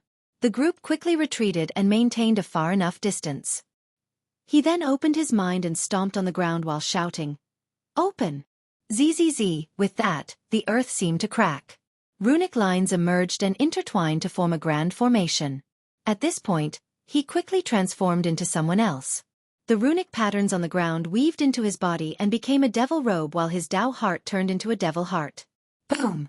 An evil energy engulfed the sky along with demonic plumes of flame. These plumes slowly came together and turned into a pair of gigantic wings on his back. Once Li Qie turned into a devil, even powerful existences like the girls trembled a bit inside. They felt a pressure that caused them to have the impulse to kneel down. Li Qie stood there like a supreme devil king capable of controlling the rest of his kin in this world in an unstoppable manner. Anyone would lose their mind to fear after seeing him. It was a shocking transformation. No one would be able to connect the dots between this form engulfed in demonic flames and his previous usual self. His eyes were especially terrifying. They drilled into the world and devoured the souls of others. Even Bai Zhenjin was astounded to see his new form and murmured, "What is that?" She could feel his power. Even though it was not as strong as when he was a Buddha, its strength was still of a dreadful magnitude. One thought to become Buddha, another to become devil. Li Qie slowly spoke while looking at the rest of the world in disdain. "This is me, the heaven-relinquished Devil King, the supreme of the devil world. Is this a title that you have chosen for yourself?" Chen Baojiao curiously gazed at his new form.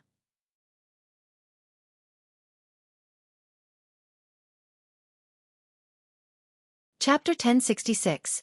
Heaven-relinquished Devil King, no. Li Qie gently shook his head while carrying a commanding presence.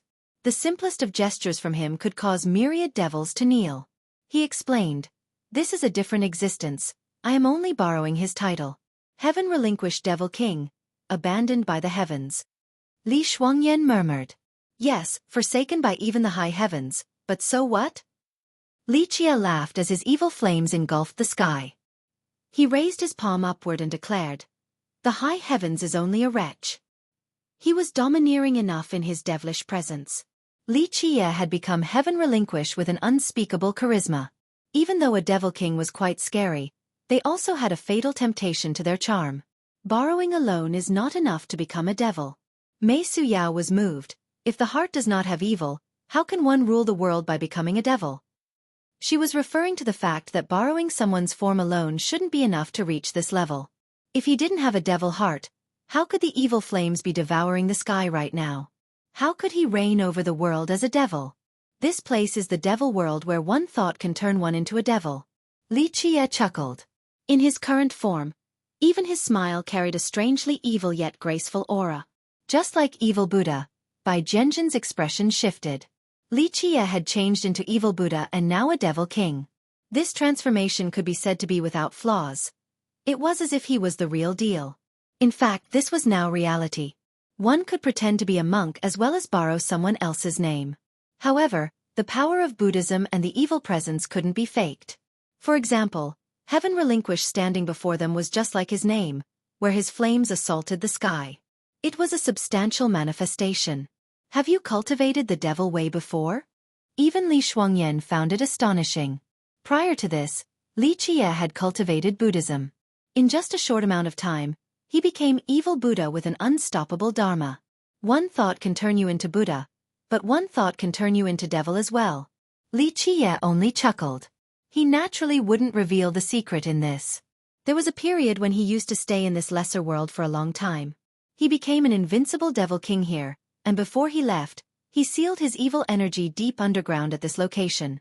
This time, he became a devil once more. However, he didn't use his own past name but rather one from a different devil king. There was a reason for this choice. Where is the palanquin? He ordered as an untouchable devil king. Li Shuangyan and Chen Baojiao had already prepared all the necessary items. They took out a palanquin for him. Li Qie sat on the carriage and commanded, "Raise it, let's go. Remember, do not ask or say anything. Everything is up to me." The group acted as his bearers. Even a goddess like Mei Suyao could only take up this menial duty. However, she didn't hesitate in carrying the palanquin at all. Her expression remained carefree and natural since she didn't care for status. If anyone were to see this, they would be scared silly. Li Shuangyan and Chen Baojiao was one thing, but Bai Zhenjin was the current sword goddess and Mei Suyao was even nobler. Hailing from the Eternal River School, she had unmatched looks and was praised as the #1 beauty. But at this moment, both of them could only carry Li Qie's palanquin. Li Qie sat on it and closed his eyes to rest, just like a king looking down on the world. Geniuses and invincible characters could only be his servants. This was true invincibility. The four girls carried the carriage across rivers and hills into a remote region. Along the way, they met more dark cultivators who were protecting their spirit medicines. They were sleeping for the most part. However, when the palanquin came by, no matter how powerful these cultivators were, they immediately woke up to prostrate on the ground. Even though no words were exchanged, their expressions were full of respect. The devil world was a place where ranks mattered. Heaven Relinquish was an exceedingly high-ranked devil, so wherever he went, these dark cultivators would pay him respect. Eventually, under Li Qie's guidance, the four girls carried the palanquin into a large river. After separating the current to make way, they instantly went down to the bottom of the river. Finally, they sank into an extremely deep underwater abyss. They found that there were wisps of light in this region among the currents. In this place was a crystal palace. However, it was closed and sealed off by a powerful force. Li Qie scowled after seeing the closed palace. In the blink of an eye, his devil flames soared and the entire palace trembled. Click! At this second, the palace slowly opened. A devil dragon swam out from within. This dragon was still a flood dragon since it had the unique characteristics of this race. However, it was on the verge of transforming into a true dragon. It was extremely powerful and frightening and absolutely worse than some of the dark cultivators outside. It was at least at the same level as the old man sitting beneath the sacrosanct moon tree. "I didn't know my lord was coming. Please forgive me." The dragon lied on the ground and bowed respectfully. Li Qie remained emotionless with his terrifying evil aura surging about like the storm. He didn't bother answering while the four girls carried his palanquin into the crystal palace. There were countless lights emanating from the innumerable treasures in this place. Divine stones, heavenly weapons, immortal metals. These treasures were scattered randomly on the ground. It seemed that the devil dragon had no interest in these treasures. Any cultivator would be driven crazy by the sight of this treasury. Li Qie, on the other hand, didn't care about these treasures. The girls were afraid of being seen through, so they maintained a calm demeanor. They focused on carrying Li Qie's palanquin without batting an eye at the treasures. After entering the palace, Li Qie sat on the throne without any hesitation. The devil dragon didn't dare to show any slight. He stood to the side in a subservient manner. Nevertheless, he still stole several glances at the girls. What? Are you interested in my concubines? Li Qie coldly glared at the dragon as he sat proudly on the throne. The dragon quickly fell to the ground and said, "Please forgive me, my lord. This little one was only curious for a second." The girls blushed a bit after hearing Li Qie, but they didn't say anything to maintain the act. Li Qie didn't become angry. He said indifferently, "I came to your place for just one item. May I ask what my lord desires? Just say the word and this little one will go grab it for you right away." The dragon responded instantly. Li Qie coldly spoke. "In your crystal palace, the only item that can garner my attention is the flower in your inner chamber." The dragon began to hesitate after hearing the request. It softly spoke, "My lord, about that. Li Qie waved his sleeve dismissively. "I know you want to use it for your devil imploration, so I won't take it for nothing. Write down your wish. On a different day on the evil slaying platform, your wish shall be on it." "Thank you, my lord." The dragon no longer hesitated and quickly bowed before going to grab the item. After a while, the dragon came back and offered a jade box with both hands to Li Qie. Li Qie didn't bother looking at it and accepted it right away. "My lord, this is my devil prayer." The dragon respectfully gave Li Qie his written wish as well. It was a divine jade engraved with his prayer. "In the future on the evil slaying platform, go to that place and your prayer shall be answered." Li Qie spoke coldly. "Thank you for your grace." The dragon prostrated again with true gratitude. With a heartless demeanor, Li Qie commanded, "Raise the palanquin." Having said that, he closed his eyes again with an imperious temperament. This was very suitable for his current identity as a devil king. The girls didn't dare to snub him in the slightest. They immediately obeyed and carried the palanquin out of the crystal palace. Once they left the river, Li Qie casually threw the jade box to Li Shuangyan and said, "Little girl, this nice item is your reward." Li Shuangyan was a bit surprised. She calmed down, caught the box and opened it. A sacred light emerged in an overwhelming yet flawless manner. Anyone who saw it would feel pure inside, as if nothing was holier than this item. It was a lotus flower that resembled a jade carving. It was flawless, truly perfect. What kind of immortal lotus is this? Even those who didn't know better could tell that it was extraordinary from just a glance. Earthmother Sacred Lotus. Li Qie lightly said, "This flower is very useful for you since you cultivate the void imperfection physique. With it, you will be able to unravel the more mystical aspects of the physique." "Thank you, young noble." Li Shuangyan thanked him and put away the jade box. Young noble swindled this immortal lotus from that devil dragon. Chen Baojiao said, "If it finds out, it will definitely go crazy." Li Qie disguising himself as heaven relinquished to trick the lotus from the dragon was too clever. He didn't need to expend any effort and still managed to obtain such a peerless item. "No, I didn't lie to him." Li Qie gently shook his head. "Though I am not the real heaven relinquish, I didn't truly deceive him." This answer left the group a bit confused. They didn't understand him. "But you are not the real heaven relinquish," Chen Baojiao commented. "Yes, I'm not him." Li Qie smirked, "But the real heaven relinquish will help fulfill their prayers."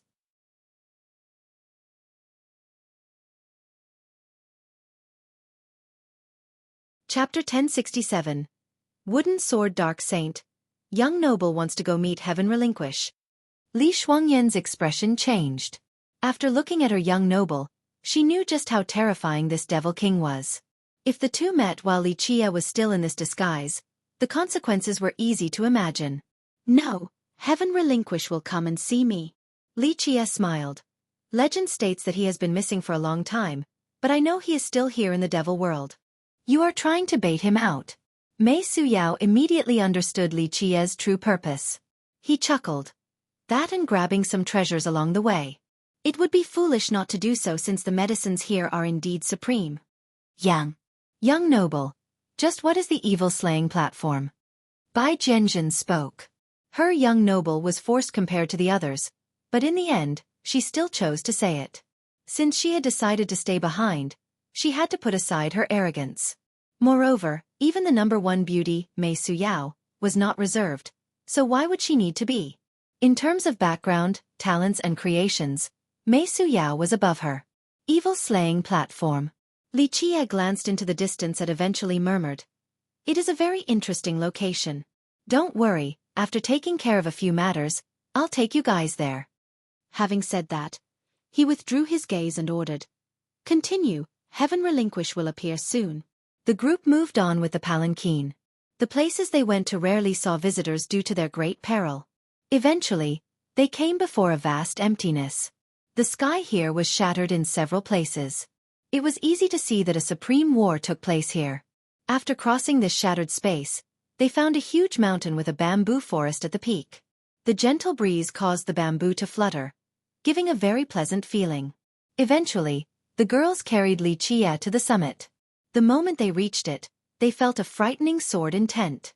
There was a middle-aged man sitting there in a meditative pose with his eyes shut tight. In front of him was a wooden sword. However, the terrifying sword energy did not come from this man or the wooden sword on his knees. It came from a green bamboo branch right in front of him. It was a tiny bamboo branch only 3 feet long. There were some leaves on it while the branch itself had a yellow tint. It was quite thick, but judging from the yellow hue amidst its green body, it was apparent that it had been growing for many years. This inconspicuous branch emitted a terrifying sword intent. Anyone would tremble after feeling this power that, once unleashed, was capable of slicing a virtuous paragon to pieces. The middle-aged man opened his eyes the moment Li Qie was brought to the top of the mountain. Bai Zhenjin quivered after seeing the sword glint that flashed in the man's eyes. She was praised as the sword goddess with incomparable achievements on this road. Thus, once she saw the sword light in his eyes, she knew that he was extremely gifted in the Tao of the sword.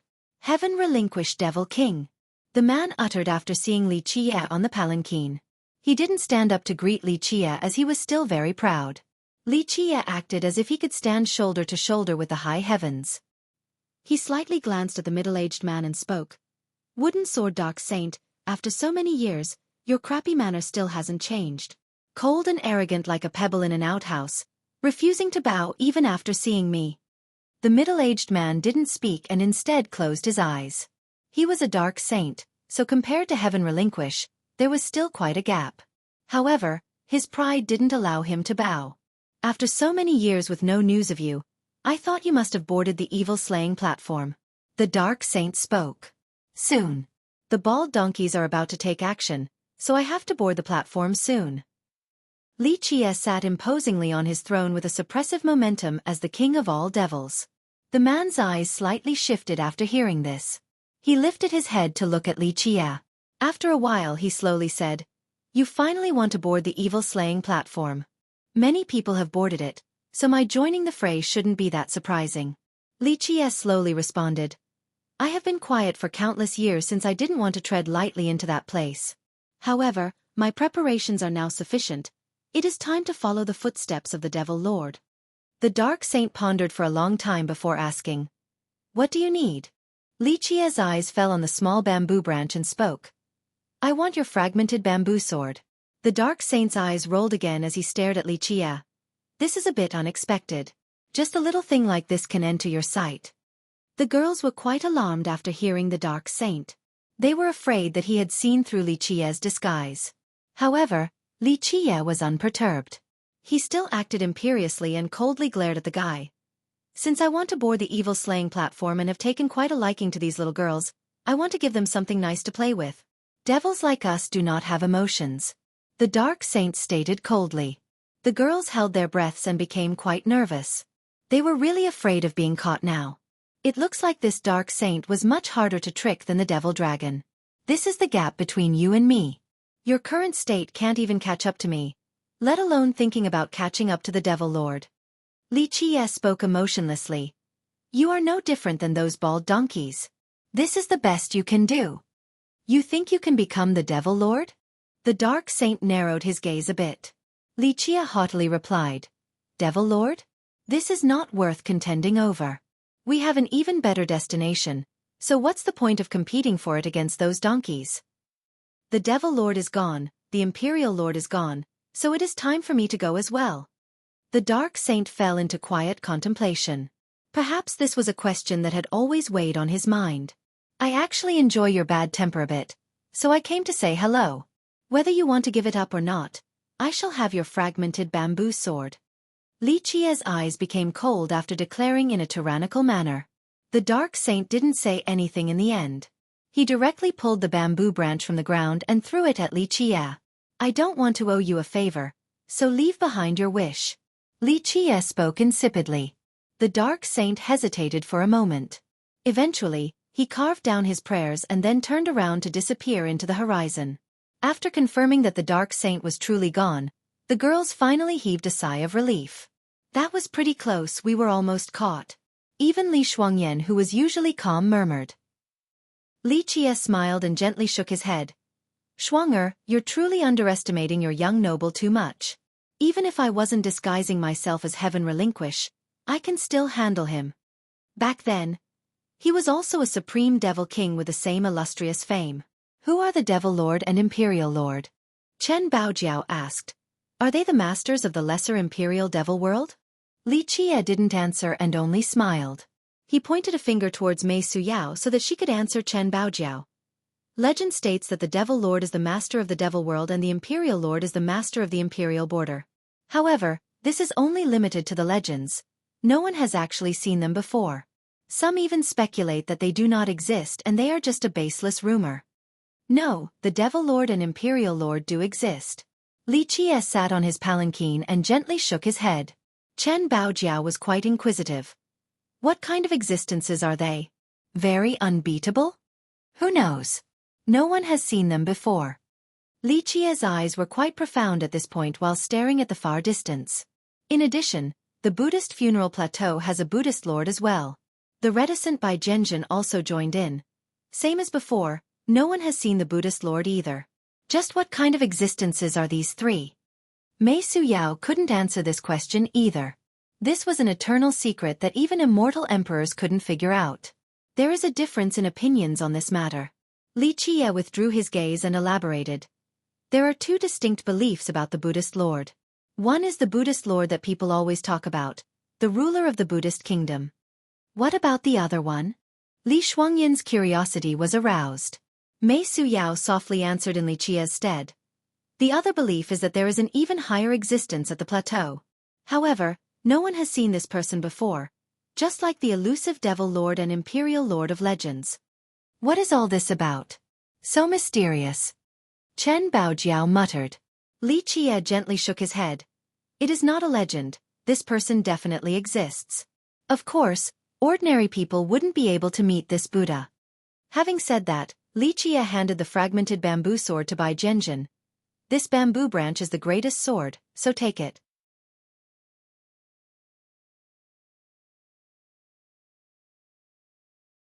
Chapter 1068. A sword's sharpness. After accepting the fragmented sword, Bai Zhenjin was dazed for a moment before she spoke. I already have a sword, it is of the finest rank. Bai Zhenjin was not being conceited when saying this. Her sword was indeed incredible. Her sacred ground didn't have a lot of treasures, but they did have an abundance of swords. If there was a place with the best swords in the world, then it would certainly be her sacred ground. Otherwise, how could they have produced a sword god? Swords are not about their sharpness or power. Li Qia gently shook his head. For example, I know of your immortal Emperor Yi Ti's sword. It is powerful to the point of being invincible, but such a sword is not necessarily suitable for you. Having said that, he looked at her and continued. A sword has to be unsheathed naturally without any restraints and in accordance with one's desires. Both the mad sword and Buddhist sword lies in your state of mind, your sword heart. Bai Zhenjin hugged her sword while quietly taking in Li Qia's advice with great attentiveness. He lightly said, the most important thing is that in the future war, both true treasures and life weapons will not necessarily be the most suitable. But the fragmented bamboo sword in your hand right now is definitely the best one for you. She didn't say much and put away the bamboo sword before bowing to Li Qia. She finally learned of Li Qia's generosity today, and understood why the other girls still chose to follow him despite cultivating immortal physiques. With her peerless Tao of the sword, a single glimpse was enough for her to tell that the bamboo blade was extremely precious. It was comparable to even 9 heavenly accumulation destiny stones or maybe even more valuable. Otherwise, a heaven-defying existence like the Dark Saint wouldn't be guarding it in this place. However, Li Qia gave something so valuable to her this easily while she had only just joined him and had yet to make any notable contributions. How could people not follow a lord that was so generous to those under him? Li Qie let the girls carry his palanquin again. Along the way, they met a few regular cultivators and experts. Their eyes revealed their astonishment after seeing the female bearers. Needless to say about Li Shuangyan and Chen Baojiao, they had immortal physiques and great mastery of the sword and saber. Meanwhile, Bai Jianjun was the contemporary sword goddess and Mei Suyao was the #1 beauty from a sect with 3 emperors. They were dazzling stars no matter the location. But today, they were carrying a palanquin for someone. It was truly unbelievable. Even a god king was not qualified to enjoy such a privilege. The even more shocking part was that the person sitting on the palanquin was not fiercest Li Qie but a devil king full of evil aura. "Where is Li Qie?" a stunned spectator murmured at this sight. "Haha, Li Qie must have provoked the great devil king and got annihilated while the girls were captured." A youth sneered gloatingly. "Fool, how can you become a sect master with this kind of vision?" His senior slapped him and coldly said, "That person is Li Qie." Many experts from the previous generation noticed the girls' natural demeanors and understood that the person on the carriage was Li Qie. What is he doing? First he disguised himself as a Buddhist lord, and now he is playing as a devil king? A virtuous paragon saw the Li Qie shrouded in evil energy and became quite puzzled. Very quickly, their question was answered. Wherever Li Qie went, the dark cultivators would prostrate on the ground. Even if they didn't come out, their reverence was obvious. He is pretending to be a devil king. An old paragon understood right away. What is the best identity to take to travel freely at the devil world? Naturally, it is a devil king. This was a source of inspiration to many people, especially the powerful older generation. They immediately changed their appearance and let their disciples carry their palanquins to pretend to be devil kings. After the transformation, they went to fool the dark cultivators, trying to trick them out of their spirit medicines. However, not one was successful. The White Bell ancestor wanted to copy Li Qie. He turned into a devil king and tried to fool a dark cultivator protecting a myriad era vine. Alas, he was immediately killed on the spot. Not just the White Bell ancestor. An eternal existence copied Li Qie too and wanted to catch an immortal river clam, but the devil guarding that location sucked away all of his blood energy. Indeed, the Cloud Saint Child also pretended to be one. He hadn't done anything yet. He only walked by a sleeping dark cultivator, but the thing woke up and chopped him to death. Someone laughed while recalling the event. In a short day, those who tried to imitate Li Qie all died miserably. Their deception was without reward, unless death was considered a sweet release. Why is it that Li Qie can pretend to be a devil king and be treated so well by the dark cultivators? They're even kneeling on the ground respectfully. But when we do it, the only fate that awaits us is death. What kind of joke is this? A great power's disciple exclaimed bitterly after a senior from his sect failed and died. Because he has a devil heart. An eternal existence saw through the mystery and murmured. One thought to become Buddha, another to become devil. At this time, he is a devil. There's no need for pretension. He's even a devil king at that. He went on, just like back at the plateau, he was not playing as Buddha, he was one. Thus, he was able to control the power in that place. This brat is too devilish and heaven-defying. Another perceptive ancestor spoke with emotions. Many people trained for thousands and thousands of years just to begin the process of converting to a Buddhist heart, but he immediately changed into one right away. Buddha and devil at his whim for his heart has both. Just what kind of terrifying Tao heart is this? Many people knew that the conversion process was not completed overnight. The popular phrase was supposed to be only a legend, but now, Li Qie was able to carry it out to their dismay. Of course, outsiders didn't know that in the distant past, Li Qie spent countless years to become a devil. This process and pain were beyond imagination. While Li Qie was infiltrating the devil world as the heaven-relinquished devil king, there were also a few notable others in the lesser world. The most eye-catching one was Jikong Wudi. Under the protection of Venerable Nine Sword, he entered a palace and managed to steal an ancient imperial cauldron at the imperial border. Jikong Wudi is quite a badass. Many people lamented while talking about this. He entered so swiftly and made his way into a palace, then forcefully snatched a cauldron. Truly a great vanguard. Such actions, however, caused more people to become vigilant. An ancestor murmured, "The kingdom of the imperial border has many powerful existences." Jikong Wudi wasn't the only one who contributed. His army had great merits in this assault as well. An old cauldron shouldn't warrant such a grand maneuver from him. Perhaps there is something else going on behind the scenes. A different paragon spoke. A junior curiously asked, "Something else?" The senior angrily glared at the kid and knocked on his head. "Use your damned brain instead of just swinging your fists around all day. Just what kind of existence is Space Trample Mountain? Jikong Wudi doesn't lack treasures, so why did he suddenly attack a palace? Why the need to show off his might? He, or perhaps Venerable Ninesword, simply wants to show others that their sect is strong enough to fight just about anyone." "Yes." A different senior nodded. "Recently, fiercest momentum has soared since Jikong Wudi's group all lost to him.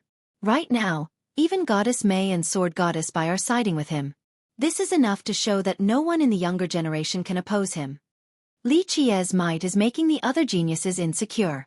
The paragon continued, "I'm afraid all the young ones right now are worried that one day, Li Chie would suddenly go crazy and make mincemeat out of them all. Right now, Jikong Wudi's attack on the palace is the same as the Space Trample Mountain giving everyone a warning. No matter how powerful you are, you cannot touch Jikong Wudi since their mountain has the strength to fight anyone." Besides Jikong Wudi, other geniuses also took actions that attracted a lot of attention. However, they were more subdued compared to attacking a palace. For example, Zhang Shi had been staying at the imperial border the entire time and observed all the battles that were going on. What is Zhang Shi trying to do? He's not looking for treasures or medicines. People became curious since Zhang Shi was using all of his energy to observe fights. He wants to build an invincible legion on top of becoming an immortal emperor. A sect master personally went to check on Zhang Shi and said, "He has a powerful legion that consists of 8 members. Moreover, all of them are the same age as him.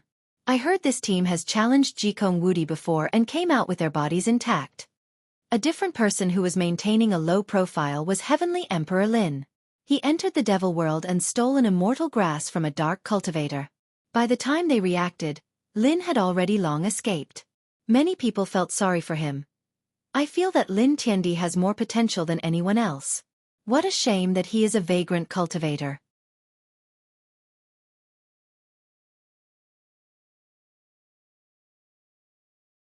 Chapter 1069. Blazing Devil. All along, people were optimistic about Heavenly Emperor Lin. In fact, compared to the imperious Jikong Wudi, Lin was much more amiable. Moreover, he came from humble origins, so there was a sense of closeness felt by many people. However, his background was also his biggest flaw compared to Jikong Wudi's group. If Heavenly Emperor Lin had the same background as Jikong Wudi's group, he wouldn't need to flee just because of an immortal grass. Look at Jikong Wudi. He directly attacked a palace and took a cauldron away. This is the power of an imperial lineage. Someone commented with emotion. Everyone knew that in the competition for the heaven's will, outside of one's own strength, their backgrounds mattered a lot. It was a direct influence on their chance of success. Compared to Zhang Shi and Heavenly Emperor Lin, who were relatively inconspicuous, there was another person who commanded the limelight, the Jewel Pillar Mortal King. Recently, he had been fighting against the imperial troops around here. He would jump into the fray time and time again, gaining many victories. At the same time, he was chased around by the great army here while stricken with grave injuries. No matter what, he became fiercer the more he fought with a world-sweeping momentum. What is the Mortal King doing? Imperial troops only care about digging metals. They are too lazy to deal with us. Someone noticed his actions and stated, "He isn't seizing treasures or metals, so what's the point of struggling against the Imperial troops?" Blazing looked again. After pondering for a long time, he was jolted and exclaimed, "Yes, I think there was a place like this. Tell me the exact location." Li Chie commanded. Blazing mused it over before answering. "This lowly one dares not deceive my lord. It was too long ago, so I am not sure. I think that place should have runes like this, but I am not 100% certain. Draw a map. As long as you remember the terrain, it should be simple." He ordered once more. Blazing naturally didn't dare to snub Li Chie. He held a calligraphy pen and began to draw. After each stroke, he tilted his head in contemplation and made many modifications since he didn't dare to make the slightest mistake. After drawing for some time, he finally finished it and handed it to Li Chie to let him take a look. Li Chie checked it meticulously and gently nodded. This should be right. Keep in mind that Li Chie had stayed in the lesser imperial devil world for a long period in the past, so he understood it quite well. However, he wasn't completely certain of the location he was searching for. After narrowing the range with Blazing's drawing, he finally knew where it was. After putting the drawing of the terrain away, he coldly glared at Blazing. If I remember correctly, this inner earth gave birth to a fire god's calm heart. That heart of the fire god. Blazing felt quite awkward once Li Chia brought up this topic. Li Chia coldly stared at him. I have calculated with my fingers. Since the last sacrifice, the heart here has reached maturity. Yes, that's true. Blazing coughed nervously. Li Chia waved his sleeve gently and commanded. Go fetch it. Blazing didn't know what to do, so he only stood there while hesitating. You have been protecting it through the long years, so I won't mistreat you. I, heaven relinquish, never owe anyone a favor. Li Chia imperiously declared. I will grant you a devil wish. My lord wants to climb the evil-slaying platform. Blazing startlingly murmured after hearing this. That's right. Li Chia chillingly confirmed without batting an eye. Blazing stood there in a daze. After a while he spoke. Ever since the god-tyrant Devil King went up there, no other kings have done so. If my lord is going this time, who will be the future holder of the key to the Dark Maxim Palace? You don't need to know that. Just leave behind a devil wish. Li Chia's eyes turned cold. Blazing didn't dare to make Li Chia unhappy. He immediately took out the fire god's calm heart. He knew that his refusal was useless. Who could actually stop Heaven Relinquish if he wanted to seize it by force? You're tuning in to the Xueqi's Martial Arts Saga YouTube channel. Don't forget to subscribe and join us on this journey to catch the most captivating stories.